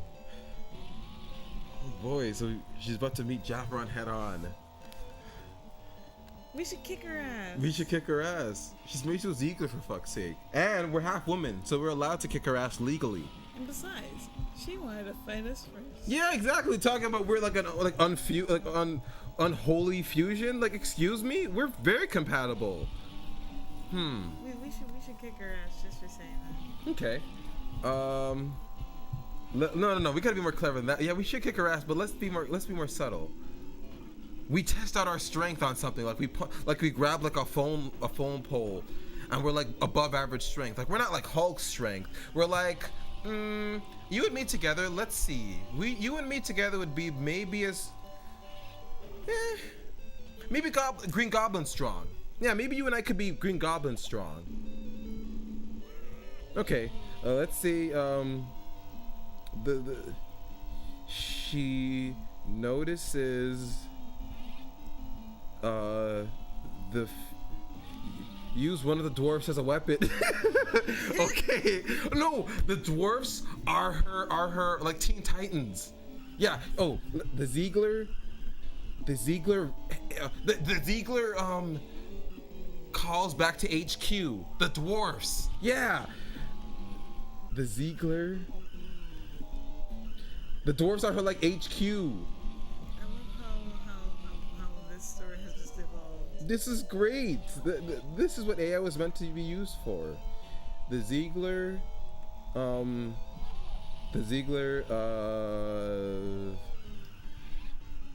calls HQ. The 7 dwarfs, like the actual ones from the animated movie, and tells them that she just found the next big threat to Disney Studios. Why? All right, we're the next big threat to Disney Studios, and that's why she's so pissed off at us for no reason. Like, why is she so mad? Clearly, we're a threat to her.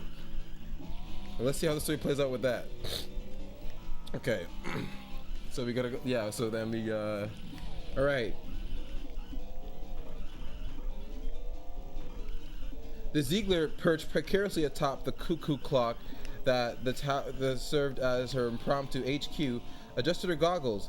Below the tiny twinkling lights up. Is this the same thing? Oh wait, no, it's the same thing. It's not the same thing.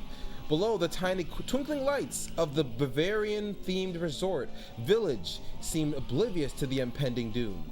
She pulled out her communicator, a repurposed snow globe depicting Mickey Mouse ice fishing, and barked into it. Wow, I like how she's going Disney brand immediately. This is Ziegler to Dwarf Team 7. Operation 7 Shades of Nope is a go. I repeat, Operation 7 Shades of Nope is a go. Static crackled, followed by a chorus of high-pitched voices. They'll be here, ready when you are, boss. Grumpy reporting. Let's just get this over with. Happy standing by. Is there pie involved? Excuse me. Yawning. What's happening? The Ziegler pinched the bridge of her nose. Focus, team! Jaffron is approaching. I repeat, Jaffron is approaching. He's threatening the sanctity of intellectual property, and worse, ruining ticket sales. We need to make sure he doesn't do it again. A thoughtful pause. Doc here, just to clarify, is Jaffron the one who keeps mashing up the Frozen with with Tron Legacy? Affirmative. Ziegler's voice dripped with urgency. Tonight was young, all right, and the Ziegler with her tonight was why is the quote not put properly? Anyways, tonight was young, all right, and the Ziegler with her meticulously planned counter strategies and her unwavering dedication to protecting the innocent and Disney shareholders planned to make it Jaffron's last night of wreaking havoc. She leapt from the clock tower, a golden streak against the night sky, ready to meet the fusion head on. This is getting so hype! I'm really bad at creative writing. Well, this AI and me and I'm not. Clearly. Below, dope. Better kick her out. I know, we've been like this thing, it's such a, Below, Dopey tripped over his oversized shoes. Grumpy muttered about early bird specials. Happy began searching for imaginary pie. Sleepy promptly fell asleep again. Wait, Happy went crazy? Yes, I guess. Sneezy sneezed violently, nearly launching Bashful into a decorative fountain. Ew! And Doc, ever the pragmatist, adjusted his spectacles and shouted, "Remember the plan, everyone!" Doc holds him still. Grumpy uses his copyright infringement papers as a distraction, and Happy tickles him until he cries. She face palms as she sailed through the air. She loved her team. She really did, but sometimes she wondered if she should have just hired actual lawyers. And we have to add to the story now. What's gonna happen? AJ, we can choose what's gonna happen. Say what's gonna happen. I'm tired of you not adding input. This is our story. What's gonna happen? Come on. I really wanted her to kick some ass, so I want someone to fight. Okay, a fight, fine. They start to fight. Simply put, they start to fight. But what's our power level though, AJ? We're just a fusion. We have no power. She's just gonna kick our ass. Well, you're strong, so Yeah. you know, I think we would have like The strength of two humans. yeah. That's pretty strong. No, that's pretty strong. Like, imagine if someone said, "You're strong as two men." That's pretty. I like that as a compliment. Okay, you're strong. We have. Okay, they fight.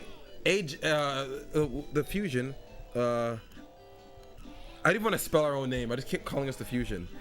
Can Harvey Birdman make an appearance? Okay, yeah. Harvey Birdman is okay. Perfect. Harvey Birdman. Awesome. This is all happening. Okay, hold on. Okay, so my brain is cooking. Okay. They fight. I got this. They fight with Harvey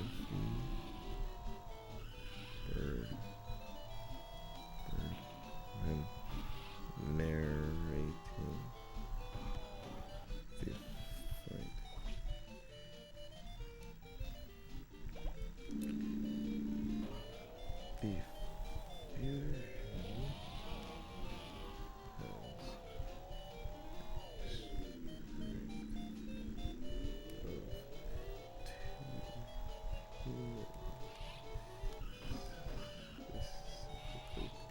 Okay.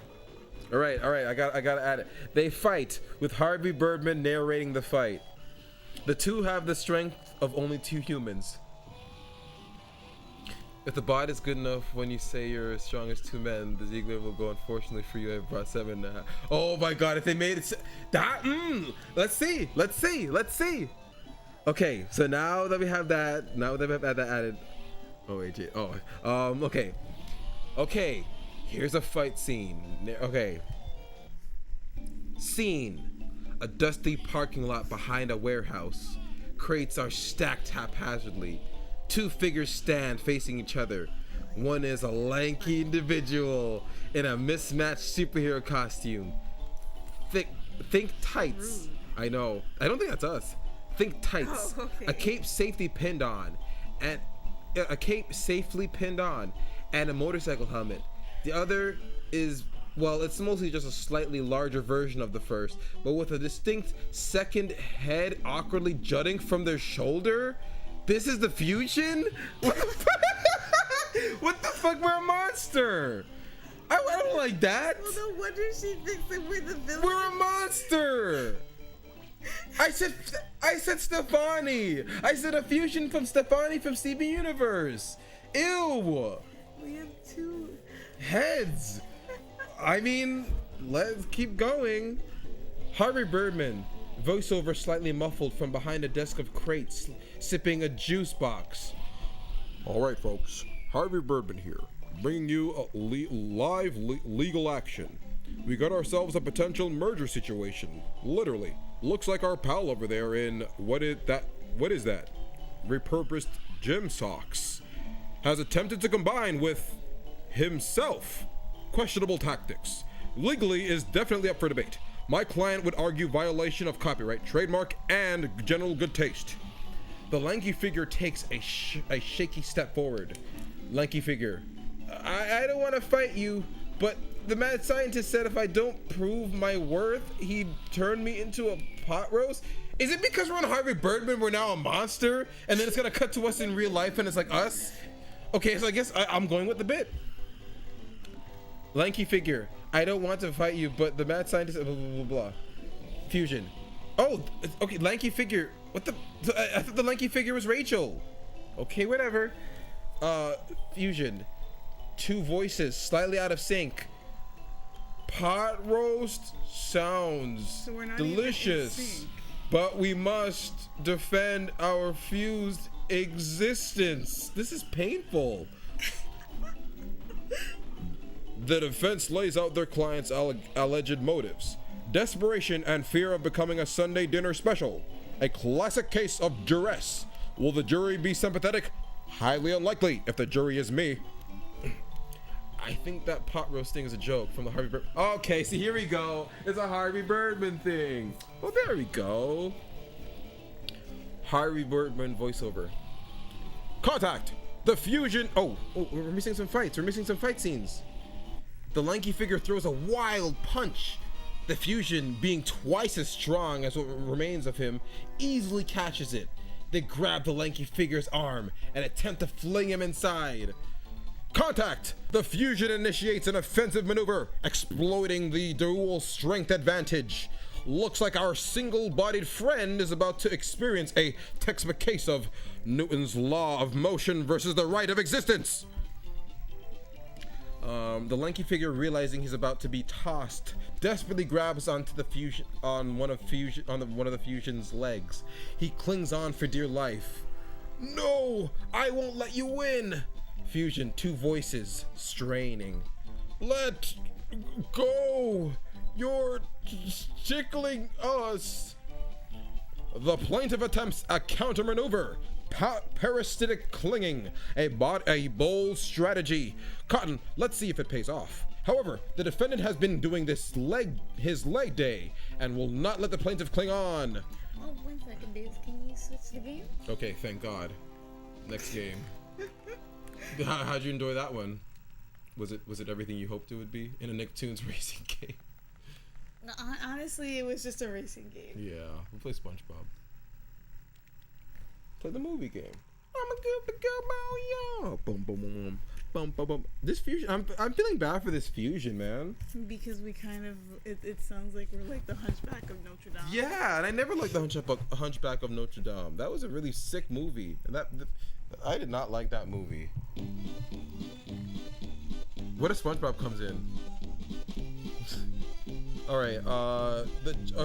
The fusion staggers back, momentarily winded. The lanky figure seizes his opportunity and jumps onto a crate. Lanky figure, look out! I'm going to jump. fusion. So jump. Okay, this story is just getting out of hand. I felt bad for it. We'll leave this fusion alone. Let's think of a new fucking story. Fuck this. All right. I guess now that we have some people here, I guess we can make up something more creative. All right. Let's think of a story of the two of us. We fed it enough information about the two of us so it knows us very well. I felt bad about that fusion having two heads. I immediately was like, fuck. This became immediately not as cool. I need a prompt. Let the AI's chat itself. How about... AJ, you're the female. This is not 2001 anymore where the females had no words and they were just used as a sex appeal. You're actually intelligent.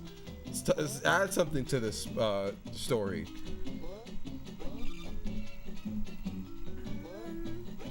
We should, I guess, I don't know. Okay. I put you on the spot. How about... We should visit a random. We should have a person from a random cartoon. Yeah, we should take someone from a random cartoon and put them in real life.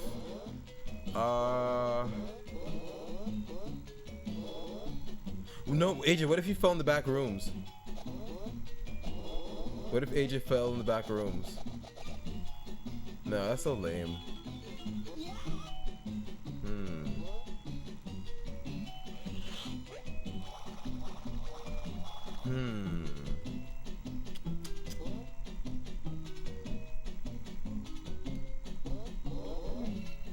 Yeah, I want a nice campfire story.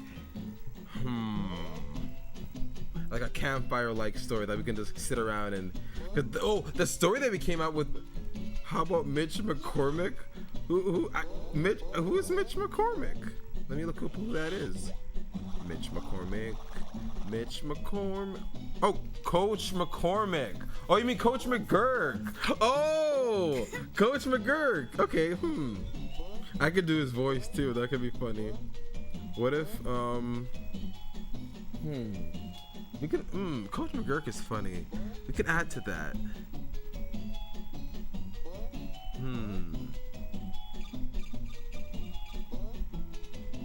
Oh, what if we met Brendan Small at a VHS shop? At the VHS shop.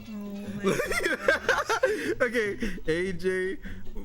And we didn't know it was him until we were paying for our stuff and he's in his life. Afro. Note.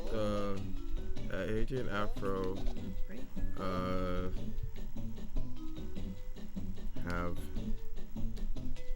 Brendan Small from the show Home Movies as a cashier when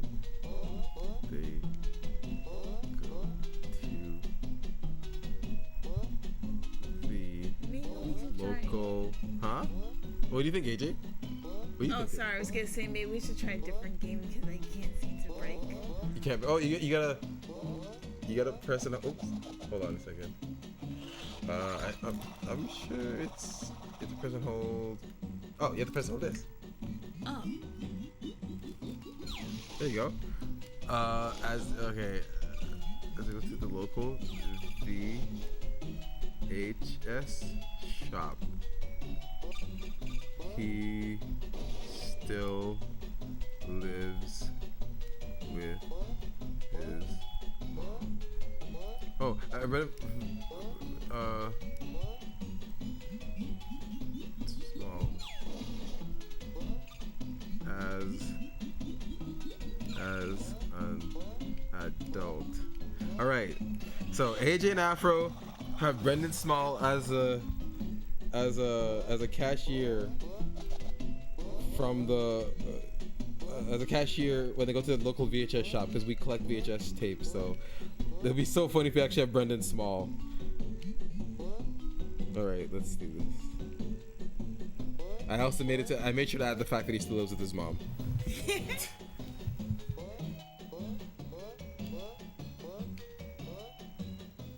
Okay. It's writing the story. Okay. How do you,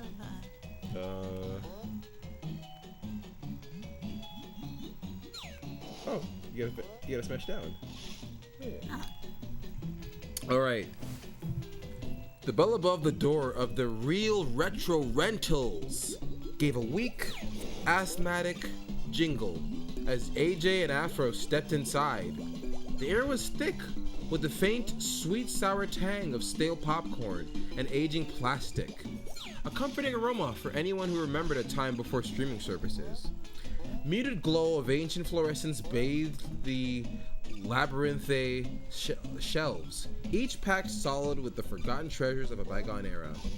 Man, this place is like a time capsule, Afro whispered, running a finger along a shelf labeled Action 1980 to 1995. Think they have Miami Connection? If anyone does, it's this joint, AJ replied. You know, I always loved whenever you say the word joint. You've always used the word joint to me. You've said, man, where's the coffee in this joint? You've said it to me so many times. my favorite word. Yeah. AJ replied, already 2 aisles deep, eyes scanning for that elusive cult classic they swore they'd only ever find on VHS. They spent a good 10 minutes sifting through faded box art, reminiscing about the glory days of Blockbuster and independent video stores. Finally, AJ let out a triumphant grunt. Found it! Back here, next to Gimkata. They made their way to the counter, a relic itself, with a chipped laminate surface and a sticker advertising 2-for-1 Tuesdays from what felt like another millennium. Behind it, hunched over a well-worn copy of a video game magazine, was the cashier. He looked up slow, his eyes perpetually scanning for an escape route, finally landing on them. AJ blinked. Afro's mouth, already slightly ajar from the sheer wonder of the shop, dropped a little further. It was Brendan Small.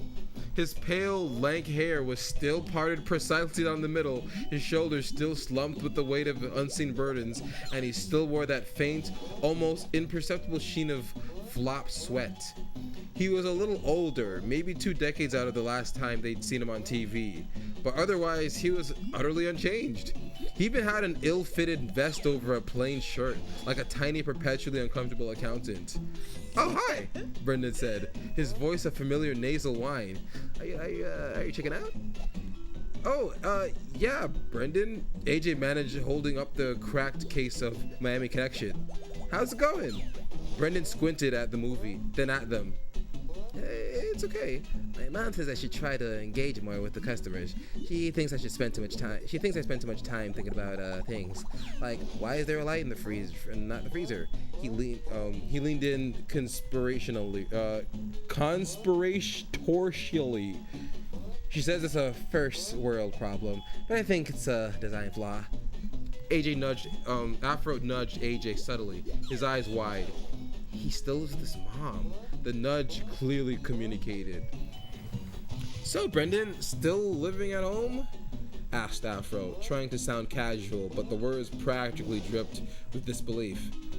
Brendan's eyes widened slightly, as if Afro had just revealed a secret known only to the two of them. Well, of course. Where else would I live? My mom says I'm her special project. She said it needs supervision, especially after the incident with the toaster oven last month. It wasn't my fault. The bagel was just defiant. He shivered. Anyway, your total is, he fumbled with the ancient cash register, punching keys with the hesitant grace of a prehistoric bird. $7.50. AJ handed it over a 10.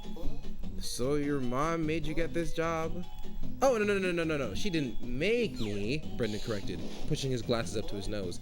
She suggested it very strongly. She said I needed to... Yeah, he wears glasses now, apparently? Brendan, you are 35. Get it together, dude. Like, honestly. Honestly. But... She said I needed to contribute to society, and that my online gaming habit wasn't a viable career path, but she drops me off and picks me up, and she packs my lunch. Today it's tuna fish, but she adds extra relish because she says it masks the fishiness for my delicate palate. He sniffed the air, as if checking for lingering fishiness. She also cuts my hair now. Saves money. She says I look neat and professional, like a junior accountant or a very serious librarian. AJ and Afro exchange a wide-eyed glance. The years might have passed, but Brendan Small was a constant, a fixed point in the universe, a suburban awkwardness. Brendan, please. Brendan counted the change, his fingers moving with painstaking slowness. And she calls every hour to make sure I haven't accidentally set anything on fire, or that I haven't eaten all the emergency snacks she hides under the counter. She says they're for dire situations, not afternoon munchies. He lowered his voice. Though I think a dire situation is when you're out of pretzels. He finally handed over the change and receipt, his touch brushing AJ's finger, making him recoil interceptedly. Enjoy your Miami connection. My mom says films with too much martial arts can lead to unhealthy aggressive tendencies. She prefers documentaries about artisanal cheese. There's no VHS copy of Miami Connection. It's a copy of Patchy the Pirate Volume 3. Oh, it is nothing but just a bunch of walk cycles. Brendan just stared at them, an unreadable expression on his face. As the bell jangled once more and they spilled out onto the sun-drenched sidewalk. He really does, doesn't he? Afro said, gasping for fresh air. Like he just surfaced from deep water. Still lives with his mom. AJ just shook his head. I like how we're both just enthralled with the fact that this man lives with his mom. Just cannot let that go. AJ just shook his head. AJ, wow, I think he's your guy now. All right, AJ shakes his head, a faint, horrified smile in his face, and she still tells him what to watch, and cuts his hair and packs his tuna fish sandwiches. Some things, Afro mused, never changed. They walked off, the faint scent of stale popcorn and Brendan's smells enduring reality clinging to them. Bro, this bot does not fuck with home movies. Like, for real. Like, Brendan's long hair, glasses. Fuck. Alright, well, that's what would definitely happen if AJ and I met Brendan fucking Small. God. That was something. And I like how we were just focused on the fact that he lived with his mom. We were so mean to him. Who would be funny to meet? God, there has to be somebody funny to meet. Oh, AJ, what if you and I were at the Diddy trial? AJ and I at the Diddy trial. Would you want to see that? Or too real. Yeah. Too real. We're gonna get a paragraph about how small and weird his penis is. Yeah, that's probably, yeah, let's steer away from and all the other details. Too real.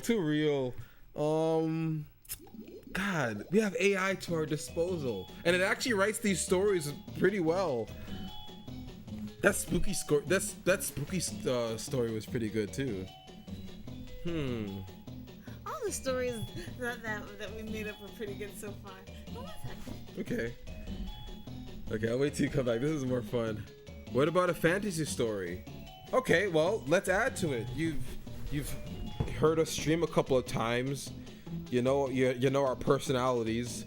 AJ's more into anime and K-pop.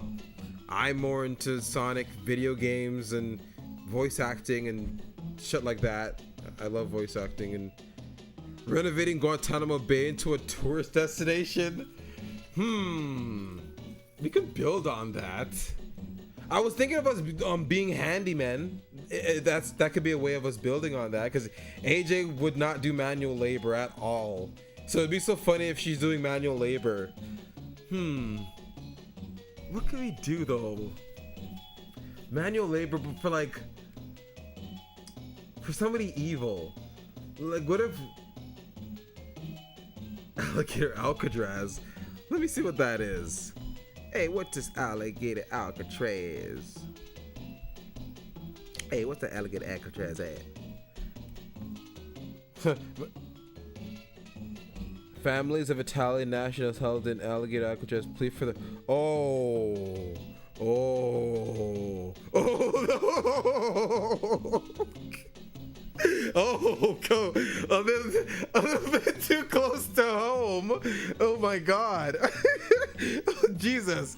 That's happening right now. That post just said 7 hours ago. Let's not get too realistic.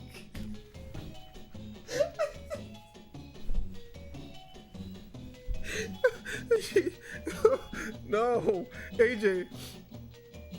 Oh, I gotta come back to ask AJ. Maybe she won't be on board with this one. But I'm thinking of what if AJ and I were in the submarine that got imploded instead, but we didn't die. We survived somehow. Yeah. What if? Oh. No, no. I'm trying. That tragedy was too funny. These people died because they use the controller that you give to the person that comes over to your house. Like, if you're going to use any controller to navigate the bottom blue sea or the deep dark sea, why would it not be an Xbox?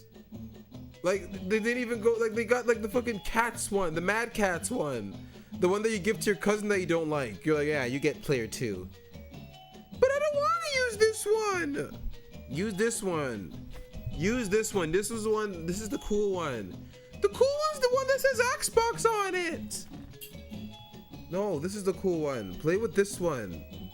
Okay, fine. I'll play with this one. That they played with they used that to navigate the ocean floor. They deserve to get crushed like a can. That was really bad to say. I didn't mean that, guys. I didn't mean that. Hey, listen. I didn't mean nothing by it. Hey, listen, guys. I didn't mean nothing by it. Oh, AJ, what if I'm gonna write this plot out right now. I'm gonna write this plot out. I'm gonna write the plot of this jam. I know exactly what I'm going to do now. But I wanted to keep our details. Okay, is this the one that has our details? I want the one that has AJ and I's details so that it knows who we are first. Okay, let's go back. Okay. I wanted to do the one. I have such a funny idea. Come on, is that it?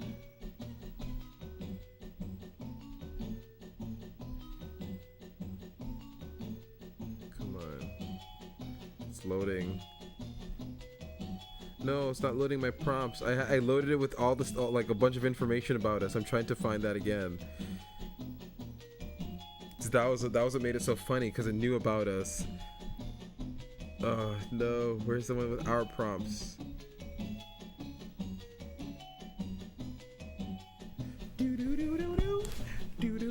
We've been just doing nothing but Nickelodeon like stuff all day. We watched all the Jimmy Neutron movies. We watched all the Hey Arnold movies. Like, it's just been Nickelodeon all week for us.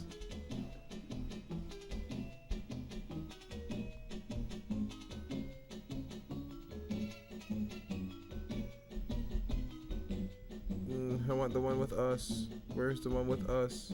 Where's the one with us? AJ, you're back, lady.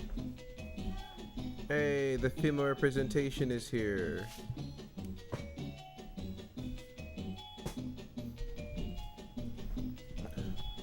Okay. Back to the game, huh? Yeah. Okay, so now let's think of Did you come up with a new story? I was gonna say us, but like the plot of Space Jam, but just us. Like, we were taken instead of Michael Jordan.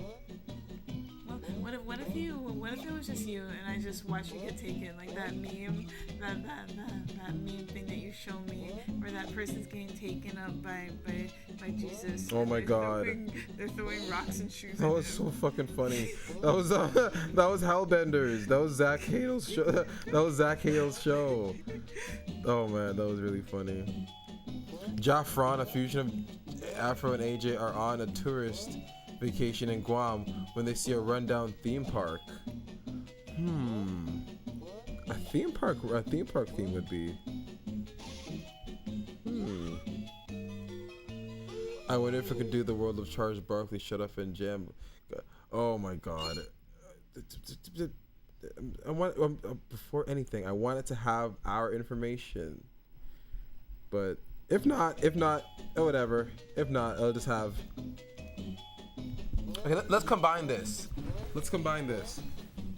All right, let's say. Hey. Okay. Okay. AJ and Afro.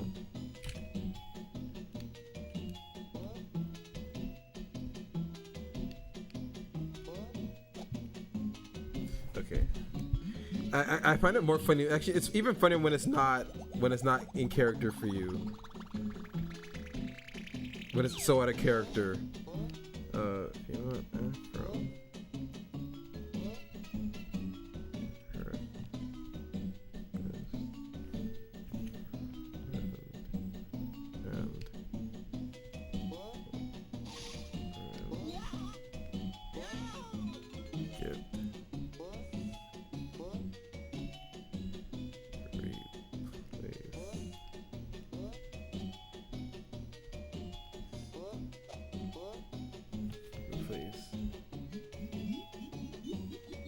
Replace.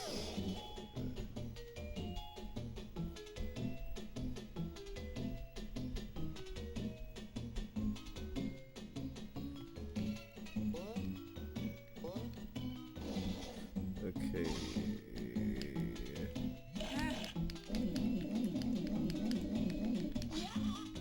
Yeah.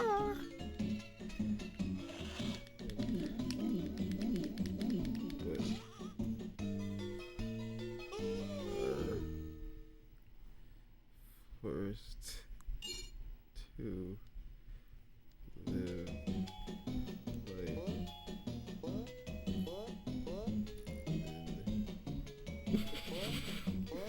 After you come up with this story, yeah. let's change the game. Okay.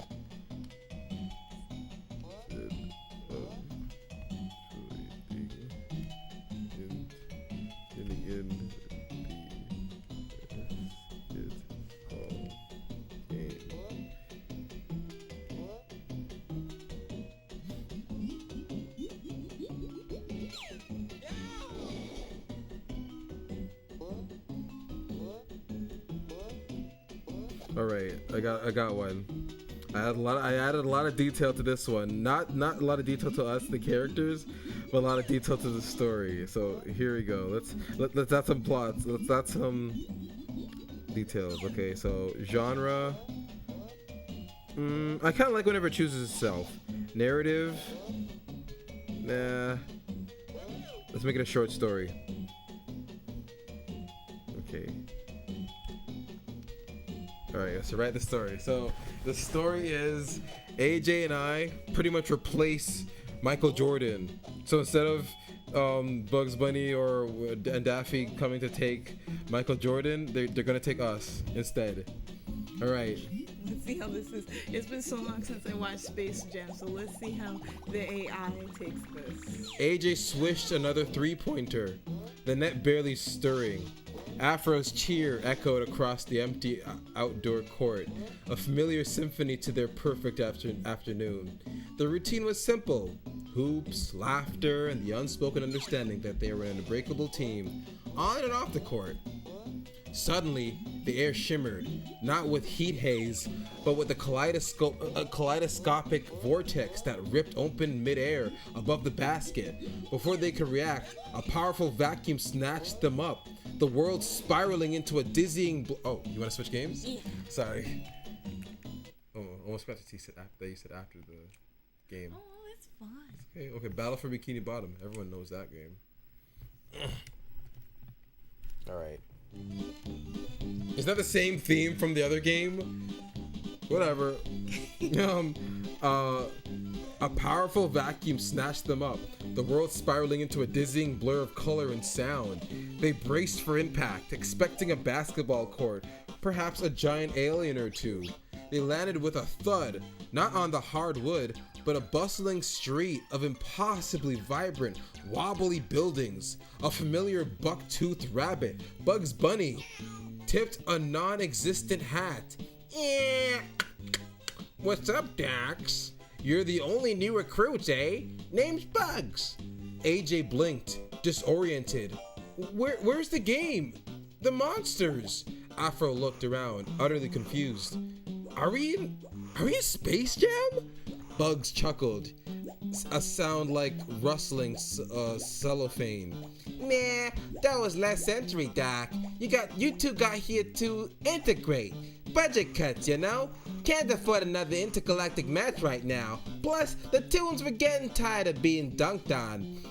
A tall, scrawny pig in a tweed suit, Porky Pig, stepped forward, clutching a clipboard. That's right, folks. Welcome to Toontown. Here's your Toon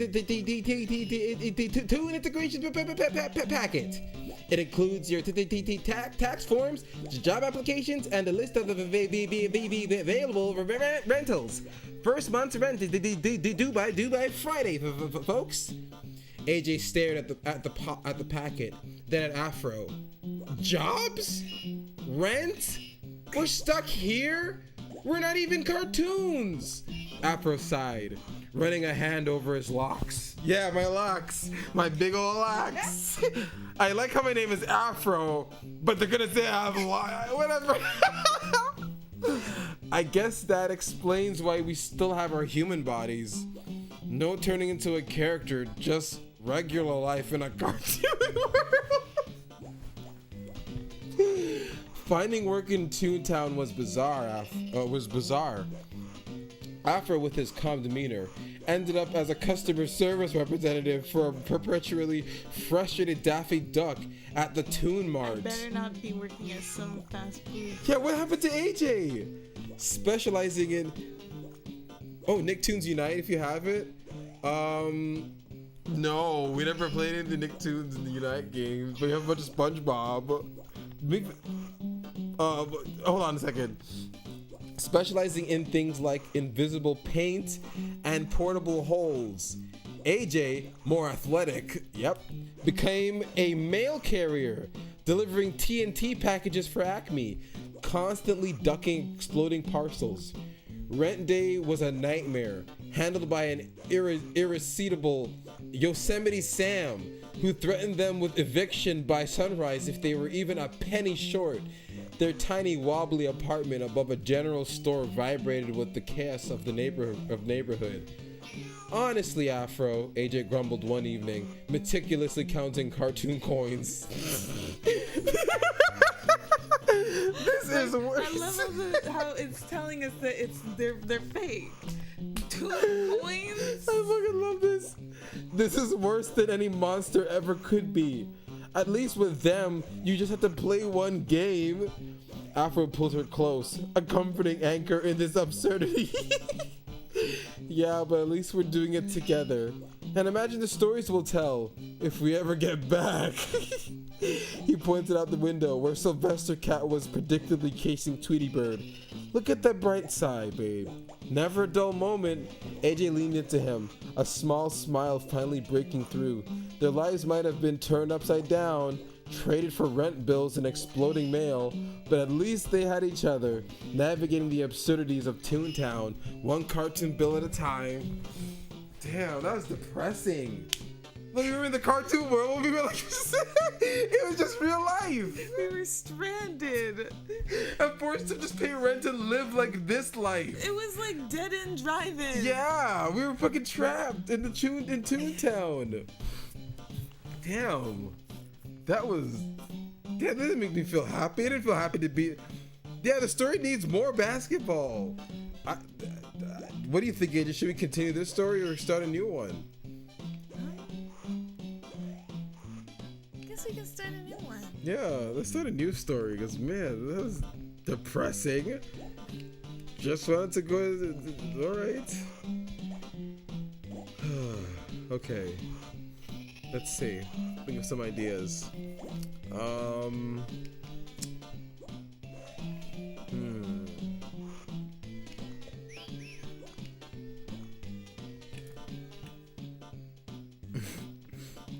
I'm sorry, we started a new story. What if you slowly lose your accent? I never had one. Yeah, but what if you start to gain one? Nah, let's think of a different one. Okay.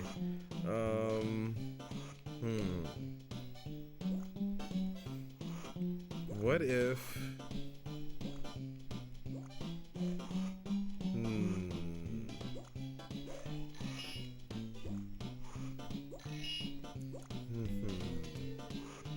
We watch so much cartoons. We should be able to come up with something. Fine. What if we were two of the 7 little monsters? You were talking about 7 little monsters. But it was only really about number 7. Yeah, true.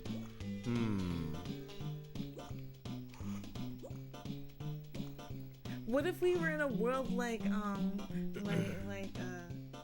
Chalk Zone or Monster by Mistake? Oh my god, if you and I were monstered by mistake? What if we sneezed and it turned into monsters? By mistake? Okay, fine. Let's think of it. Okay, fine. What's the setting? Oh, we have to go to an opera, a quiet opera in an hour, and we have the worst sneeze. No, it's getting too convoluted. But I like that the monster by mistake thing. I do like.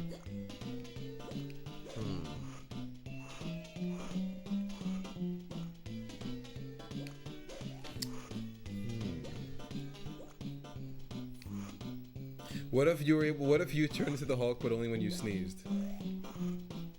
Yeah, there you go. I love how it's the Hulk. Yeah, just Hulk, or monster by mistake. If you no, it has to be strength to it too. It would be funny if it was the Hulk. Let's do the Hulk. Okay. I want to add some character details so it knows us a little bit more. So let's add some character details. Okay, this time we'll copy and paste these so that we have them, so we can just paste them in. All right, so okay.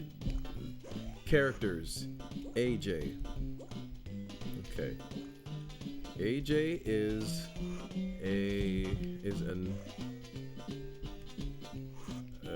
an interior decorator and anime fan. She loves Digimon and Demon Slayer. She is a tomboy with a charm for clothes. She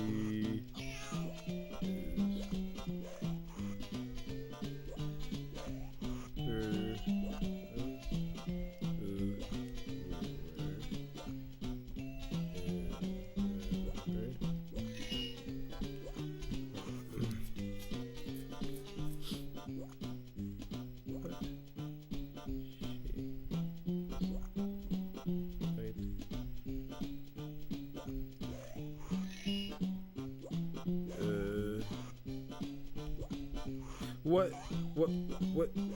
Why did it keep my... I swear to God. This is... You spend more time on the details than the actual fucking thing. It's because all these ads on the site, because I'm not going to pay for this. I'm not going to pay for you, AI. There's so many to use. Okay, whatever. We'll just make... fine. AJ girl likes AJ girl like anime. AJ girl likes anime, is decorator, and is funny and wear guy clothes. Alright, and then me, Afro, silly guy. Roller dope. Hey, we went rollerblading once. We And did. The place wasn't wasn't the best though. they got a bunch of ghetto hooligans to work there, and they made everybody uncomfortable. Like, I'm not gonna lie. Like, we went to go rollerblading once, and all it was full of was the most hood people. Like, nobody feels comfortable when there's hood people. Stop hiring people that look like they're in the hood to work at your establishments where the people are supposed to be watched. No one's gonna feel uncomfortable, or no one's gonna feel comfortable. Hey AJ, why don't we talk about our time? Why don't we use AI to talk about how bad of our time was there? Okay. Okay, yeah. Okay, let's look. Okay, great, Slackjaw.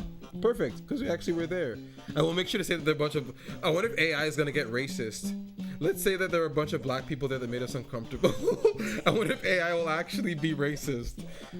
Afro, silly guy. Why does it look like SpongeBob's kissing the floor? Who likes Sonic, computers, and voice acting. Oh, and AJ. I know you forgot that important detail. Yeah. All those stuff and you. Okay. Setting. Roller derby. Okay. Story length. We'll make it a short story.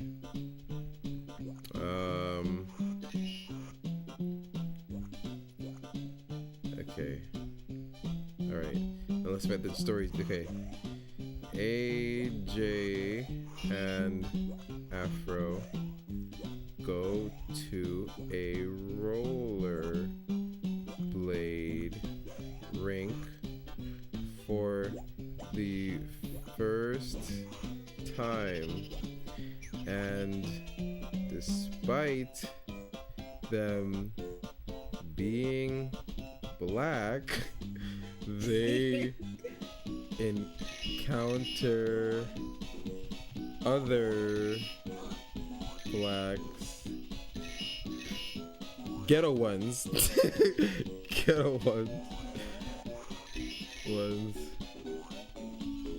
who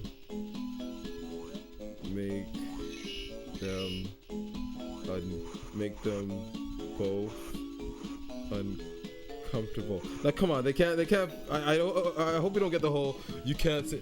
You don't have to put that. Just hooligans is fine. It's us, Slackjaw. It's us. You're new here. We poke fun at this shit all the time. It's even funnier whenever it's racist. Let's see what it says.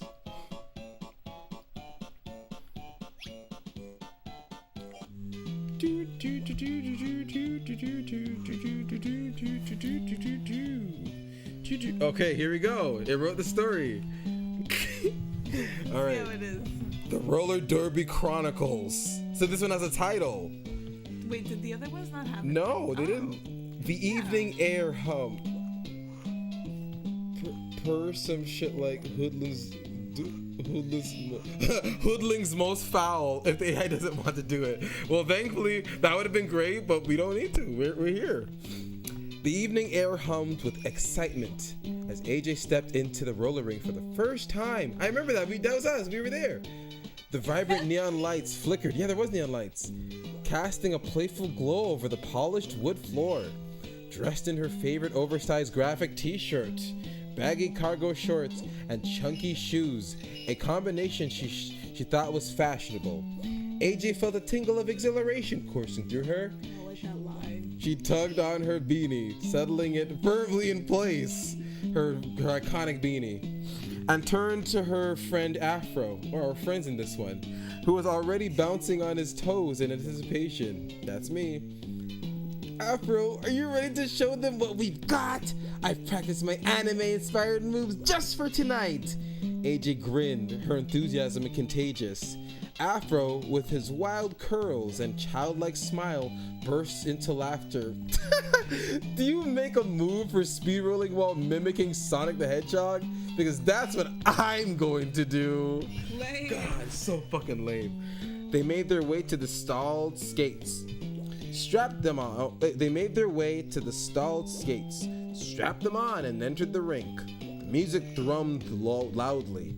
and the rhythmic beat of wheels against wood filled the space with energy. They started wobbly, clinging to each other and the edges of the rink, but soon AJ found her groove.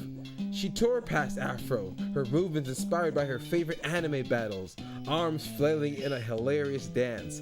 Afro, not to be outdone, let out exaggerated Sonic-style sound effects that sent AJ into fits of laughter. All right! Look at me, I'm the fastest, he declared, attempting a spin before promptly falling into the padded edge, still chuckling. Their shared humor drifted through the rink until the atmosphere shifted.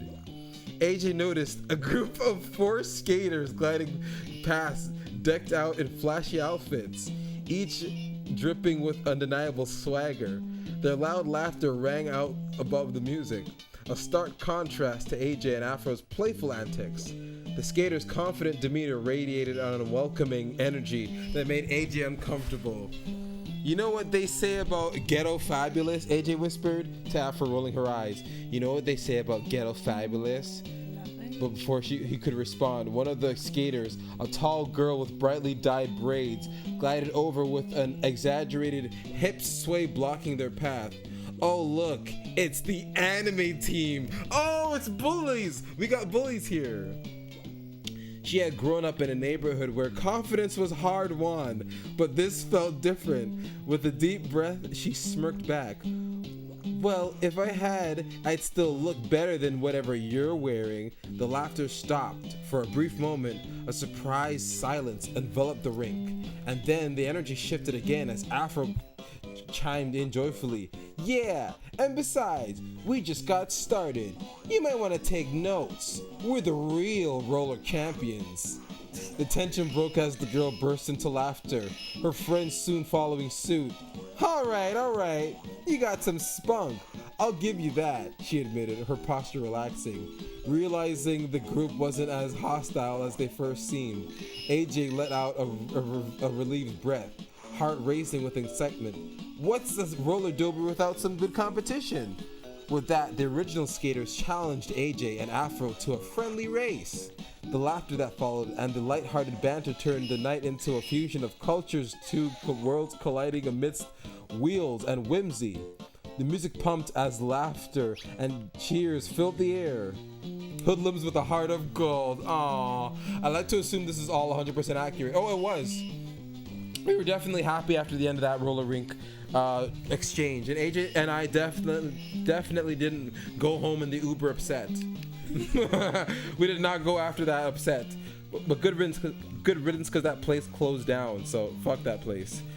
But it looks like that, for this, it just kind of, and they were in the ghetto. This place pulled their punches. They didn't. We wanted ghetto people, like actual ghetto people, like the ones you don't want to talk to. Yeah, that story was okay for what happened. Yeah, I guess.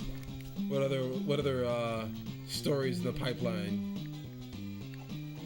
My brain's kind of full, or my brain's kind of empty. Sorry, I'm like shaking my head right now, trying to like shake some ideas out. I can't. I got nothing. I'm getting kind of hungry. Getting kind of hungry. You think it's din din? Yeah, Time for din din? I think we should call it a night. All right, folks. Gonna call it a night. We're gonna be streaming 8 o'clock every day for the rest of the week until Sunday.